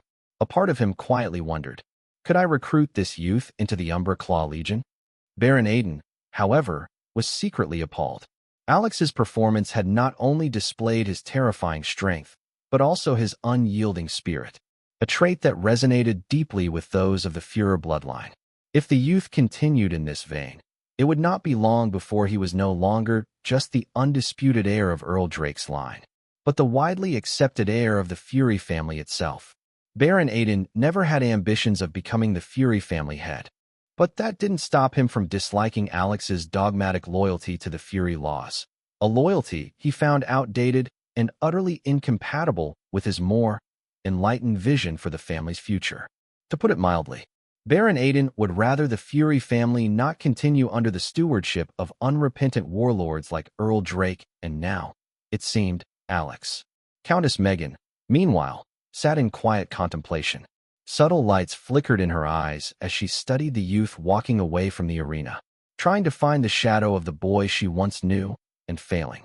It was like the boy was simply gone. The transformation was so drastic, she almost couldn't believe it. But the truth was clear. She had seen it with her own eyes. And despite everything, Countess Megan was genuinely happy for Alex, because she knew better than most. To survive in this world, one must shed the naivety of childhood. Cold calculation, cunning, power. These were the tools one needed to survive the cruel, unforgiving adult world of Pangea. And from the looks of it, Alex Fury was now equipped. Earl Drake wore a faint smile. It would be a lie to say he felt nothing over Kurt's death, but he had already rationalized it. The strong feed on the weak. This is the nature of our world. The stronger of the two had survived. He would grow stronger from this. As for the weaker one, death is an escape, a sanctuary. This loss simply proved he wasn't ready to face the world. In Alex, the Earl saw what he needed to see. The raw dominance required to subjugate and rule the Fury bloodline. And more than that, the talent to chase power, to pursue the peak, to one day inherit, and perhaps even surpass, the legacy of the Mad Earl. Whether as a warrior or as a mage, Alex stood above his peers. Only such a man could one day take his throne. With this duel, Earl Drake was convinced. He had found a worthy successor. Now, all that remains is to put the finishing touches to his development. Drake thought to himself. Before that, though, I should go see what's going through his mind. After claiming his first truly worthy victory, Alex left the arena grounds and walked into the tunnel leading out of the Colosseum. Only when he was certain he was completely out of sight did he finally release the tension in his muscles. His body faltered slightly. He nearly collapsed. Pain surged through his muscles. His internals screamed in agony. His mana pathways were completely dry, his core locking down what little mana remained, just enough to stop him from slipping into mana shock, or worse, mana deviation. Contrary to the facade he'd maintained in the arena, his victory had been far from easy. He was not the invincible warrior he had made himself appear to be. If anything, he had given his absolute best performance across both duels, pushing his body to the absolute limit in order to deliver an overwhelming, flawless victory. Could he have won without going that far? Yes. He didn't need to brutalize Kurt with a 5-minute barrage. He didn't need to spell dominate Viscount Lars's heaven punishment. He could have just prevented the man from casting it altogether. So why did he? Simple. Shock and awe. Back in Alex's previous life, one of the most effective conventional military tactics was exactly that. Shock and awe. A method of using rapid, overwhelming violence within a short period to demoralize, destabilize, and psychologically break the will of the opponent. Violence isn't just a weapon. It's a message. A very brutal message. It was a tactic that could be applied by anyone, from a lone operative behind enemy lines to the full force of a military invasion. You didn't need to kill everyone. You just needed to crush the first few opponents so completely that the rest overestimated your strength and recalculated the risk of opposition. And in the Fury family, That was exactly the kind of message Alex needed to send. The Fury family was full of rebellious, ambition-driven, egotistical lunatics who would leap at any opportunity to challenge him. Rather than deal with their constant provocations one by one, Alex chose the cleaner, more brutal option. Nip the problem in the bud, even if it meant seriously damaging his body in the process. Going into the duels, the only person Alex was certain he could defeat decisively was Kurt. Kurt had underestimated Alex's strength as a warrior. So Alex played into that assumption and used it to stage the first phase of his operation. Since no one expected much from him as a warrior, overwhelming Kurt, brutalizing him in front of the crowd, dramatically raised Alex's profile. But in truth, Alex wasn't nearly as strong as everyone now believed him to be. He hadn't actually trounced Kurt for 5 straight minutes. What he had done was knock Kurt out in a single moment. One decisive instant. One blow. And from then on, Kurt was unconscious and completely defenseless. The rest? The entire 5-minute barrage. Just theatrics. A perfectly constructed illusion meant to cement Alex's ruthlessness, brutality, and, most of all, the illusion of overwhelming strength. To everyone watching, it looked like he dominated Kurt in a prolonged one-sided assault, when in reality, he had only ensured the boy didn't recover or defend himself. This carefully executed performance had served its purpose brilliantly. By the time he entered the second duel against the 6 heirs, they were already psychologically defeated. They tensed up before the fight even began. Had they been in a normal state of mind, 5 against 1, Alex wouldn't have stood a chance. The knight would have soaked his attacks. The berserker would have locked him down. The rogue would have struck from the shadows. And the swordsman? They wouldn't even need to fight. But that's not what happened. Because of Alex's duel with Kurt, the heirs went into their duel with him nervous, hesitant, overestimating his capabilities. And that gave Alex the opening he needed. This was especially true after Alex's theatrical declaration that he would kill Viscount Lars. That moment created a short but critical window. A window where the heirs would engage him while in a psychological debuff, if one could call it that. Alex knew that if the fight dragged on too long, the heirs would see through the illusion of his invincibility. They'd regain their composure, and once that happened, he'd be in real trouble. So he had no choice. He had to defeat them quickly. That was why he went all in. Even using physical techniques he hadn't fully mastered or learned to execute safely. He gambled everything. The illusion of invincibility had to be established, and more importantly, it had to be maintained. As for why he didn't simply wipe the floor with them using magic during that brief opening, well, that's another story in itself. When Alex first arrived at the venue and inspected the Colosseum, something had struck him as off. The mana ambience was odd. Too refined in certain areas, too thinned out in others. And beneath it all, a familiar pulse. Array formation energy. Subtle, hidden, but not too well hidden. Someone had recently installed a formation, and it didn't match the venue's original array layout. It wasn't hard to deduce the intent. Someone had tampered with the arena's infrastructure, and considering the timing, it had everything to do with his duel. Alex's first thought? Sabotage. But if it were truly dangerous, Earl Drake would have noticed. And if the Mad Earl hadn't acted on it, that meant it posed no threat to the audience. Which left only one conclusion. The array was set up specifically to affect him within the dueling arena. In other words, a trap. Alex quickly realized what was going on. So this is a test, huh? It made sense. Earl Drake likely saw this as a way to prepare Alex for the future. After all, stepping into traps was inevitable on the path of cultivation. Better to give him a taste of it now, before the stakes became life and death. So Alex chose to make the most of it. He immediately instructed the Omnirune core to begin hacking the formation. It didn't take long. The array turned out to be a support formation, one designed to temporarily amplify a mage's casting capability far beyond their natural limits. In fact, it could support a spell up to grade 7, a tier normally reserved for great mages. Had it only been grade 5, or even grade 6 at a stretch, Alex could have overpowered and hijacked the spell directly using the Omnirune core's AI's assistance. But a grade 7? That was out of his league. To hijack it, Alex couldn't try to dominate the spell in the moment of activation. He would first need to dominate the array formation itself. And that would take time. It also meant he'd have to sacrifice something else. He couldn't use magic while the Omnirune core was occupied with hacking the array. This was the real reason why he handicapped himself against Kurt. Since he wouldn't be able to cast magic anyway during the early parts of the duel, he decided to make a spectacle out of it. So he leaned fully into the "I'll fight you as a warrior" declaration and played the role of a martial fighter. A calculated persona to elevate his mystique and buy Omnirune time to do its work. By the time the duel against the heirs began, Omnirune had already breached the formation circle. Alex had full access to hijack its control whenever he needed. He could have stopped Viscount Lars from casting the spell altogether. But once he assessed the battlefield and noticed the armored knight was still standing strong, he chose a better option.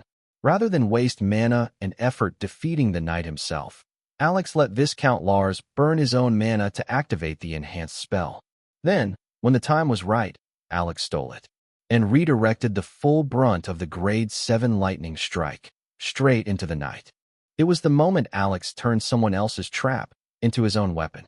However, what Alex hadn't expected was that the insane old mage would actually cast a special warfare spell, a rare, high-tier class of Grade 7 and above spells designed exclusively for battlefield annihilation. He had other plans. He didn't want to kill the knight, so he couldn't just redirect the full force of the spell straight at him. Instead, Alex had to weaken the output of the spell, all while it was charging. Complicating things even more, due to the power level of the spell, Alex couldn't completely sever Viscount Lars's connection to the spell matrix. At best, he could block it. So each time Viscount Lars shouted "Heaven's Punishment," the spell formation did respond. Only, Alex had already taken control of its output channel and kept the spell from firing. The spell never stopped, its energy accumulating, growing stronger and more volatile with every failed cast attempt. Which meant when Heaven's Punishment finally evolved into Alex's so-called Heaven's Fury, it wasn't just due to his magic. All Alex did was apply a key modification.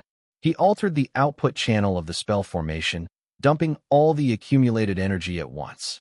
This created the illusion that he had empowered the spell. Even after limiting how much directive control he fought for, Alex still suffered serious backlash. If not for his unique talents, extreme mana capacity, and elemental affinity enhancement, he wouldn't have lasted a second standing after the spell fired, let alone delivered a speech and walk off the arena grounds with his own 2 feet. After all, he was just an early intermediate ranked mage attempting to manipulate a spell meant for great mages, 2 entire ranks above him. The fact that he pulled it off and survived was a testament to his real achievement. RuneTech Magic, for it did all the heavy lifting. Staggering, Alex leaned against the tunnel wall for support. His legs buckled beneath him. At that moment, Finn broke the command to stay hidden. Without waiting, the wolf morphed into his direwolf form, and somehow managed to lift Alex onto his back without worsening the injuries. As soon as Alex mounted, the Solmir components of his true name triggered, working passively alongside the Everspring rune. It was just enough to help him stay conscious, or at least upright, as Finn tore out of the Colosseum and sprinted through the streets of the City of Ashes. Their destination, the secluded back mountain lodgings of Ashen Castle. Fortunately for Alex, they made it just in time. The moment they crossed the threshold, he blacked out. Alex regained consciousness a few hours later. His body still ached, but between his natural regeneration, the passive effects of his true name, and the healing from the Everspring rune, he had mostly recovered from the worst of it. He immediately sensed a familiar presence nearby. Sliding off the bed, he saw Finn curled up fast asleep, just like always. The cub had been pushing itself hard to cultivate, clearly trying to grow stronger quickly, to share in its alpha's burdens. Alex made his way into the lodge's training room, where Eudora was already waiting. "How was it?" he asked. "You were right," Eudora replied. She tried to flee the moment she confirmed her son's death. She gestured to the side, revealing a bound and gagged Jocelyn, unconscious. Alex walked up to her and began muttering under his breath, pretending to chant a spell. A portal shimmered into existence beside Jocelyn and silently sucked her in. Eudora's eyes widened. Teleportation was rare enough, but a spell of that level, cast so effortlessly, at the early intermediate rank? Unheard of. She had no idea that Alex hadn't cast a spell at all. He had simply authorized the Omnirune core to trigger its teleportation function. She's now somewhere no one can find or trace her, Alex said flatly, intentionally reinforcing the misunderstanding. Eudora nodded slowly. She pulled this out from a hidden compartment, she said, handing over a phone and a tightly rolled communication scroll. Alex raised a brow. The scroll was one of the world's secure types of communication, lagged, but nearly untraceable. It had long been the gold standard for covert communication in Pangaea, at least until Alex introduced Rune phones. This scroll was used to contact the Holt family, Eudora added. But strangely, the phone was hidden even better than the scroll. Alex's ruby-red eyes gleamed. If the scroll was her method for communicating with the Holts, then why was the phone hidden even more securely? He accepted the phone and activated the OmniRune core, a silent connection linked to the device. Back in his previous life, Alex had worked for over a decade at a tech firm with military defense contracts. The company's products had been sold not only to their government's Department of Defense, but also to allied, and occasionally rival, nations. Such tech always had secret backdoors, built at the request of the government, to allow quiet surveillance of who was using it, how, and where. So naturally, when Alex designed his Rune phones for Pangaea, he included backdoors, accessible only through the OmniRune core. Not just in Rune phones. Even his RuneNet and Rune tattoos had embedded failsafes, a network of control protocols meant to prevent his own creations from ever being turned against him. Call it occupational paranoia.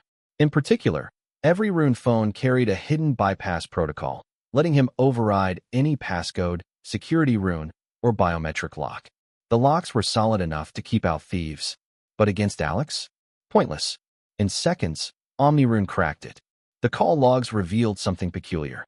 The phone had only ever been used to make calls to a single number, and that number alone. All Rune phones were linked through a single, central Rune server, a unified network system to which OmniRune had unrestricted access. Because of that, Alex had no trouble tracing the mysterious number. Not only could he identify the owner of the number, but he could also track all locations where it had been used. According to the metadata, the phone had been purchased through a proxy. It was only used once by the buyer before it passed to someone else. Clearly, a deliberate attempt to hide the true identity of the user. But that didn't make sense. Why would the Holts go through the trouble of concealing the purchase? No one, after all, knew that Rune phones could be tracked or traced. That particular secret was something Alex had no intention of sharing, not even with Zora. If the Holts weren't trying to cover their tracks, then the only logical conclusion was that Jocelyn had been working with someone else. Someone who operated in the shadows and couldn't afford exposure. That theory gained more weight when Alex reviewed the activity log. There had been a sharp spike in calls between Jocelyn and the mystery number, all in the days leading up to the assassination attempt on his life. The spike peaked on the day of the attempt itself. So, this unknown individual was the one who arranged the assassination, Alex thought. Jocelyn couldn't have pulled it off under Father's nose. Not when he knew I was returning. Not when her motives were so obvious. If I were him, I'd have placed her under surveillance. That means someone else, someone not connected to the Holts, must have helped her carry out the plan. Even more damning, the call log showed at least one contact per day between Jocelyn and the number ever since Alex arrived in Ashes City. There had been another spike yesterday and earlier today, likely in preparation for his duel with Kurt. That would explain how Kurt got hold of that rare mental defense artifact, Alex noted. In contrast, the communication scroll Jocelyn had hidden told a different story. Alex ran a mana trace on it. From the faint residual energy, it was clear she hadn't used it in quite some time. If she wasn't using the scroll, then she wasn't talking to the Holts, at least not about anything important or secret. His crimson eyes narrowed. That confirms it. It wasn't the Holt family Jocelyn was working with. It was a third party. Alex pulled up the last known call locations. Most of the connections were clustered around the northwestern region of the Empire. They all fell within the broader territory of the Fury family's lands. But interestingly, none were within Earl Drake's fief itself. That small detail left Alex momentarily unsure of what to make of it all. He put the phone aside for now and turned back to Eudora. "You've done well. Thank you. I'm only doing my duty," Eudora replied. "Duty, huh?" Alex mused inwardly. He was about to say more when he suddenly paused. Both he and Eudora turned toward the front entrance. Without a sound, Eudora vanished on the spot. Alex walked to the door and opened it. His eyes flickered with surprise when he saw who was standing there. What's with that look? Can't I come visit you? The visitor asked with a smirk. No, it's just, I can't remember the last time you actually came here, Alex said, stepping aside. The two walked into the lodge's living room and took their seats. Alex leaned back slightly, gaze steady. To what do I owe the pleasure of this visit, father? Pleasure? Earl Drake raised a brow. You say that, but your face says otherwise. Of course it's a pleasure, Alex replied smoothly. Having the head of the family leave the mighty Ashen Castle to visit my humble abode? That's no small gesture. However, I can't help but wonder. Why come in person instead of summoning me, as you usually do? Drake offered a casual shrug. Well, you earned an important victory today. You're not just the heir to my line. You've positioned yourself as a viable heir to my current throne. That alone is worthy of a personal congratulations. I see. Alex gave a thoughtful nod. But there was no need to congratulate me over one victory. Life is a never-ending battle. No matter how many victories we earn, eventually, we face loss in some form. After all, death is the final defeat every creature must suffer. It is inevitable. He leaned forward slightly, his eyes calm but intense. The best we can hope for is to carve out a piece of something meaningful before that final loss. Something we can make a stand for. And it's that stand that defines who we are. Alex paused briefly, then gave a smirk. All I did today was fight for my own peace, something to define me. That's not something worth congratulating. He chuckled lightly and added with a raised brow. How's that? It shows I didn't let the fight go to my head, right? You cheeky brat. Earl Drake chuckled, clearly amused. He looked at his son, the boy who had now become his heir. And as always, the child who was too mature for his age was still firmly grounded in reality. A never-ending battle, huh? The mad Earl murmured. Is that why you took out Jocelyn as well? Alex tilted his head slightly. Took out Jocelyn? What do you mean? He asked, feigning ignorance. Don't play coy with me, boy, Drake said flatly. That shadow guard of yours is the only person in Ash's City who was free and unaccounted for at the time of the duel, capable of making someone like Jocelyn disappear without a trace. Alex frowned, not because of the accusation. He had fully expected Drake to find out. No, it was the implication behind his father's words that gave him pause. You make it sound like you weren't the one who placed her by my side, Alex remarked. That's because I wasn't, Drake replied casually. Merlin found her years ago, said she was the perfect candidate to be your shadow guard. He recommended I personally oversee her training, which I did. Then I sent her to Megan, so she could gain battlefield experience. Drake's gaze narrowed slightly. Given how loyal she is to you now, I'm surprised you didn't know.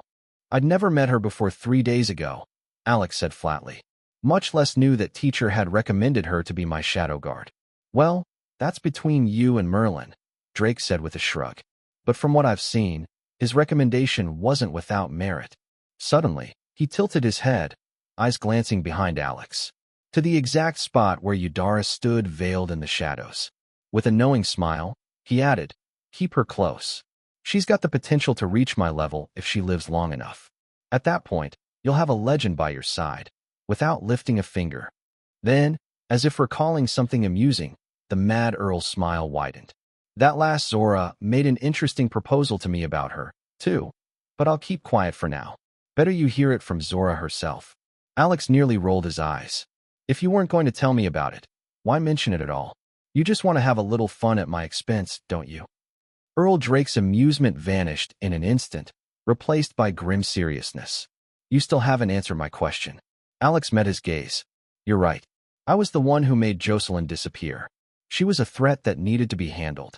Suddenly, boom, a crushing pressure descended upon both Alex and Eudora. Alex, expecting it, took the brunt of it. Eudora was locked in place, unable to so much as twitch. Since when did it become your place? Drake's voice rang out, cold and thunderous, to touch one of my wives. Even under the pressure, Alex stood his ground. He clenched his fists and began circulating mana through his body. Body-strengthening magic. Despite the strain, he replied as calmly as he could. Since I became your official heir, and assumed the responsibility of protecting this family, especially from the threats you can't be bothered to deal with due to your lofty position. Drake's gaze narrowed, but he didn't speak. Alex continued, voice steady and sharp. In your eyes, Jocelyn is just a weak woman. But in mine, she's a venomous snake. She might not kill you herself, but the poison she spreads? That's another matter entirely. He took a breath, holding firm as the pressure bore down on him. Where you saw minor nuisances, I saw our foundations being undermined. The corruption of fief officials, her public campaign pushing Kurt as your heir, her absolute control over him, the assassination attempt on my life, the creation of the family council behind your back. All of these were her doing. And those were back when her son, the only thing tying her to this family, was still alive. He locked eyes with the Earl. Kurt's dead now. She has nothing holding her back. And as the saying goes, hell hath no fury like a woman scorned. She was already dangerous with Kurt. Without him, there's no telling what she might do. So yes, I had Eudora watch her after the duel with Kurt. And just as I expected, she packed her bags and tried to run. If she had gotten away, who knows what chaos she might have stirred up? I couldn't allow that. Drake's voice was quiet now, but still firm.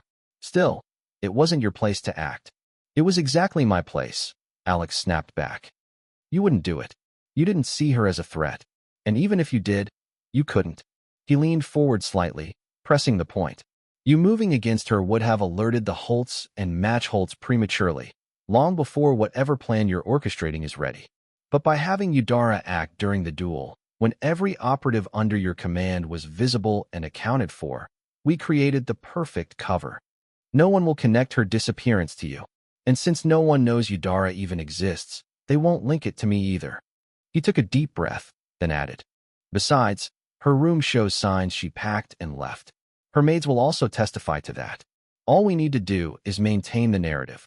Jocelyn couldn't bear to stay at Ashen Castle after Kurt's death, so she slipped away in secret. You will issue a public order.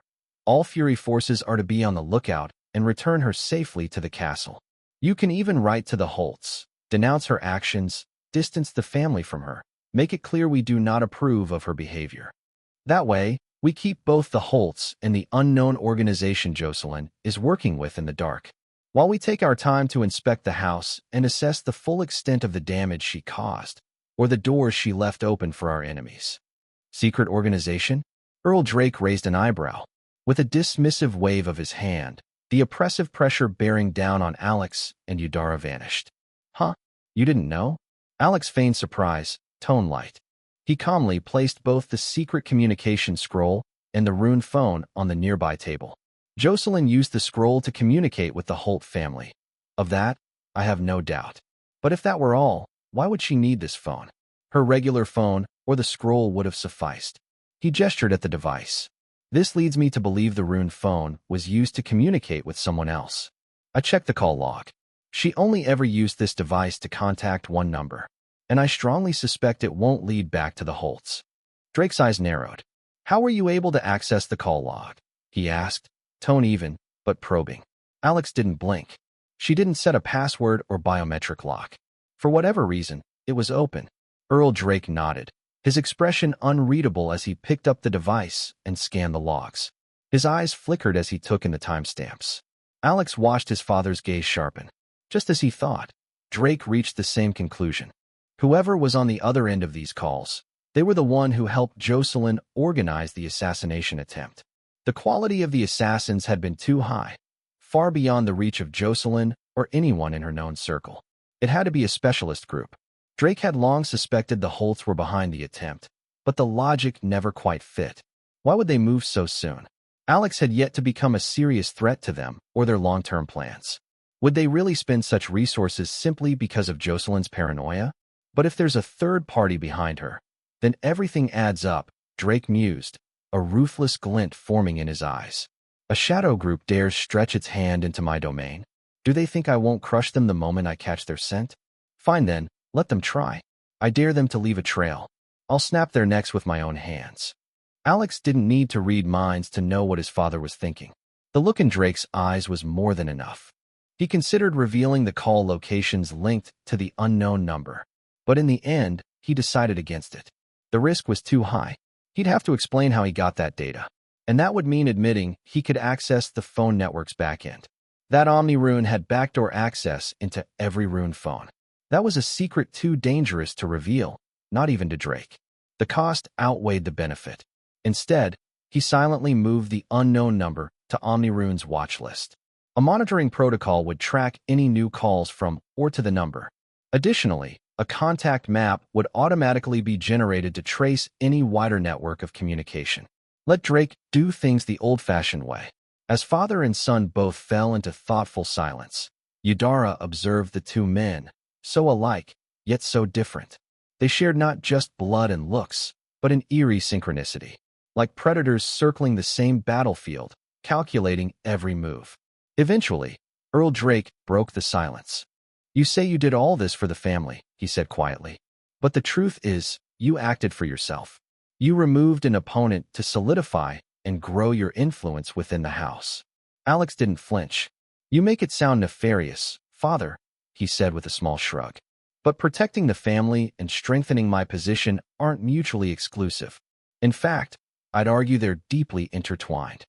I will inherit House Fury one day, so it's in my best interest to ensure it's strong, stable, and tightly controlled." He met Drake's gaze without flinching. "Besides, I'm only doing what you told me to do." He smiled faintly. "Play the game of power. Eliminate weaknesses. Secure influence. Removing opposition is one of the oldest moves on the board." Alex's voice lowered a fraction, his tone ice sharp. "And it's the least of what I'll need to do, if I want to take your throne." "Take my throne." Earl Drake's expression hardened into a glacial stare. "Yes, father," Alex replied without flinching. "I have no intention of simply inheriting your position. I will do it the proper Fury way. I'll take what I want with my own hands, even if that means I have to snatch it from you." Drake's expression grew colder still. The air crackled. Literally. Lightning sparks shimmered and danced in the space between father and son. Earl Drake's aura surged, raw, volatile power leaking into the air in response to his rising emotions. Eudora's body tensed. She didn't hesitate. Her stance shifted subtly, ready to move. She knew she wouldn't survive even a second against the legend. But if Earl Drake made a move on Alex, she would fight. And she would die trying. Then, ha ha ha ha. Drake's boisterous laughter exploded through the room like a thunderclap. Eudora froze. From frozen silence to roaring amusement. Just like that, the storm dissipated. "As you should," he said to Alex, still chuckling. Alex smiled. Unlike Eudora, he knew Drake wouldn't strike him. Not for that. In another house, a child saying such a thing might be seen as committing treason. But in House Fury, there was no greater honor a child could offer their parent. To challenge, to aim higher, to surpass. It wasn't disrespect, it was ambition. And for a Fury, there was no higher compliment than the determination of one generation to rise above the last. Drake's eyes gleamed with something almost proud. "This is good. I will wait and see if your actions can match your bold words," he said. He stood and turned away slightly. "We bury your brother tomorrow," he continued, voice now low and commanding. 2 days after that, you'll assume his duties. You will take command of his to-be platoon and lead them into Dankrot Forest to carry out the routine clearing of the magic beasts there." His gaze cut back to Alex. "I'll be watching. Let's see if you can tame your brother's men and earn your place." "I will see it done," Alex replied, voice resolute. "Good. Now that we've settled that." Drake's tone shifted, almost casual. "Let's finish this matter already." Alex blinked. "Finish what?" Drake gave him a look. "What do you mean, what?"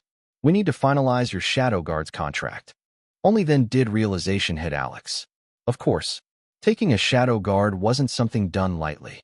It was even more sacred than a noble accepting a knight. A knight could be many. A Shadow Guard? They were few. Rare, no more than a handful, and their master's final line of defense. Drake's earlier words echoed in his mind.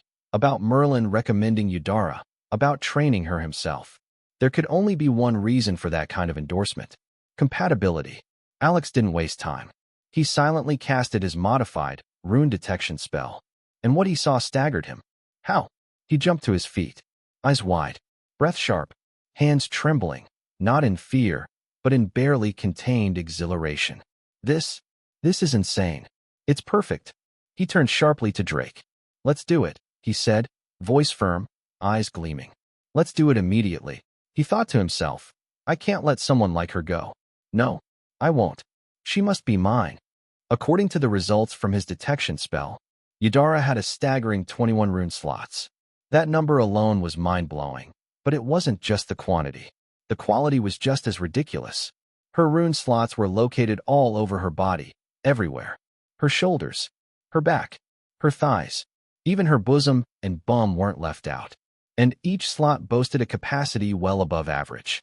Together, the sheer number and potential of her slots made Yudara the perfect model for his rune tattoos, just as Merlin had said. Alex couldn't help but wonder where in the world Merlin had found someone like her. His mind was already firing on all cylinders. No, I can't just slap random runes on this epic tier canvas. No way.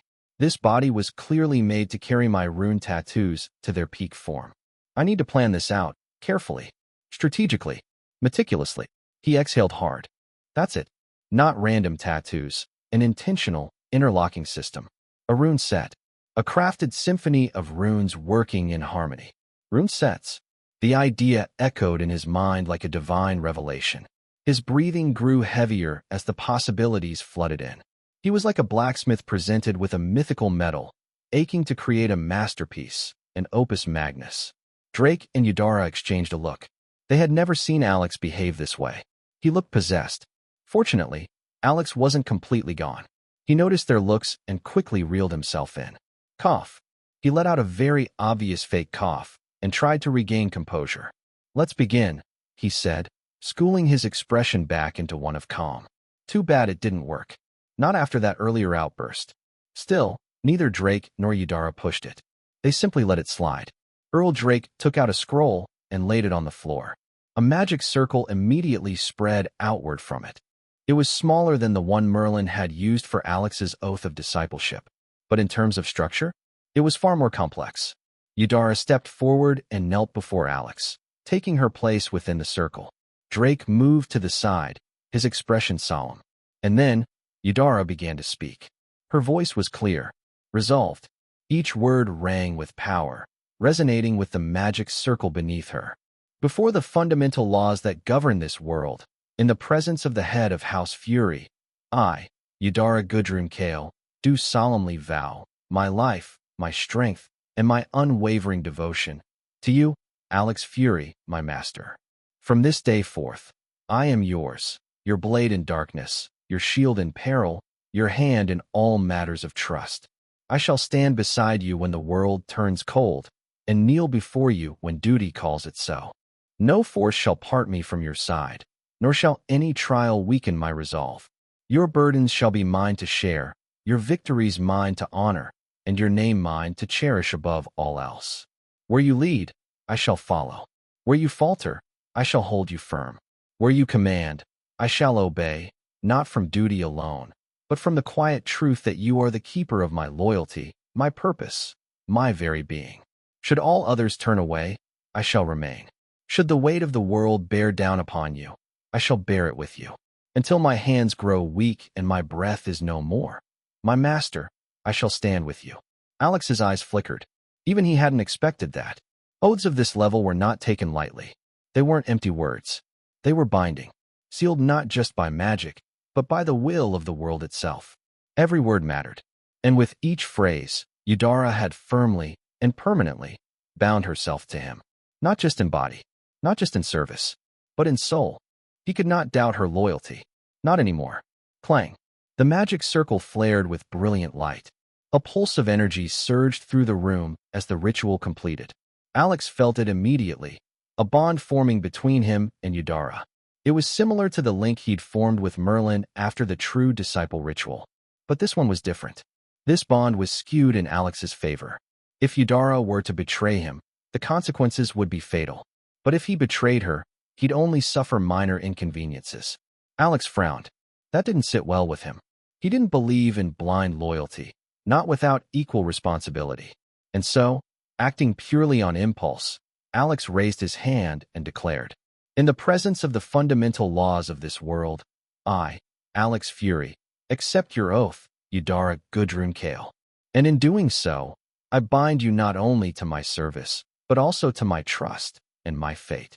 From this day forward, you stand as my blade in battle and my hand in duty. I shall rely upon your wisdom, strength, and loyalty, as I would my own. Let no command of mine dishonor your devotion, nor any burden I place upon you be given without just cause. You have pledged yourself to me, and in turn, I swear to you, you shall never stand alone, nor shall your service go unheeded or unvalued. Your vow is heard, your loyalty received, and your place at my side assured. Eudora trembled. Though Alex's vow was not enforced by the same magical compulsion that bound her, his words pierced straight into her heart. They weren't just formalities. They were a declaration of trust, of acceptance, of partnership, and that, more than anything, cemented her loyalty. Earl Drake narrowed his eyes slightly. His expression tensed. There was something odd. The glow from the magic circle, which should have dissipated the moment Eudora completed her vow, remained, and only vanished after Alex's words were spoken. Nothing obvious happened. No backlash. No shift in the ritual. But still, Drake had never seen anything like it before. He made a mental note, but dismissed it. If Alex showed no signs of harm, then there was no cause for alarm. But he was wrong. Something had happened, unbeknownst to everyone, including Alex himself. The moment he spoke those words, something shifted within him. Within the depths of his bloodline space, the manifestation of his runic true name surged with clarity. The once faint scripts floating above his mind space sharpened into blurred glyphs, just a step away from full manifestation. With just a little more refinement, they would reveal themselves, and his runic true name would be born. At the same time, within his sanctuary pocket dimension, the faint golden energy at the core of the bonsai tree began to pulse violently. Strands of golden light multiplied and exploded outward. A radiant wave burst from the tree, bathing everything within the sealed space, except for Jocelyn Holt's body. The light flowed toward two focal points. The Nest Queen, curled in its slumber, and Alex's modular rune lab. Whatever effects this energy had would only be seen in time. The wave then receded, retreating gently back into the bonsai tree as it continued its recovery. Back in the real world, Alex reached out and took Eudora's hand, helping her to her feet. In that brief, simple motion, a flicker passed through his truth seeker. Without his knowledge, it briefly scanned Eudora's mind, then quietly deposited a sliver of his mental energy within her. The result? Unknown. Alex merely felt a flicker of fatigue in his mind, nothing concerning. And so, the moment passed unnoticed. But the oath was sealed, and from it, a new force was born. The dark hand of the sage's unseen blade. His hidden power, his hand in the shadows. Earl Drake Fury departed the Back Mountain Lodge shortly after the Oath of Allegiance was sealed. In the aftermath, Alex officially assigned Eudora a room in the lodge, a symbolic gesture, but one that clearly marked her as a member of his inner circle.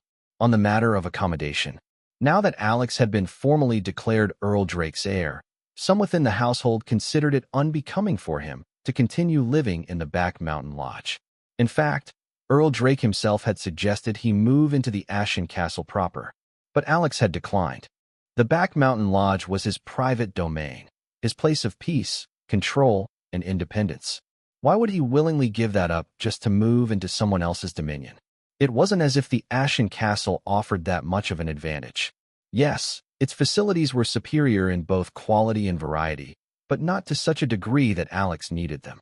The lodge's training facilities were perfectly adequate. They could serve his needs until he reached the level of great mage or veteran rank warrior. By that time, if he hadn't already cultivated enough influence within Ashen Castle to make it his own turf, then surely he'd have the resources to upgrade the lodge's infrastructure himself. And if even that failed, well, he always had his sanctuary pocket dimension. So no, the Ashen Castle held little appeal. That didn't mean he planned to shut himself off from the world like he did back at the Enclave. On the contrary, he knew he would have to visit the castle nearly every day to carry out his new duties as heir, receive tactical and martial training under Jared. He also had to mingle with the Earl's officers, aides, and influential staff, slowly building his own power base within the castle's hierarchy. It would be like commuting to work, except this job came with far greater stakes. With that decided, and Eudora settled in, Alex returned to his room. He stood still for a moment, took a breath, and then opened a portal. Stepping through, he emerged into his sanctuary. It was time. Time to face the woman who had sanctioned his assassination and had driven her son to claim a throne that was never his to take. Alex failed to notice anything visibly different in the pocket dimension when he arrived, and he couldn't be blamed. The golden light released by the bonsai tree hadn't caused any obvious structural or spatial changes. Its effects were conceptual, not physical. The space looked exactly the same. The layout unchanged. The world undisturbed. A/N. I intend to upload a visual layout of the sanctuary when this chapter is published. Please remind me if I haven't. Unaware of what had occurred in his absence, Alex turned to the woman he came to confront. Jocelyn Holt Fury. There were significantly more male professionals, mages, warriors, and warlocks across the Arun continent of the Pangea Plain, particularly within the Varelian Empire. This disparity was no accident. The Varelian Empire was a patriarchal society through and through. But more importantly, women were treated as a protected class. It was ironic. An empire steeped in near-constant war, where noble houses clashed ceaselessly over land, titles, and influence. Yet, in such a brutal landscape, there existed an unspoken rule. Women and children were almost never harmed in warfare. At least, not physically. This unwritten code bred a cultural consequence. Most women never walked the path of cultivation, even when they had the potential to do so. Unlike men, who often actively sought out methods to test their cultivation affinity in order to grow their strength and gain the ability to protect themselves and their family, women typically stumbled upon theirs by accident or coincidence. And even after discovery, most would still choose a mundane life over the path of a professional. The risks were simply too great. Women in the empire, particularly among the common folk, were far more content to lead quiet lives, running a business, raising children, watching their families grow. Even among the nobility, the pattern remained largely unchanged.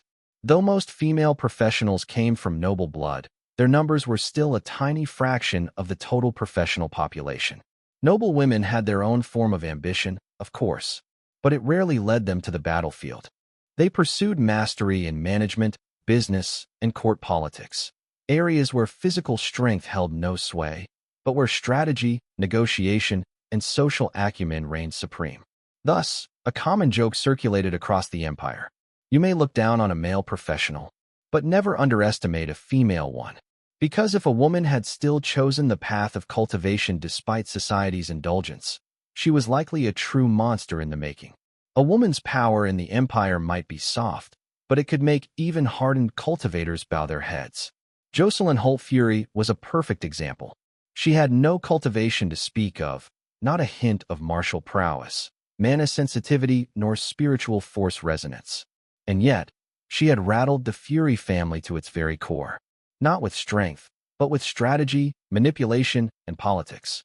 With her grasp of power dynamics and bureaucracy, Jocelyn had exploited the cracks in House Fury's walls. Not by battering them, but by turning the structure against itself. She had redirected the family's own rebellious elements inward, weaponized discontent, and twisted the family's strength into a tool of division. Alex stood over her unconscious form, silent.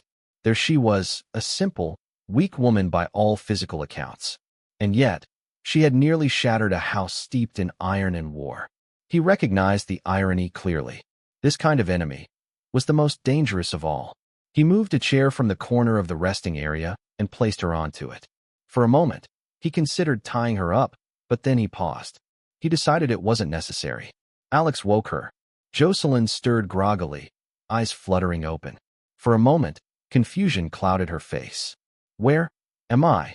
she asked, a tremble of fear in her voice. But then her gaze landed on Alex. The fear vanished, replaced with scorn. "What are you doing? Release me this instant, you lowborn." Alex's gaze turned frosty. "You don't seem to understand your situation," he said coldly. "You're in no position to make demands. Your life now depends entirely on my mood." His eyes were like sharpened ice, and they made her shiver.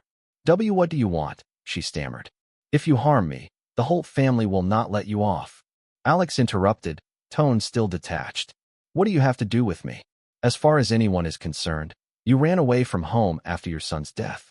Your maids testified that they heard you packing your belongings the moment you returned to Ashen Castle. So, you see, No one is looking for you. And even if they aren't expecting to find you in danger. Jocelyn's expression crumbled. Despair flooded her eyes. Alex gave a small nod, as if satisfied by her reaction. I don't care about you, he said plainly. The one I want is the person you were communicating with, on the other side of your hidden rune phone. Her face turned ashen. You found the phone, she whispered, her voice cracking under the weight of horror. No, no, no. She clutched her head, trembling violently. Then she screamed, Kill me. Just kill me already. Alex frowned. Her reaction was far more extreme than he had anticipated. He tried another approach. Just tell me who they are. The Fury family can protect you. Her laugh was bitter, hysterical. The Fury family? Do you think I would have listened to them if a mere Fury family could protect me from them? She stared at him with wild eyes. Not even the Matchholts can help me. Kill me. Kill me. Suddenly, she sprang up and bolted toward Alex's modular rune table. Before he could speak, she grabbed the rune pen and stabbed it straight into her neck. Blood spurted. She collapsed to the floor, dead before she hit it. Alex froze. He had expected her to try to escape. He hadn't expected that. She feared whoever was on the other end of that call this much. Then it's likely she didn't join them willingly. She must have been forced. He sighed and crouched beside the corpse. Gently, he closed her eyes. Then, he pulled the bloodied rune pen from her throat. It was ruined. He'd have to get another one. You're a bother even in death, he muttered with a shake of his head. An idea came to him. Since you loved and spoiled your son so much, I might as well bury the two of you together. Alex stood up and began casting several spells. A few were miscellaneous cleanup spells to remove the blood from the floor and the body.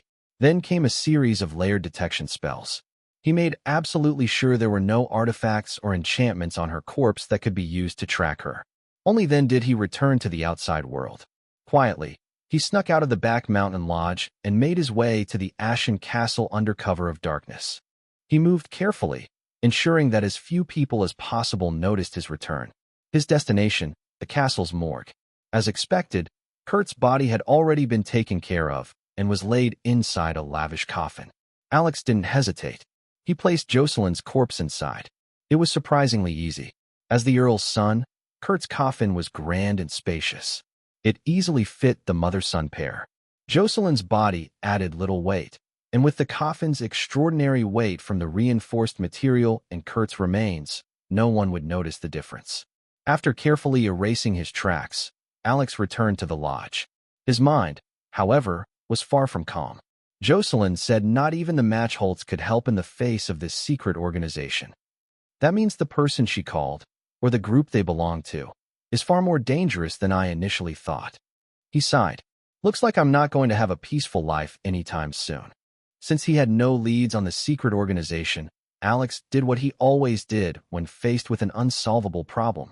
He shelved it for later when he was able to solve it. Alex quietly returned to the back mountain lodge and made his way to the training hall.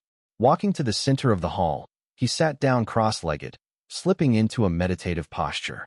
Now that all immediate matters had been handled or pushed aside, it was time to reflect on the 2 duels he fought earlier that day and digest the lessons.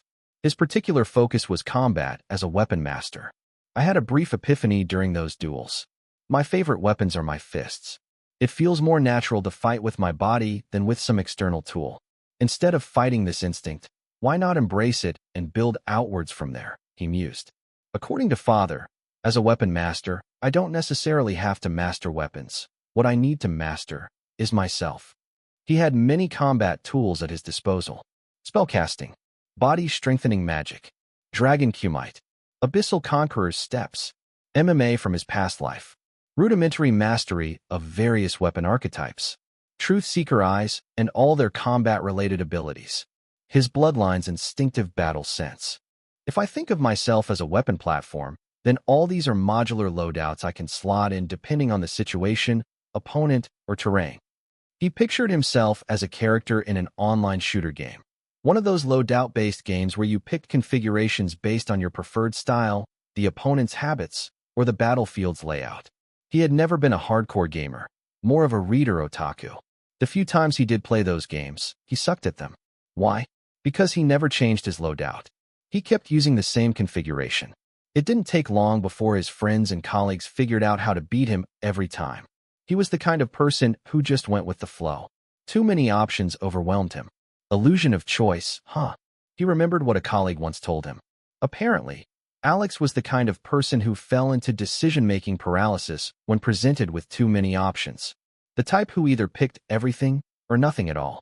Hence the nickname his friend gave his condition, illusion of choice. It looked like he had choices, but his nature had already decided which one he'd take. Thinking up to that point, Alex had an epiphany. Since I don't handle freestyle customizations well, why don't I limit my own loadouts? I can define a core that stays constant, and then create slots I can swap in and out depending on the situation. He immediately began sorting his core systems. Body Strengthening Magic, Dragon Commute, Abyssal Conqueror's Steps, Truth Seeker Eyes. These were his unshakable foundations. They complemented both his spell casting and physical fighting. No need to ever swap them out. The real decisions come from spells, weapons, and freehand combat techniques. For spells, even though the Omni-Rune core allowed him to access many, if not all spells, he needed to ground himself in a smaller, practical subset. First, I'll focus on the elements I have the highest affinity with. Fire, light, darkness, lightning, solar, nether spark. Even as he wrote them out mentally, they still felt like too much. So he grouped them. Fire and lightning direct damage. Nether spark damage over time.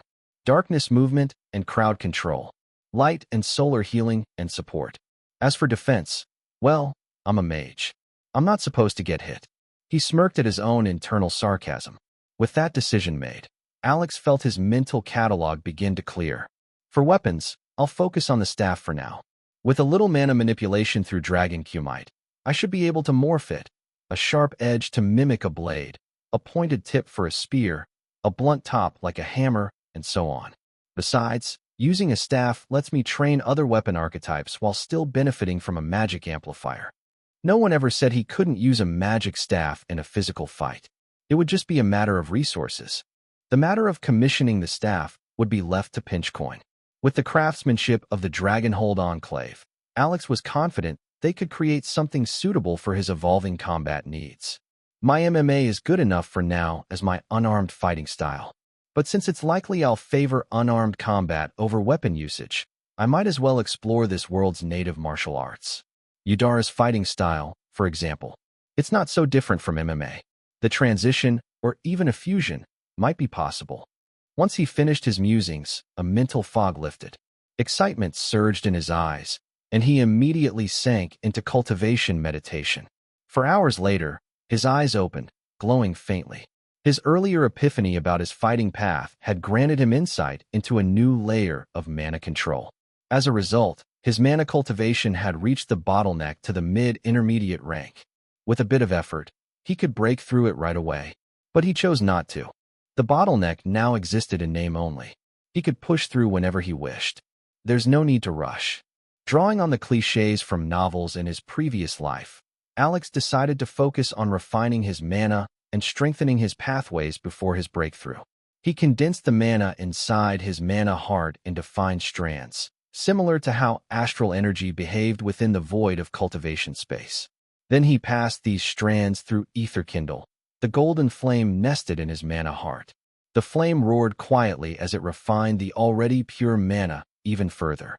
Only after this did he send the strand into his outflow mana pathways, where he used the tempering technique Merlin had given him to temper the pathways. This technique systematically refined and reinforced the pathways, similar to how warriors used internal energy to temper their meridians. In truth, what Alex was doing wasn't unheard of. It simply wasn't common. Most mages let their mana pathways strengthen naturally through rank progression. The effort wasn't considered worth the gain, but that had never stopped Alex before. Both his postnatal talents, extreme mana capacity, and elemental affinity enhancement, were obtained through equally ridiculous methods. This might not yield a specific known ability, but Alex wasn't aiming for that. His fighting style relied on sudden bursts of high-pressure, high-volume mana release. Given his larger and purer mana pool, it only made sense to ensure his pipes could withstand the output. A slightly stronger mana circuit could one day be the line between life and death. 2 hours of daily refinement was a small price to pay for that chance. As a mage, Alex was no stranger to foregoing sleep for meditation. He continued his mana pathway tempering late into the night and into the early hours of morning. Only the distant cries of the wandering wild fowls alerted him to the rising sun. He ended his meditation. It was time to prepare. Today, Kurt and Viscount Lars would be buried. As much as Alex despised both of them, in the eyes of the public, Kurt and Viscount Lars had died honorably in a recognized duel. As such, they were given full, befitting burials. Fortunately, funeral processions in this world, or perhaps just in the Fury family, weren't drawn-out affairs. Kurt's coffin, secretly also carrying Jocelyn's corpse, as well as the empty coffin honoring Viscount Lars, were carried from the Ashen Castle, through the City of Ashes, and into the Fury family cemetery in a somber procession watched by the citizens. There were no speeches, no dramatic eulogies. The bodies were buried swiftly and without fanfare. There wasn't even a remembrance feast or gathering afterwards. The crowd was dismissed, and the day resumed as normal.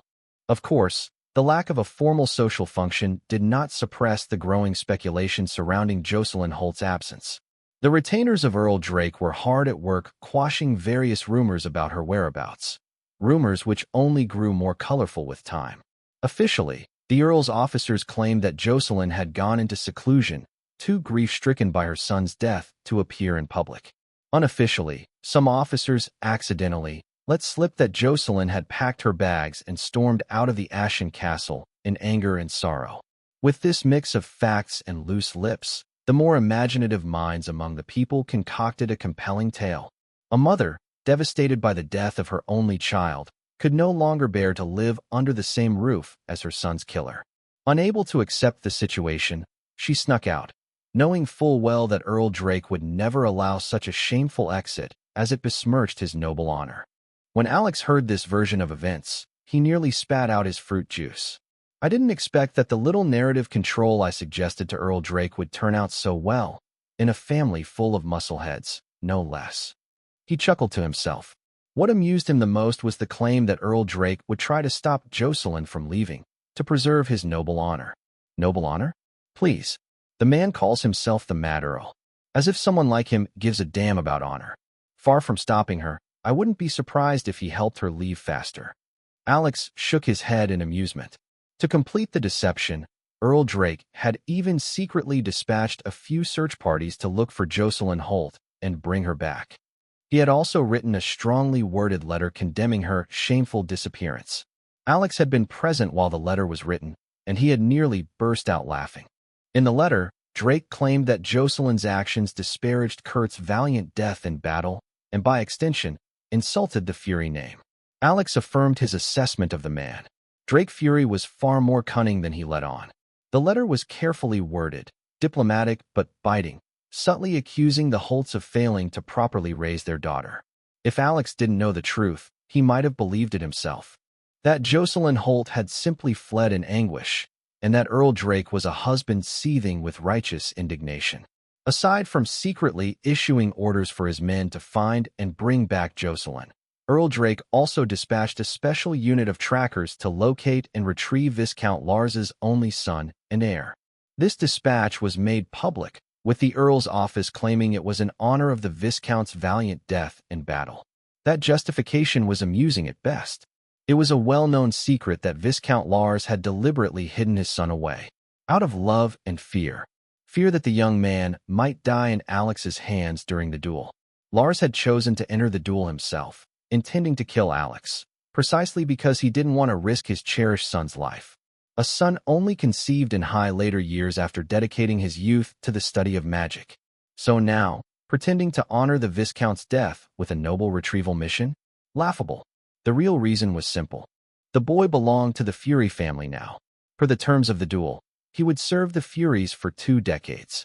Alex couldn't help wondering darkly if the boy would even let himself be found.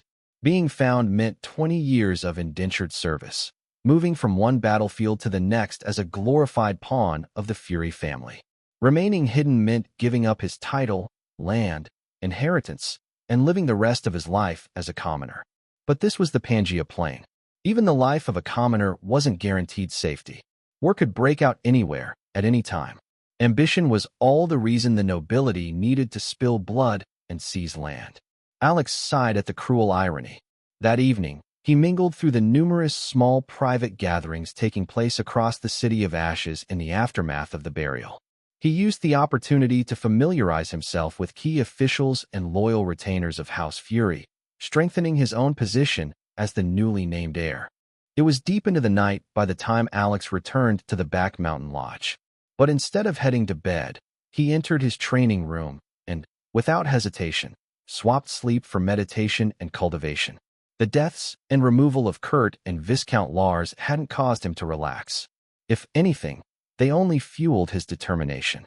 He would not meet their fate, not so easily, not so soon. After all, death was inevitable. The only thing that mattered was what you did before it arrived. For the next 2 days, Alex dove into full training mode. Mornings were for intense physical exercise and weapons training under Jared's guidance. Afternoons were reserved for mana meditation and bodily recovery. Evenings brought unarmed sparring matches with Yudara, pushing his body and mind to their limits. And each night ended with deep mana tempering meditation, refining the quality of his magic channels. On the 3rd day following the burial, Alex made his way to Ashen Castle bright and early. A new challenge awaited him. His first official command in the field. It was time to lead troops into the dangerous Dankrot forest for a beast-clearing mission. The planet plane known as Pangea was massive, significantly larger than the Earth of Alex's previous life. Despite that, only a quarter of Pangea's surface was landmass. Still, this quarter equated to approximately 600 million square kilometers, at least 3 times the landmass of Earth. Pangea was divided into 3 continents: Arune, Terra, and Cryonis. Of the 3, Arune was indisputably the main continent, accounting for 70% of the total landmass and approximately 90% of all land-walking fauna and sentient life. Terra and Cryonis were distant seconds, contributing 20% and 10% respectively. Geographically, Arune sat at the center. Terra lay far to the southwest, while Cryonis was positioned due north. That said, none of the continents could be considered close by any stretch of the imagination. Only individuals at the legend rank or higher possessed the strength or incentive to travel between continents, whether by sea or air. The journeys were perilous beyond measure, and the environmental instability on both Terra and Cryonis rendered cross-continental teleportation inefficient and risky. Terra was a savage land, a vast jungle island reminiscent of Earth's Australia. Like Australia, Terra's environment was punishing in the extreme. Its topography, geology, and ecosystem were all hostile to civilized life. The land teemed with toxic plants, venomous insects, man-eating flora, and untold primal horrors. If a planet could intentionally design a continent to repel visitors, Terra would be the result. Intelligent life was virtually non-existent there. The land belonged to the wild, untamed, and ancient forces of nature. Cryonis, on the other hand, was an eternal tundra, a vast realm of perpetual snow and ice. It was so cold that some grand mages speculated parts of the continent may reach absolute zero, the theoretical temperature at which all motion ceases. Even mages with high affinity for ice, or creatures born of elemental cold, struggled to survive there. Only beings made of essence ice, pure manifestations of cold itself, could thrive in Cryonis. These entities were so perfectly adapted to its unnatural cold that merely venturing 15 nautical miles away from the continent would kill them due to the rise in temperature. In truth, each of Pangea's 3 continents existed in near total isolation from one another. And it made sense. The majority of intelligent life, including Alex and the majority of the plane's key factions, resided on Arune. And for good reason. Arune alone was already a powder keg of political tension and endless conflict. Noble houses, sectarian powers, and organizations constantly vied for dominance. Many rose and fell within the span of a single year. Despite this internal chaos, the geopolitical balance of Arune had remained largely stable. The major empires and ancient superpowers at the heart of the continent had managed to persist through generations of bloodshed. Historians and scholars believe this long-standing geopolitical stability, particularly among the major powers, is largely due to the era of planar exploration and exploitation.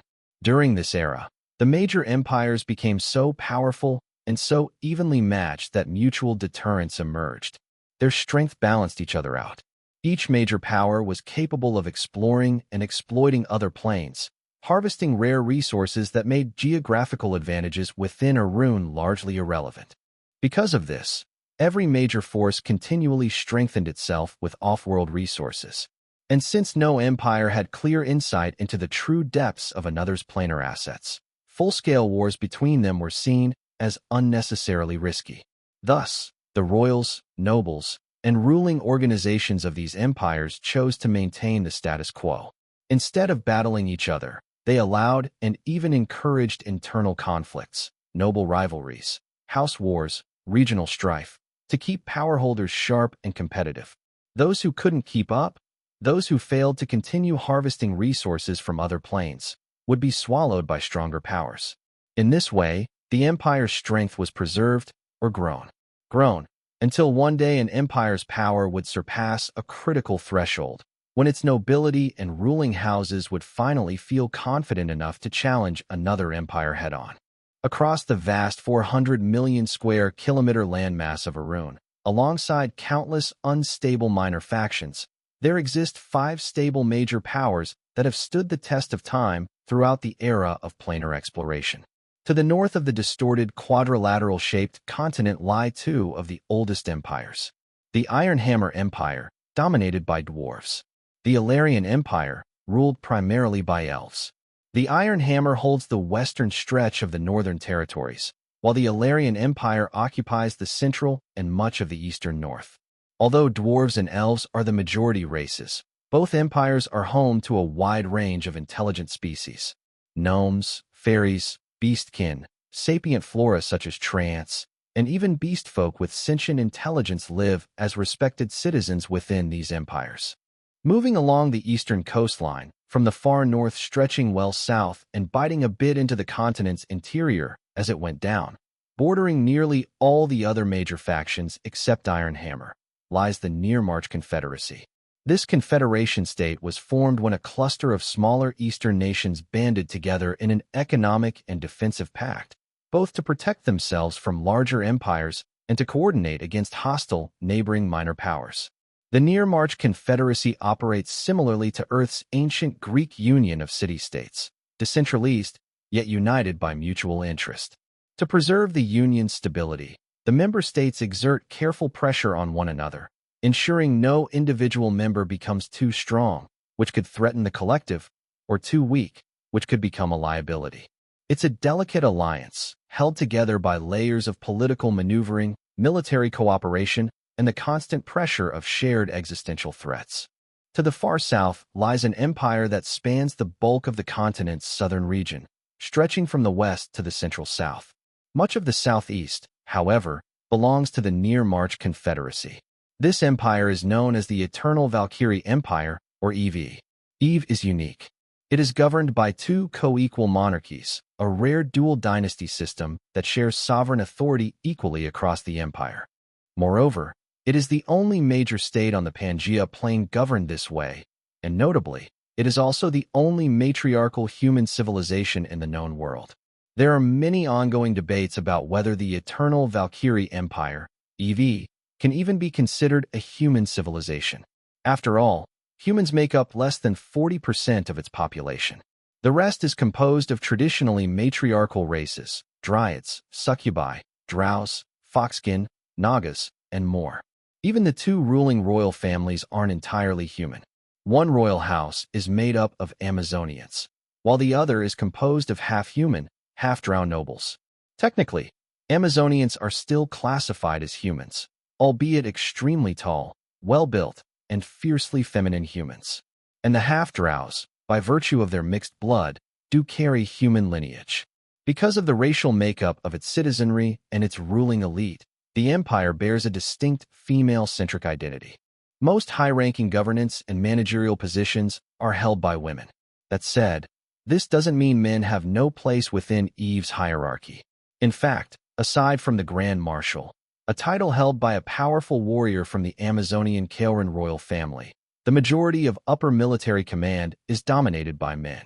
Similarly, many key administrative positions in government fall under the supervision of the Drow-led Velrotha royal house, and men serve prominently there as well. In essence, Eve runs on a dynamic balance, a cultural model where men lead the charge in war and conflict, while women govern, cultivate, and manage the spoils. To the more patriarchal societies of other human nations, this system may seem unusual, even bizarre. But whatever one's opinion of Eve's matriarchal doctrine, its power is indisputable. The eternal Valkyrie Empire stands shoulder to shoulder with the continent's other great empires. The fifth and largest empire by sheer geographical size is, without question, the Varelian Empire. It spans the central region of the Arune continent and extends into the upper third of the southern region, bordering the eternal Valkyrie Empire. From the western coastline to the eastern borderlands shared with the Near March Confederacy and other minor powers, the Varelian Empire is the largest nation on the Arune continent, at least on paper. In practice, however, much of its land is hostile or inaccessible. The Ironmourn Desert to the north separates it from the Iron Hammer and Illyrian empires.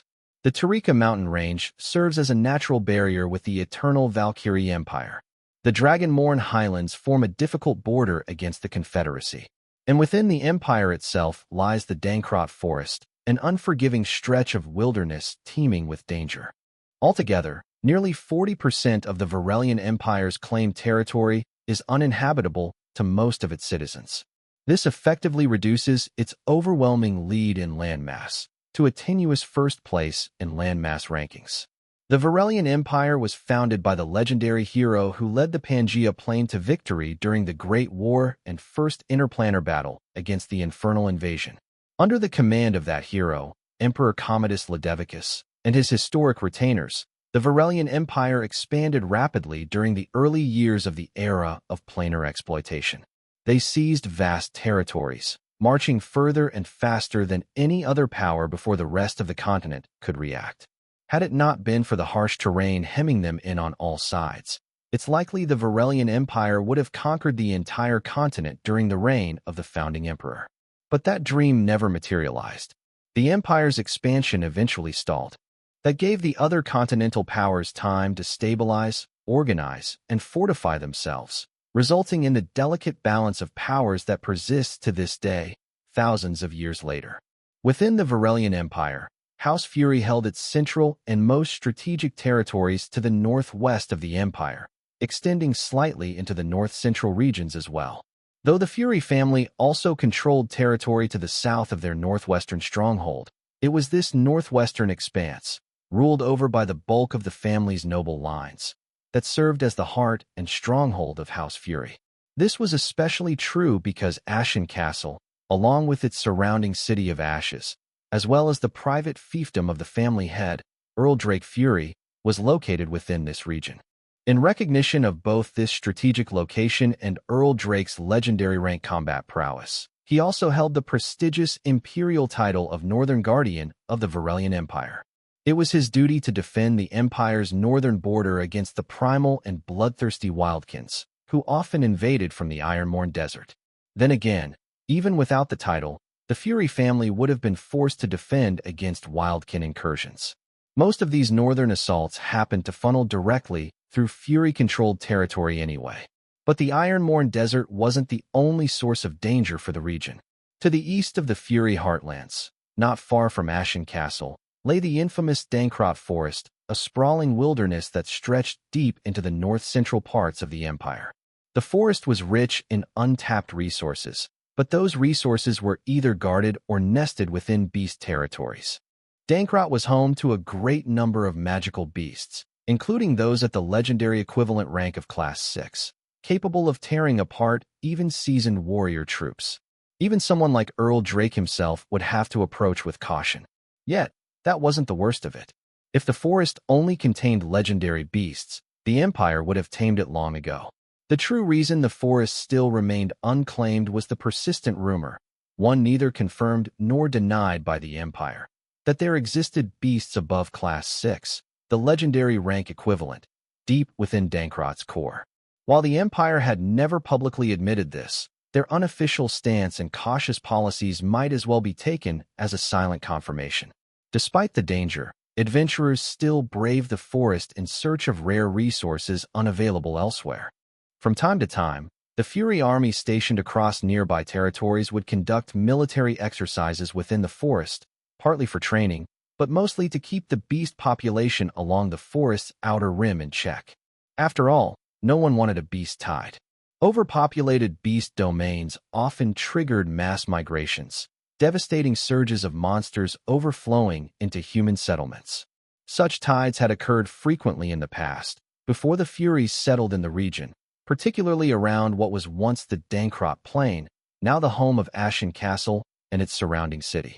Since the Furies began regular cleanup operations, however, there hadn't been a single recorded beast tide. This curious piece led many to speculate about an unspoken agreement between the Empire, or perhaps just the Fury family, and the Overlord-class beasts that ruled the core of the forest.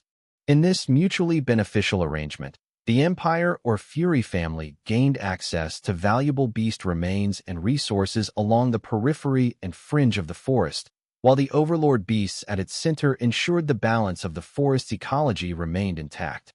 This informal pact had become so deeply entrenched in the Fury family's tradition that every scion of every noble line was expected to lead at least one expedition into Dankrot Forest in their lifetime. It was not a law or an enforced regulation. It was simply expected, a rite of passage. A successful harvest from an expedition was one of the surest ways for a young noble to earn merit and reputation within the family. The larger and more valuable the haul, the greater the renown.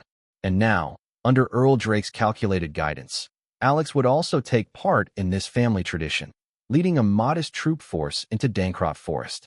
He had already shown the Fury family his individual combat prowess in the duels 3 days ago. Now it was time to prove his strength as a commander. Alex arrived at Ashen Castle in the early hours of the morning. To his surprise, the Fury family warriors stationed there seemed to be preparing for battle. While passing through the castle courtyard, he caught sight of a soldier he had grown familiar with. "Lieutenant Cross," Alex called out to the middle-aged veteran. "What's going on?" The man turned and gave him a quick salute. "Young lord, the wildkins from the Ironmorn Desert are stirring again. So far, they've only attacked the Killerman fief, but it won't be long before they start pushing into our territory." He gave a grim look as he continued. "The lord is having the troops ready to move out at a moment's notice." Alex nodded in understanding. "Thanks."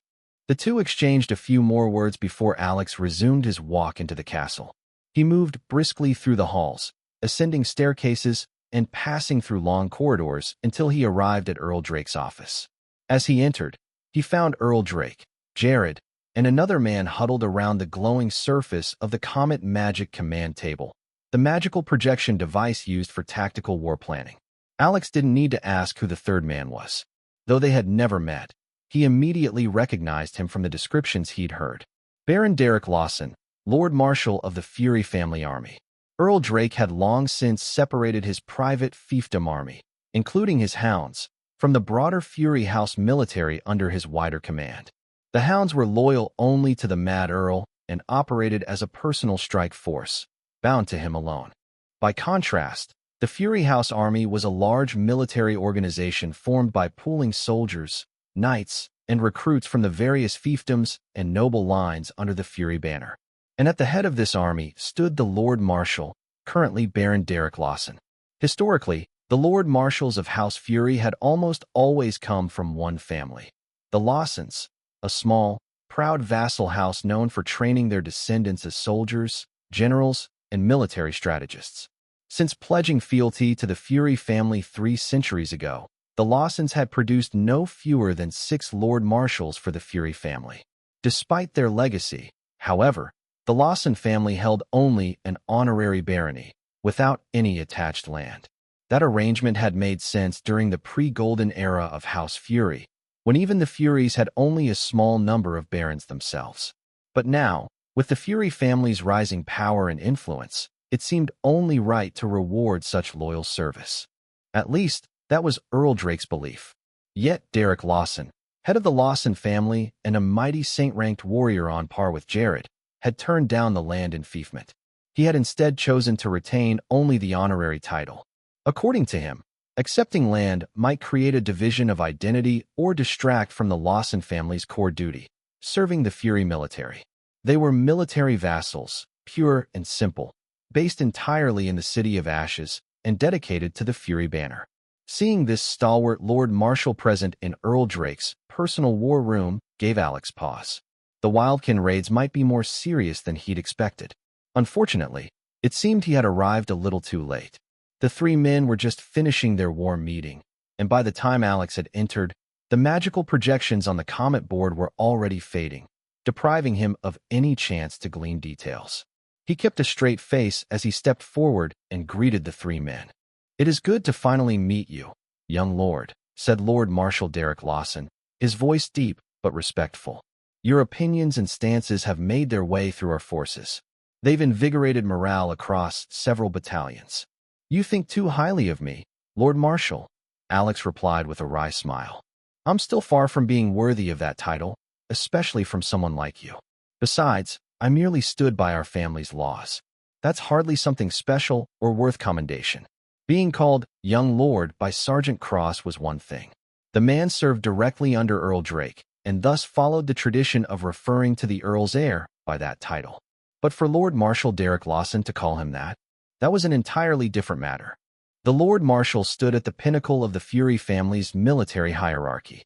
He didn't answer to Earl Drake in his personal capacity, but to the head of the house, the leader of the entire Fury bloodline. For him to call Alex young lord was an unmistakable sign. He recognized Alex as the next in line to the Fury family headship. While most assumed it was obvious that Earl Drake's heir would become the next head, that assumption held no water within the laws of the family. If Earl Drake were to die this very moment, Alex would have no legitimate claim to the seat of family head. The Fury family law was clear. Only the strongest could lead the family, and Alex was still far from being the strongest among them. He didn't believe the Lord Marshal had said it in error. No, more likely, he was being tested. Rather than get swept up in hubris, Alex chose to remain grounded, responding with humility. That seemed to amuse the Marshal. A wide grin stretched across Derek Lawson's face. "He's exactly as you described, my lord," he said to Earl Drake. "So," the Earl asked, raising a brow, "think he can handle it? If he continues to assess the situation and recognize his limits like he just did?" The Lord Marshal nodded. "Then I believe he'll do just fine." Alex blinked, momentarily confused. He didn't fully understand what they were discussing, but one thing was certain. He had been right. The two old foxes were testing him. "May I, my lord?" Derek asked, gesturing toward the Comet command table. Earl Drake gave a nod. Lord Marshal Derek activated the magical interface. A glowing map of the Arune continent appeared, then shrank as the Marshal zoomed in on the northwest of the Varelian Empire, the heartland of the Fury family's territory. The display focused next on the Dancrot Forest and its surrounding lands. He began his briefing. "For the past few weeks, we've been receiving increasing reports from the outpost at the edge of Dancrot Forest, the one securing the forest's main gateway." He tapped the map, marking several locations in red. Magical beasts have been making more frequent excursions beyond the forest's borders. We're unsure whether this signals an imminent beast tide, or if there's been a shift in the forest's ecology or in the power balance among the overlord beasts within. He paused before continuing. "For that reason, we intend to send a force into the forest on a reconnaissance mission. If possible, they are to identify and neutralize the cause of this unrest. The family head has nominated you for this mission. Are you willing to accept it?" Lord Marshal Derek asked. He added, "You are not a member of the Fury House Army, so you're not obligated to do so. We already have a force ready to enter the forest." Alex didn't respond to the words. His eyes were already locked on the map. The area marked for investigation ran along the Fury family's border with the Dancrot Forest, upwards to the north, stretching toward the border with Killaman territory, just a few kilometers shy of the Ironmorn Desert, the land of the Wildkins. Alex studied the route in silence, his eyes scanning the map multiple times, brow furrowed in deep thought, a detail that didn't escape the three powerhouses watching him. A silence settled in the room. Then, Alex suddenly spoke, his tone unconsciously tinged with urgency. When was the last time the forest's periphery was culled? 3 months ago, Lord Marshal Derek replied, his voice calm and controlled, quiet enough not to interrupt Alex's thoughts, yet clear enough to be heard. Then it doesn't make sense, Alex muttered. Unless. He looked back up from the map, brow tightening further. This force being sent in, what's its strength, he finally asked. But then, realizing he had slipped into command tone, he snapped out of it and straightened, nodding respectfully to the room. Apologies. No matter, young Master Alex. Lord Marshal Derek interrupted gently. Jared, ever the stoic, showed no reaction. Earl Drake, however, wore a faint, knowing smile. The force is a platoon composed mostly of mid to peak beginner rank troops, Derek said. They're led by officers at the intermediate rank. No elite rank support? No. We don't have the luxury of allocating soldiers of that caliber right now. Most likely because of the Wildkin threat and the Killerman tension, Alex reasoned silently. But he held his tongue. He had already spoken more than his standing allowed. The Marshal was only indulging him because of Earl Drake's presence. All right, Alex said solemnly. I'll take the mission. Good. Prepared for the answer, the Lord Marshal handed him a small, rune-inscribed emblem. This will grant you command rights over the platoon. Alex accepted it with a nod. It was then that Earl Drake spoke. Since this is your first military operation, I've assigned someone to act as your adjutant. Alex's brow rose slightly. Who? Don't worry. It's someone you know, Earl Drake replied, voice calm but unreadable. For some reason, that only made Alex feel more uneasy.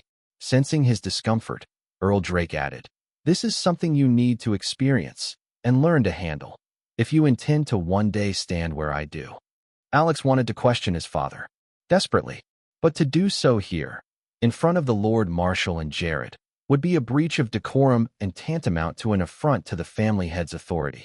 So he bit back his urge, swallowed his questions, and gave a quiet nod. Then he turned and left the office to meet the platoon now under his command. Once Alex left, the smirk on Earl Drake's face widened, playful glee dancing in his eyes. Are you sure about this, my lord? Lord Marshal Derek asked. They aren't exactly on the best of terms after what happened the last time they met. Earl Drake replied with a dismissive wave. The boy said he'd take my position someday soon. If he means it, then one of the first things he has to learn is how to turn enemies into allies. If he can't do that over something this minor, how does he expect to survive on the grand stage? The Lord Marshal frowned. Aren't you concerned it could compromise the mission? He could be killed. Don't worry. The boy's not that useless, Drake said with a confident snort. He'll manage, so long as those old things at the heart of the forest don't start moving. Still, despite his words, a frown crept onto his face. Jared, silent until now, finally spoke. Should I follow him, my lord? Do it. Earl Drake nodded after a pause. But do not interfere unless he draws the attention of those old things at the forest's core. If they do move, report back immediately. By your orders. Jared bowed and exited the room at once. Drake leaned back slightly and asked, do you think the boy noticed? He definitely did, Derek said. I believe we'll see a good result from this expedition. Good result, yes. But it might not be good news, Drake murmured. Indeed. The Lord Marshal agreed with a grim nod. When Alex arrived at the encampment where his assigned platoon was housed and laid eyes on the person sent to aid him, he almost choked. Damn you, Drake. Kill me yourself. Why don't you? Alex exited Earl Drake's office. Whine. Fun let out a soft cry at his feet. The wolf cub was now such a familiar presence around Alex that no one in the Ashen Castle even batted an eye at him anymore. I know, Alex murmured. He's up to something. We'll just have to figure out what. He made his way to the training grounds to ask about the platoon and was promptly directed to their temporary encampment, just outside the walls of the City of Ashes. A number of other Fury family army units were also stationed there. Upon arrival, Alex was relieved to see a familiar face. Lieutenant Cross, you're in charge of the platoon? Alex asked the seasoned, middle-aged officer. The man gave a firm nod. Yes, I am, young lord. I take it you're here to assume command. Indeed. I hope you don't mind, Alex said with a polite smile. Of course not. We'll be glad to have you. Truthfully, we could use it. His voice dropped into something more solemn. Alex nodded in understanding. A quick scan of the assembled troops confirmed Lord Marshal Derrick's earlier assessment. They were mostly mid to peak beginner ranks. There were a few early intermediates scattered among them, but barely more than a handful. Only Lieutenant Cross himself stood at the peak of the intermediate rank. Considering the dangers of the Dankrot Forest and the fact that Class 3 beasts, elite rank equivalent, roamed even their assigned periphery, the platoon was clearly lacking a high-tier combatant. They could technically take down a Class 3 beast with careful planning and superior tactics with their numbers, but having someone who could go head-to-head with one brought much-needed assurance. And given that Alex had comfortably killed Viscount Lars, a peak elite rank noble mage, most assumed his true combat potential was already at that level or even beyond. That wasn't exactly true, but it wasn't far off either. For now, Alex turned his attention to another matter. I was told someone was assigned to the platoon as my adjutant. Where are they, he asked. Over there. Lieutenant Cross pointed toward the command tent.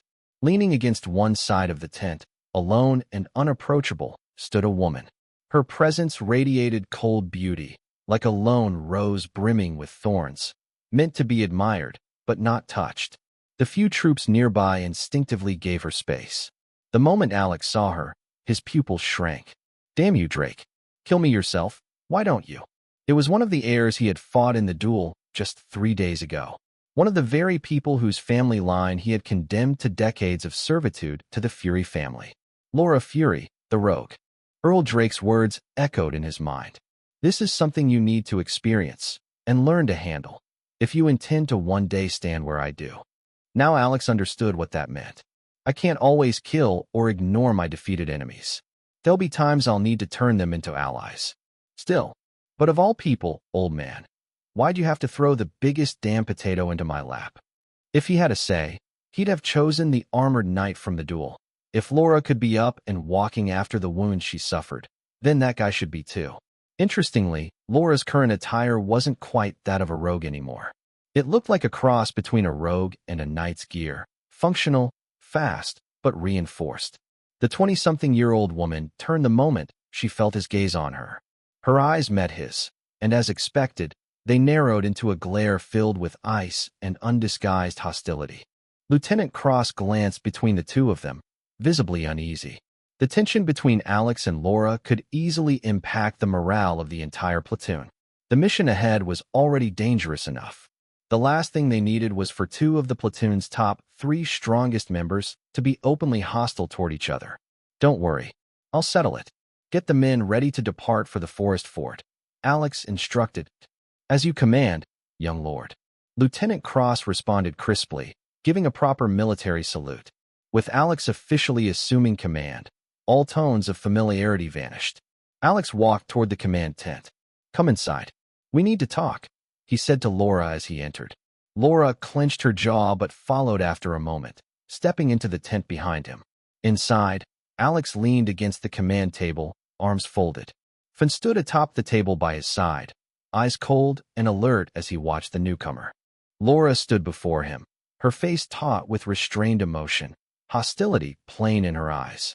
I know why you hate my father, and by extension, why you hate me, Alex said plainly.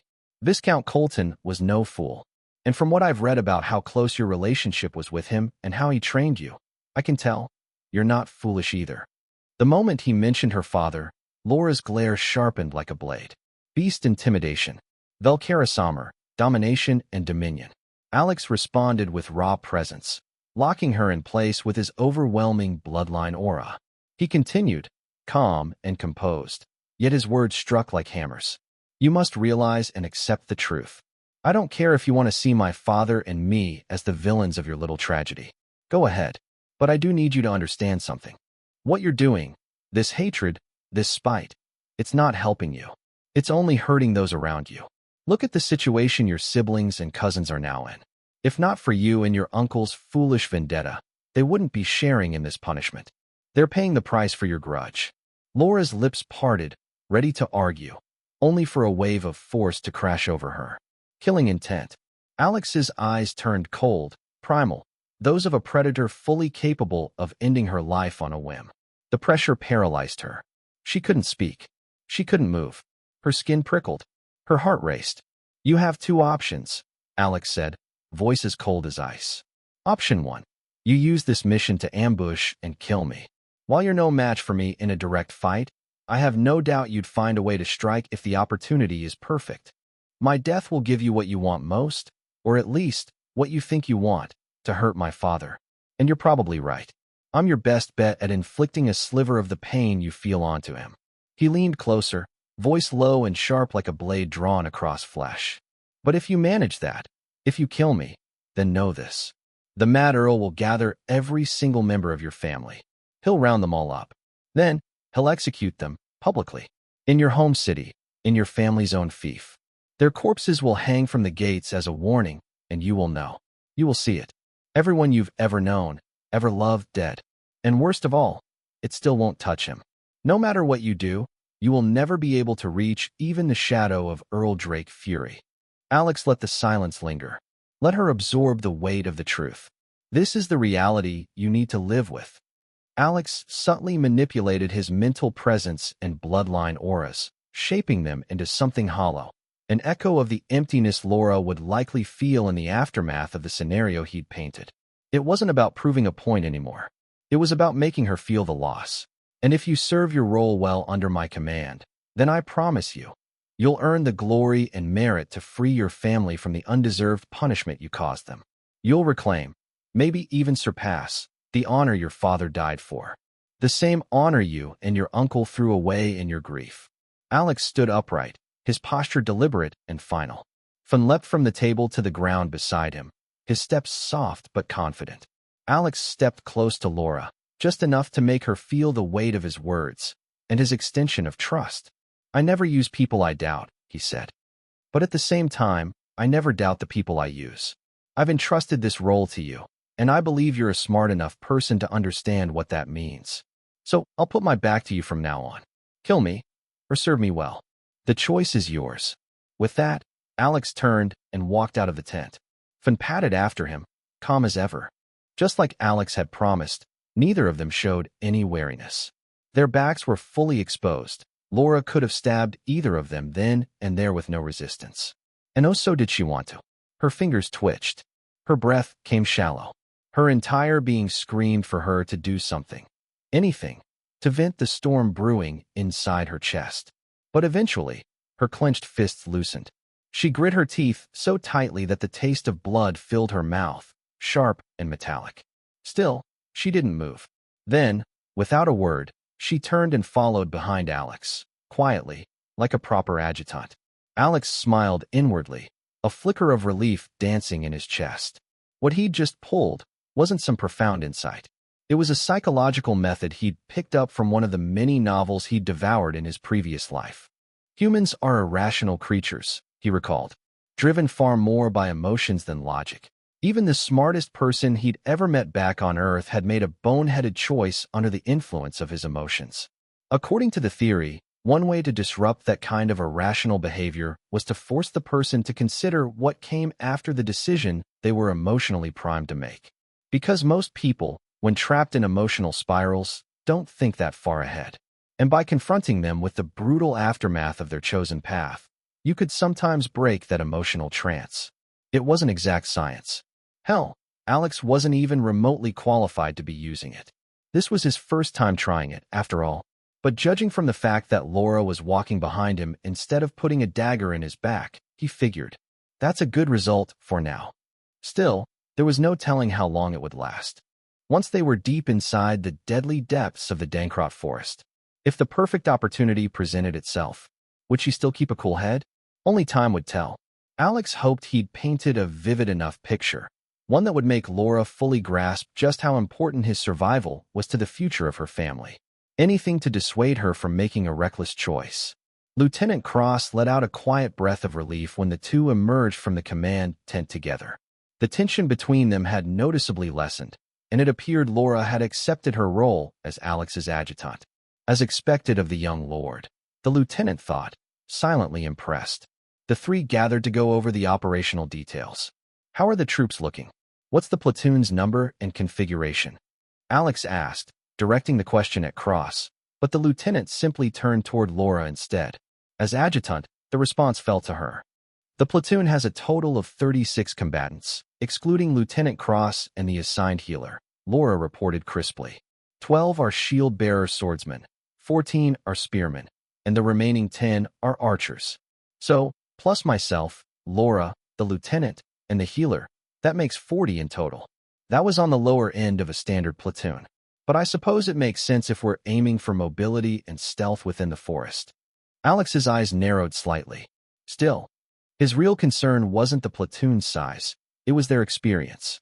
Judging from what he'd seen, and based on the assumption that this platoon was originally assembled for Kurt's command, most of them looked like fresh recruits, likely just out of a Goj training. Lieutenant Cross seemed to read his concerns. Young lord, while these lads are green, I assure you, they're the best recruits from across all our families of Gogs, Cross said firmly. Elite candidates who have the potential to eventually make it into the Ashen Dreadfangs. Alex's expression shifted. The Ashen Dreadfangs were the Fury House Army's premier elite unit. The best of the best. If this platoon included recruits who were potential Dreadfangs, then that was reassuring.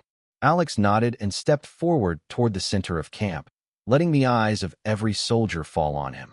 Immediately, the formation snapped into order. Disciplined, Alex noted. That's a good start. My name is Alex Fury, he said plainly. I'll be your commander for this mission. He didn't bother mentioning any of his other titles or status. None of that mattered here. I don't care who you are. I don't care what family you come from, what kind of prodigy you think you are, or how many accolades you've collected at the Agogs. His tone hardened. As long as you're a soldier under my command, you'll follow 3 rules. 1. Obey my orders. Without question. 2. Protect your life and the lives of the men beside you. 3. If anything bears its fangs or claws at you, or your comrades, you kill it. He let the words settle in the air. Follow these 3 rules like your life depends on it, because it does. Break them, and don't expect to be carried out of the forest. Alex let his gaze sweep across the crowd.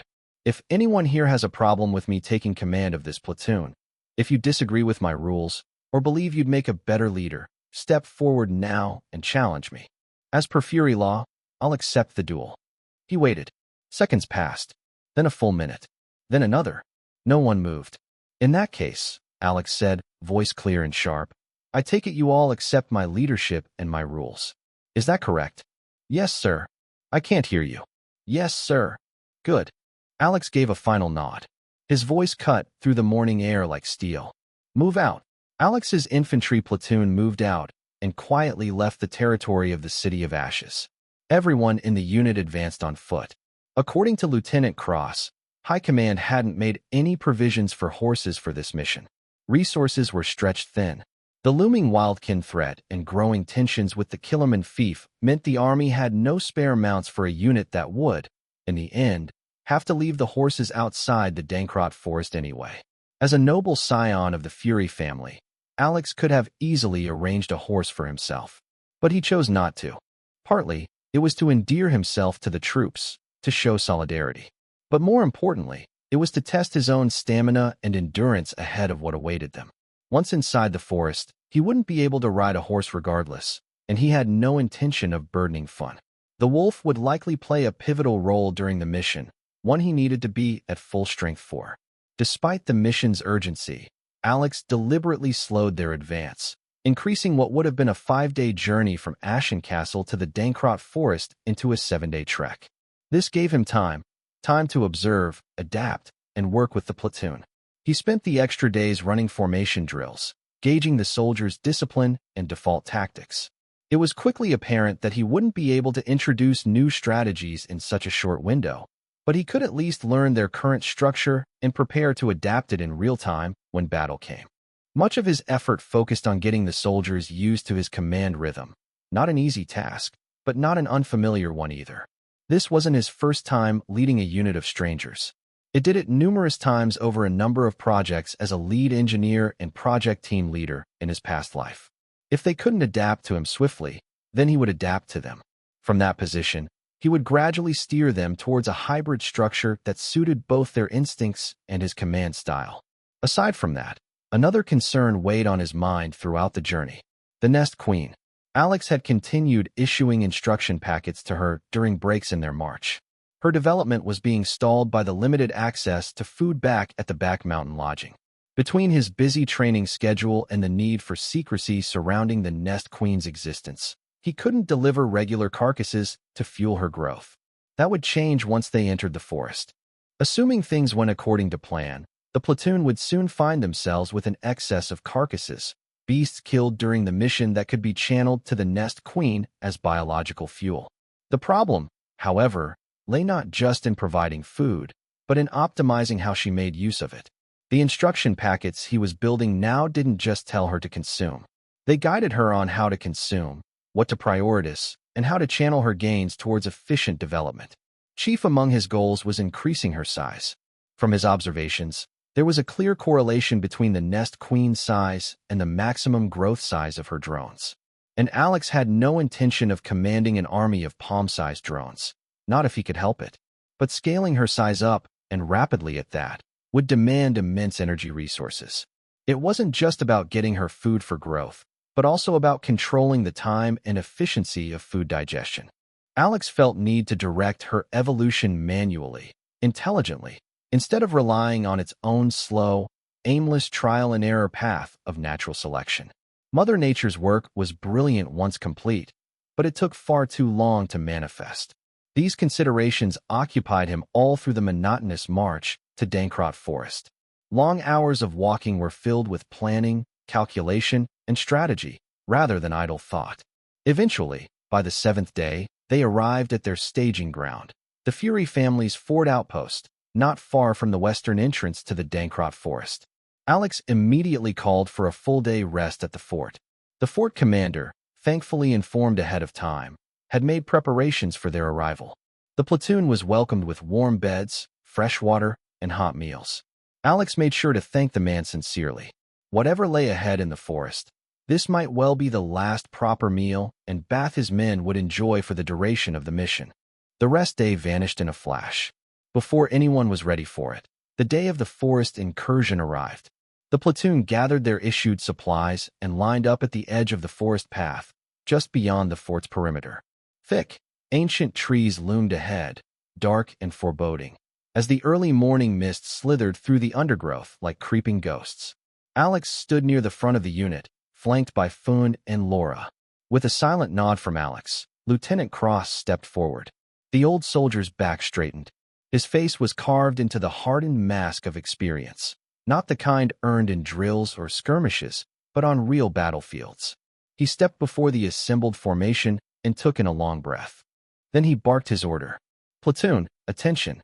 The 36 soldiers snapped into formation, the clinking of armor and the shuffle of boots quickly fading into disciplined silence. Their bodies straightened, their eyes locked forward, ready. Lieutenant Cross kept his expression flat and composed, radiating the presence of a man who had led men through fire more times than he could count. With a clear, commanding voice, he addressed them. "By directive of Fury House High Command, this platoon has been assigned an operation into the Dankrot Forest's northwestern corridor. Our route will begin at the western edge and continue up along the forest's outer perimeter, moving north toward the farthest reaches near the border." Alex stood behind the lieutenant, flanked by Fawn, his cold-eyed wolf cub companion, and Laura Fury, his recently appointed adjutant. Laura's body was poised, her stance sharp and guarded. She said nothing, nor did her face betray her thoughts. But she watched the troops with the quiet vigilance of someone used to walking the line between predator and prey. Lieutenant Cross continued, his voice steady and firm. "Our official objective is reconnaissance. You are to remain vigilant and avoid unnecessary sound or movement. Keep the formation tight, no exceptions. Our task is to survey the terrain and document any signs of unusual magical beast activity." Murmurs stirred among the men. A spearman toward the center shifted his grip on his weapon. An archer narrowed his eyes, his brows drawing together in silent understanding. Tension flickered, but discipline held them in check. "We are not here to provoke anything," Cross added, voice cool but resolute. "But if provoked, we will respond with overwhelming force. Only after we have cleared the area and confirmed the conditions are safe can anyone move to secure the remains for recovery. I'll say this once more, and I want it branded in your minds. No matter how small or weak a beast seems, never engage alone. Even the weakest class 0 can kill you if you're careless. Fall back.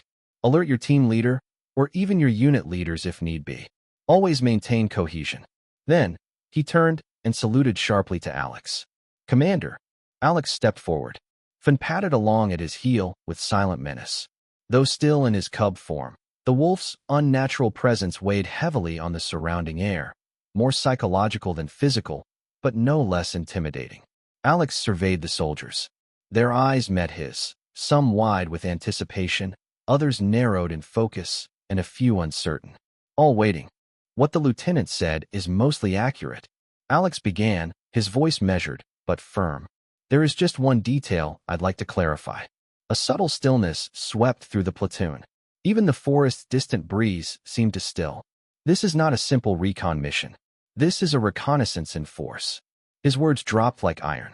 We're not just walking into the forest to take notes and return, he said, gaze sweeping slowly across the ranks. We are here to test the forest, to prod the shadows and see what slithers out. If something in there is pushing beasts out of their usual hunting zones, disturbing the region's natural balance, we will find it. And when we find it, we will neutralize it. Silence hung, thick and sharp. The tension in the air was now shaped into something steel-like. Focused. This will be dangerous. I expect you all already know that. You made your choice when you signed on to become Fury soldiers. So I hope you came prepared. He raised his chin slightly, expression steady and cold. Do not forget the 3 rules I gave you back at the start of this march. 1. Obey my orders without question. 2. Protect your life and that of the soldier beside you. And 3. If anything bears fangs or claws at you, you kill it. Fight and live by those rules. Or die for ignoring them. Then, he let the silence stretch again. If you survive, if you endure what lies ahead, you won't just walk away alive. You'll walk away with glory and honor. He clenched his fist and raised it high. Ex Furor Victoria. Sanguine honorem. Virtue Furor. Ex Furor Victoria. Sanguine honorem. Virtue Furor. The troops chorused in unison, voices thunderous, echoing across the threshold of the forest. Alex gave a nod and stepped back. Lieutenant Cross. Marching order. We move out in 5. Yes, Commander. Cross saluted crisply, then turned to the formation. You heard the young lord. Final gear check. 5 minutes. Get to it. The tension fractured as soldiers moved, checking armor, tightening boots, adjusting their gear with quiet purpose. Fear still lingered beneath the surface, but so did resolve. Alex remained still, watching with a sharp eye. Then he turned briefly to Laura. I'll be relying on you to scout ahead once we're inside, he said plainly. My rules apply to you as well. Don't do anything stupid when you are at it. Always ensure your safety first before any information. She didn't respond verbally, just a slight nod and the briefest hardening of her eyes. She accepted the assignment. Finn gave a low growl, as if sensing the looming danger ahead. The forest waited. And now, they were going in. Alex didn't know which was older, the subspace forest where he met Fun, or the Dankrot forest. However, what was without doubt was which one was more dangerous. Even Fun, who had grown up in the subspace forest, shivered at the naked oppression the Dankrot forest exuded on any outsider who dared step in. No one needed an overt warning to know this place reeked of danger. According to the dossier handed to Alex by the Fury Fort commander before the platoon moved out, even the periphery of the Dankrot forest was far more dangerous than the subspace. Here, along the forest's edges, beasts from Class 0 to Peak Class 3, Peak Intermediate rank equivalent, roamed freely. Sometimes, even early-stage Class 4s could detour here from the deeper regions. As for the inner regions themselves, beasts typically ranged from Class 4 all the way to Pseudo-Class 6, half-step legendary beasts. And the Forest Core? That was the territory of true Class 6 legendary beasts. And if the rumors were to be believed, there were even stronger beings than that existing there. Alex's thoughts turned solemn as he recalled all this. His 40-man platoon moved cautiously through the forest's edge in a combat-ready formation. Lieutenant Cross led the vanguard unit, shield-bearer swordsmen forming a fluid wall. 2 other shield captains commanded flanking lines to the left and right. Behind them marched the spearmen, positioned to counterattack once an enemy was halted by the shields. The archers brought up the rear. A few had already moved up into the trees, eyes scanning from elevated positions. Alex himself, as commander, was protected in the center by two shield bearers ready to intercept any attack that broke through the front lines. This was the standard ambush-ready formation employed by the Fury family army. Tight, flexible, and ideal for forest combat. Whine. Finn suddenly tensed, nose twitching. Growl. A heartbeat later, the cub transformed into an adult wolf. What the? One of the nearby shield bearers gasped, startled by the sudden change. Stay alert. Something's coming, Alex shouted. Dig in, Lieutenant Cross bellowed. The shield bearers stomped their boots into the soil and raised their shields. Thump. The sound of heavy hooves echoed ahead, steady, rhythmic, and closing fast. Laura suddenly reappeared beside Alex, having just returned from scouting. It's a blood boar, she said with narrowed eyes. Blood boar, a Class 1 beast native to the Dankrat forest. Travels alone or in pairs. Hyper-aggressive. Charges on sight. Traits. Thick hide. Highly resistant to normal arrows. Enters a berserk frenzy when wounded. The Rune Core AI promptly displayed the relevant entry from the mission dossier in Alex's mind.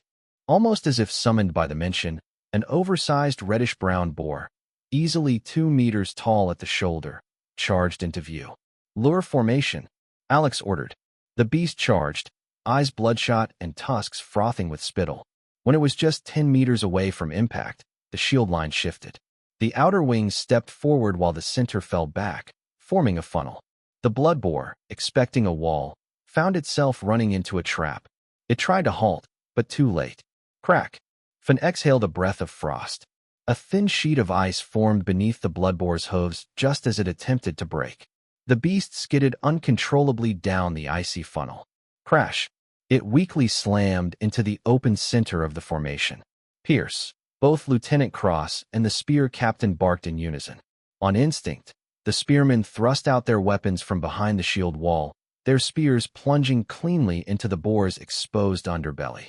Grapha, the blood boar howled in pain. Before the beast could struggle free, Lieutenant Cross broke formation, stepped forward with practiced precision, and brought his sword down in a single clean arc, decapitating the beast on the spot. The massive head rolled to the forest floor before several fresh-faced recruits. Thankfully, it seemed they'd been bloodied in the Agoj. None lost their breakfast.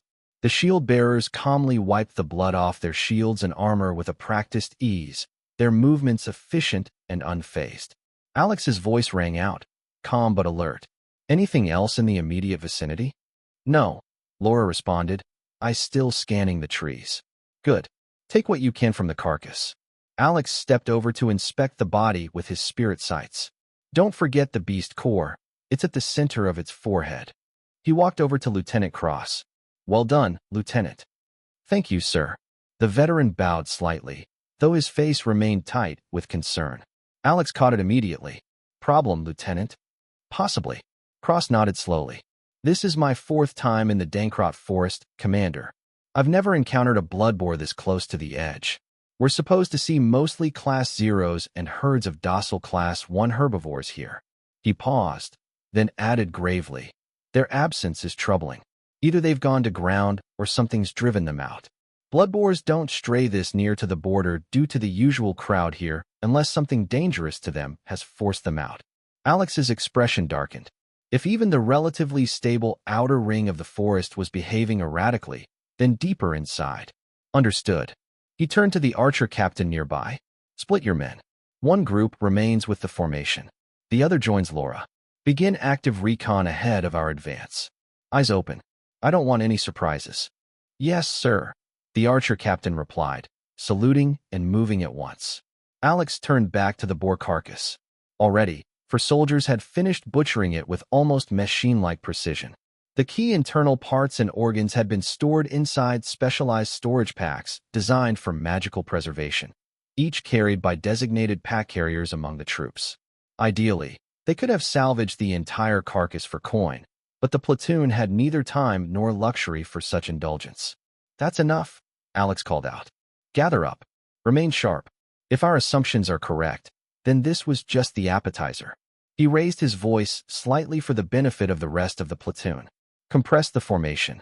Stay alert for ambushes. The platoon reformed quickly and prepared to resume movement. Just before they set off, Alex activated the Omni-Rune Core's spatial utility. With a subtle pulse of power, the remainder of the Bloodboar's carcass vanished, transferred directly to the sanctuary. Alex had refined the process. It no longer looked like a high-grade spatial transfer or portal spell.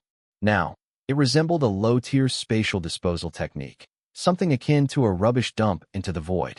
The soldiers, having heard many stories about mages' eccentricities, didn't think much of it. Lieutenant Cross, however, frowned subtly. He wondered why Alex would waste mana for merely disposing the carcass when there were easier and less costly ways to dispose of the untaken beast remains.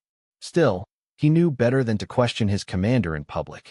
The man might be young, but he had earned his authority. Unbeknownst to all, Alex issued a series of mental commands through the Omni-Rune, orders destined for the Nest Queen within the sealed sanctuary space. Within the sanctuary space, a pulse of light flashed, brief and silent, and the carcass of the Bloodboar dropped unceremoniously into the sealed chamber, just a short distance from the Nest Queen's protective housing. The Nest Queen stirred, responding immediately to the command relayed from her master. With an eerie precision, she extended the needle-like protrusion from her forehead and injected it into each of the 10 drone eggs arranged in a circle around her. These were the special eggs she had prepared over the course of the past 7 days, incubated in accordance with the instructions Alex had been sending via Omni-Rune during the march to the forest. A brief pulse of light rippled through the eggs as the instruction packages were transferred. Moments later, the eggs hatched. The newborn drones tore through their shells, devouring the remnants of their own eggs with ravenous hunger before presenting themselves to the Nest Queen for inspection. Like their mother, they resembled bees, at least at a glance. But the similarities ended quickly. Though their length matched the Nest Queen, their abdomens and heads were noticeably larger and more bloated, almost worm-like in their proportions.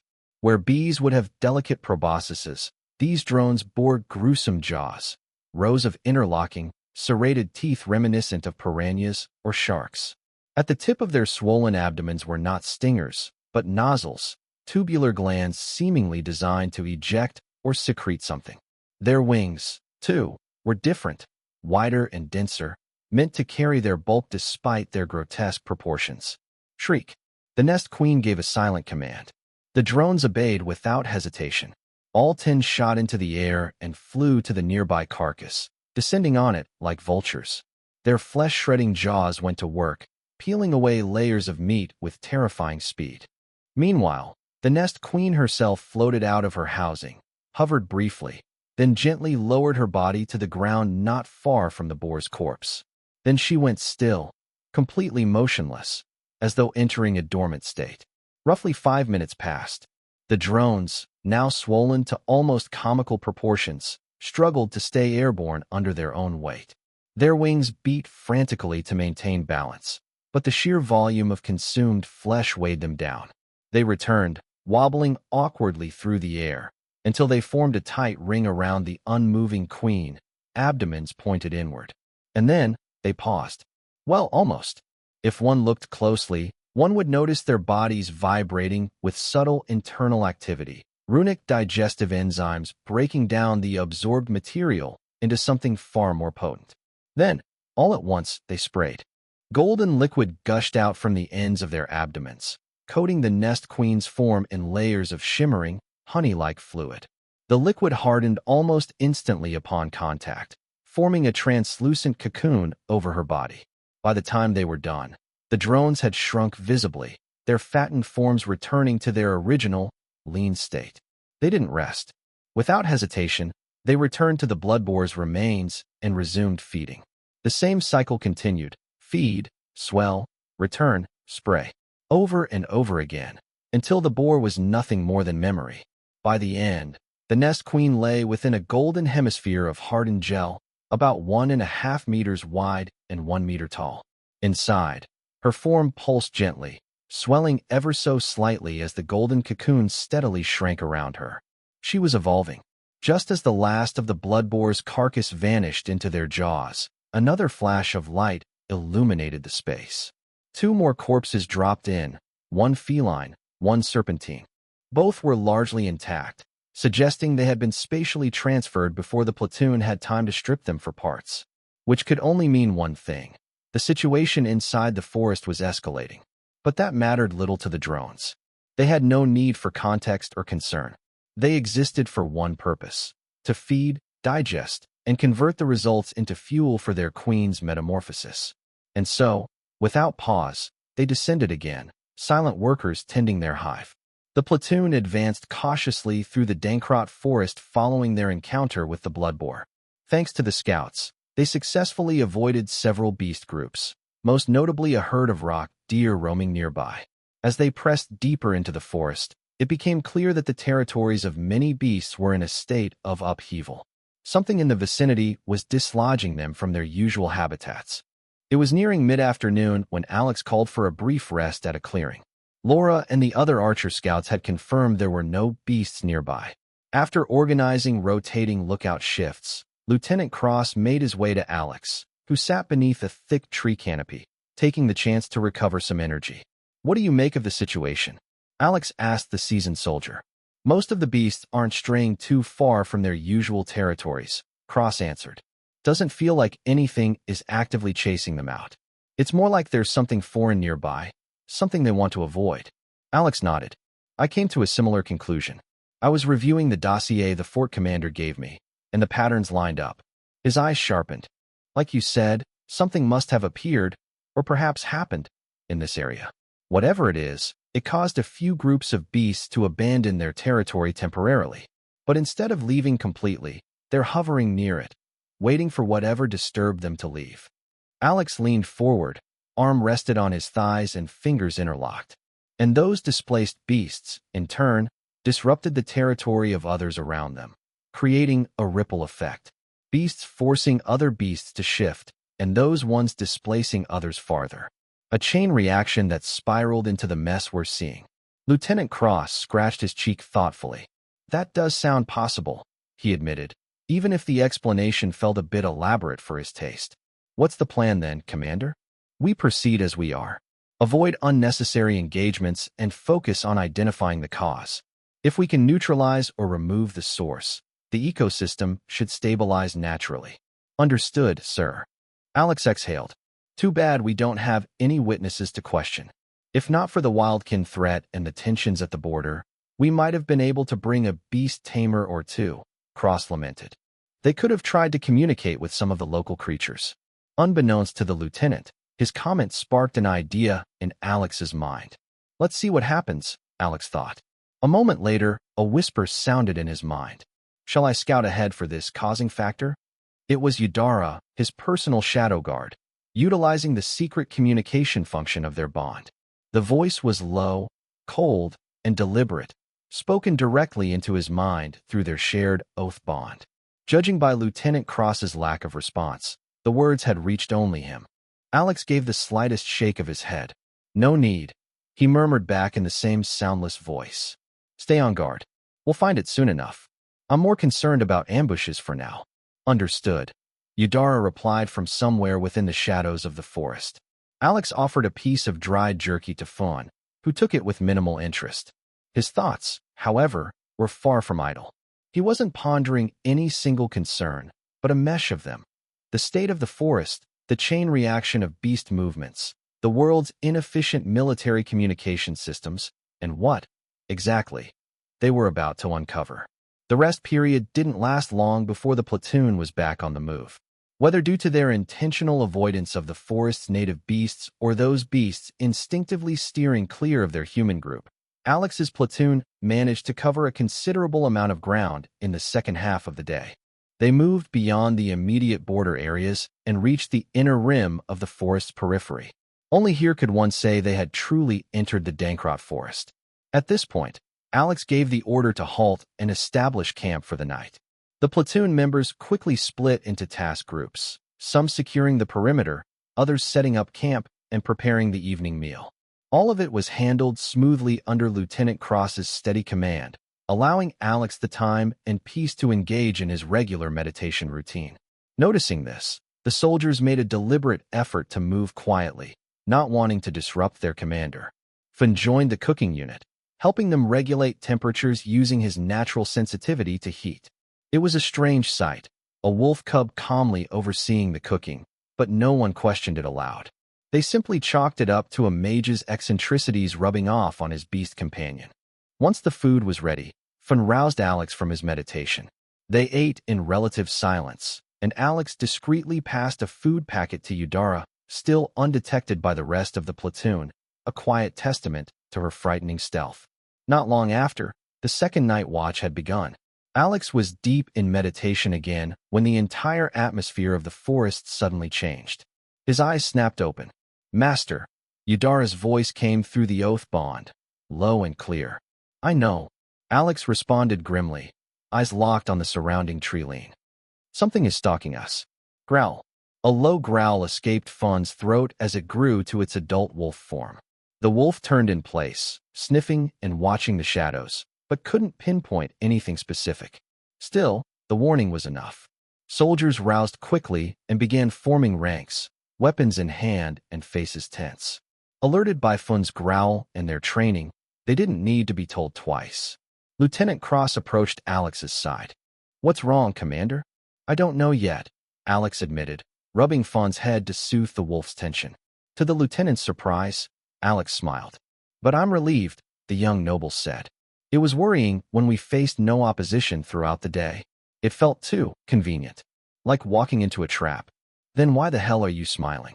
Cross wanted to ask, but wisely held his tongue. Still, Alex caught the doubt flickering in the man's eyes. He chuckled softly. "Think about it, Lieutenant. A trap is only terrifying if you don't see it. But once it's revealed, well, then it becomes manageable." Cross remained unconvinced, but Alex's next words left little room for doubt. "Once a trap is exposed, you just have to crush it, no?" Alex turned to the troops. "All right, boys and girls, get ready. We're about to see the true face of the Dankrot Forest." His cool confidence bled into the soldiers, lowering their anxiety. Lieutenant Cross, however, didn't waste time. "What are you waiting for? Form up. Defensive formation now." "Defensive positions," the subunit captains echoed. The archers moved first, spreading out for better visibility while keeping within range of the formation.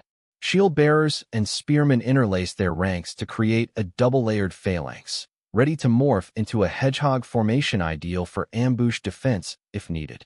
Alex, Fun, and the unit's sole combat healer positioned themselves at the formation's core, where their abilities could be utilized to maximum effect. Laura also remained within the core. No need for scouting now that an attack was imminent. Her eyes swept the forest with cold focus. A frown soon crept across her striking features. "What is it?" Alex asked quietly. "I'm not sure," she replied, hesitating. "Say it," he instructed firmly. She swallowed. "The Treeline. I think it's closer than it was when we made camp." Alex's gaze followed hers. Then, a slow grin curved his lips. "Oh, so there you are." Since they had entered the inner reaches of their designated operation area within the Dankrot Forest, Alex found it increasingly difficult to rely on his spirit sight to track the movements of the forest's native beasts. It was as though the forest itself exuded a pervasive mana signature, one that steadily obscured the unique signatures of individual beasts the deeper they ventured in. Like any other sensory ability, Alex's spirit sight needed time to adjust to its surrounding mana ambience in order to accurately pick out distinct signatures. However, that process was proving unusually slow this time. The forest's mana signature wasn't static. It shifted, fluctuating and pulsing like a living entity. As a result, Alex couldn't establish a proper baseline to calibrate his senses. In effect, he was partially blind. That was why he failed to detect the threat until it was already dangerously close. "So it's you lot. No wonder the forest's ambient mana has been rising in weird patterns. It's because you've marked us as prey, isn't it? Everyone, get ready. We have company. It's the forest wardens," Alex shouted. "Verdant stalker. These are plant-beast hybrids found only in ancient forests. Born from corrupted beastly while merging with ambient forest mana, they embody the predation instinct of apex creatures native to their territory.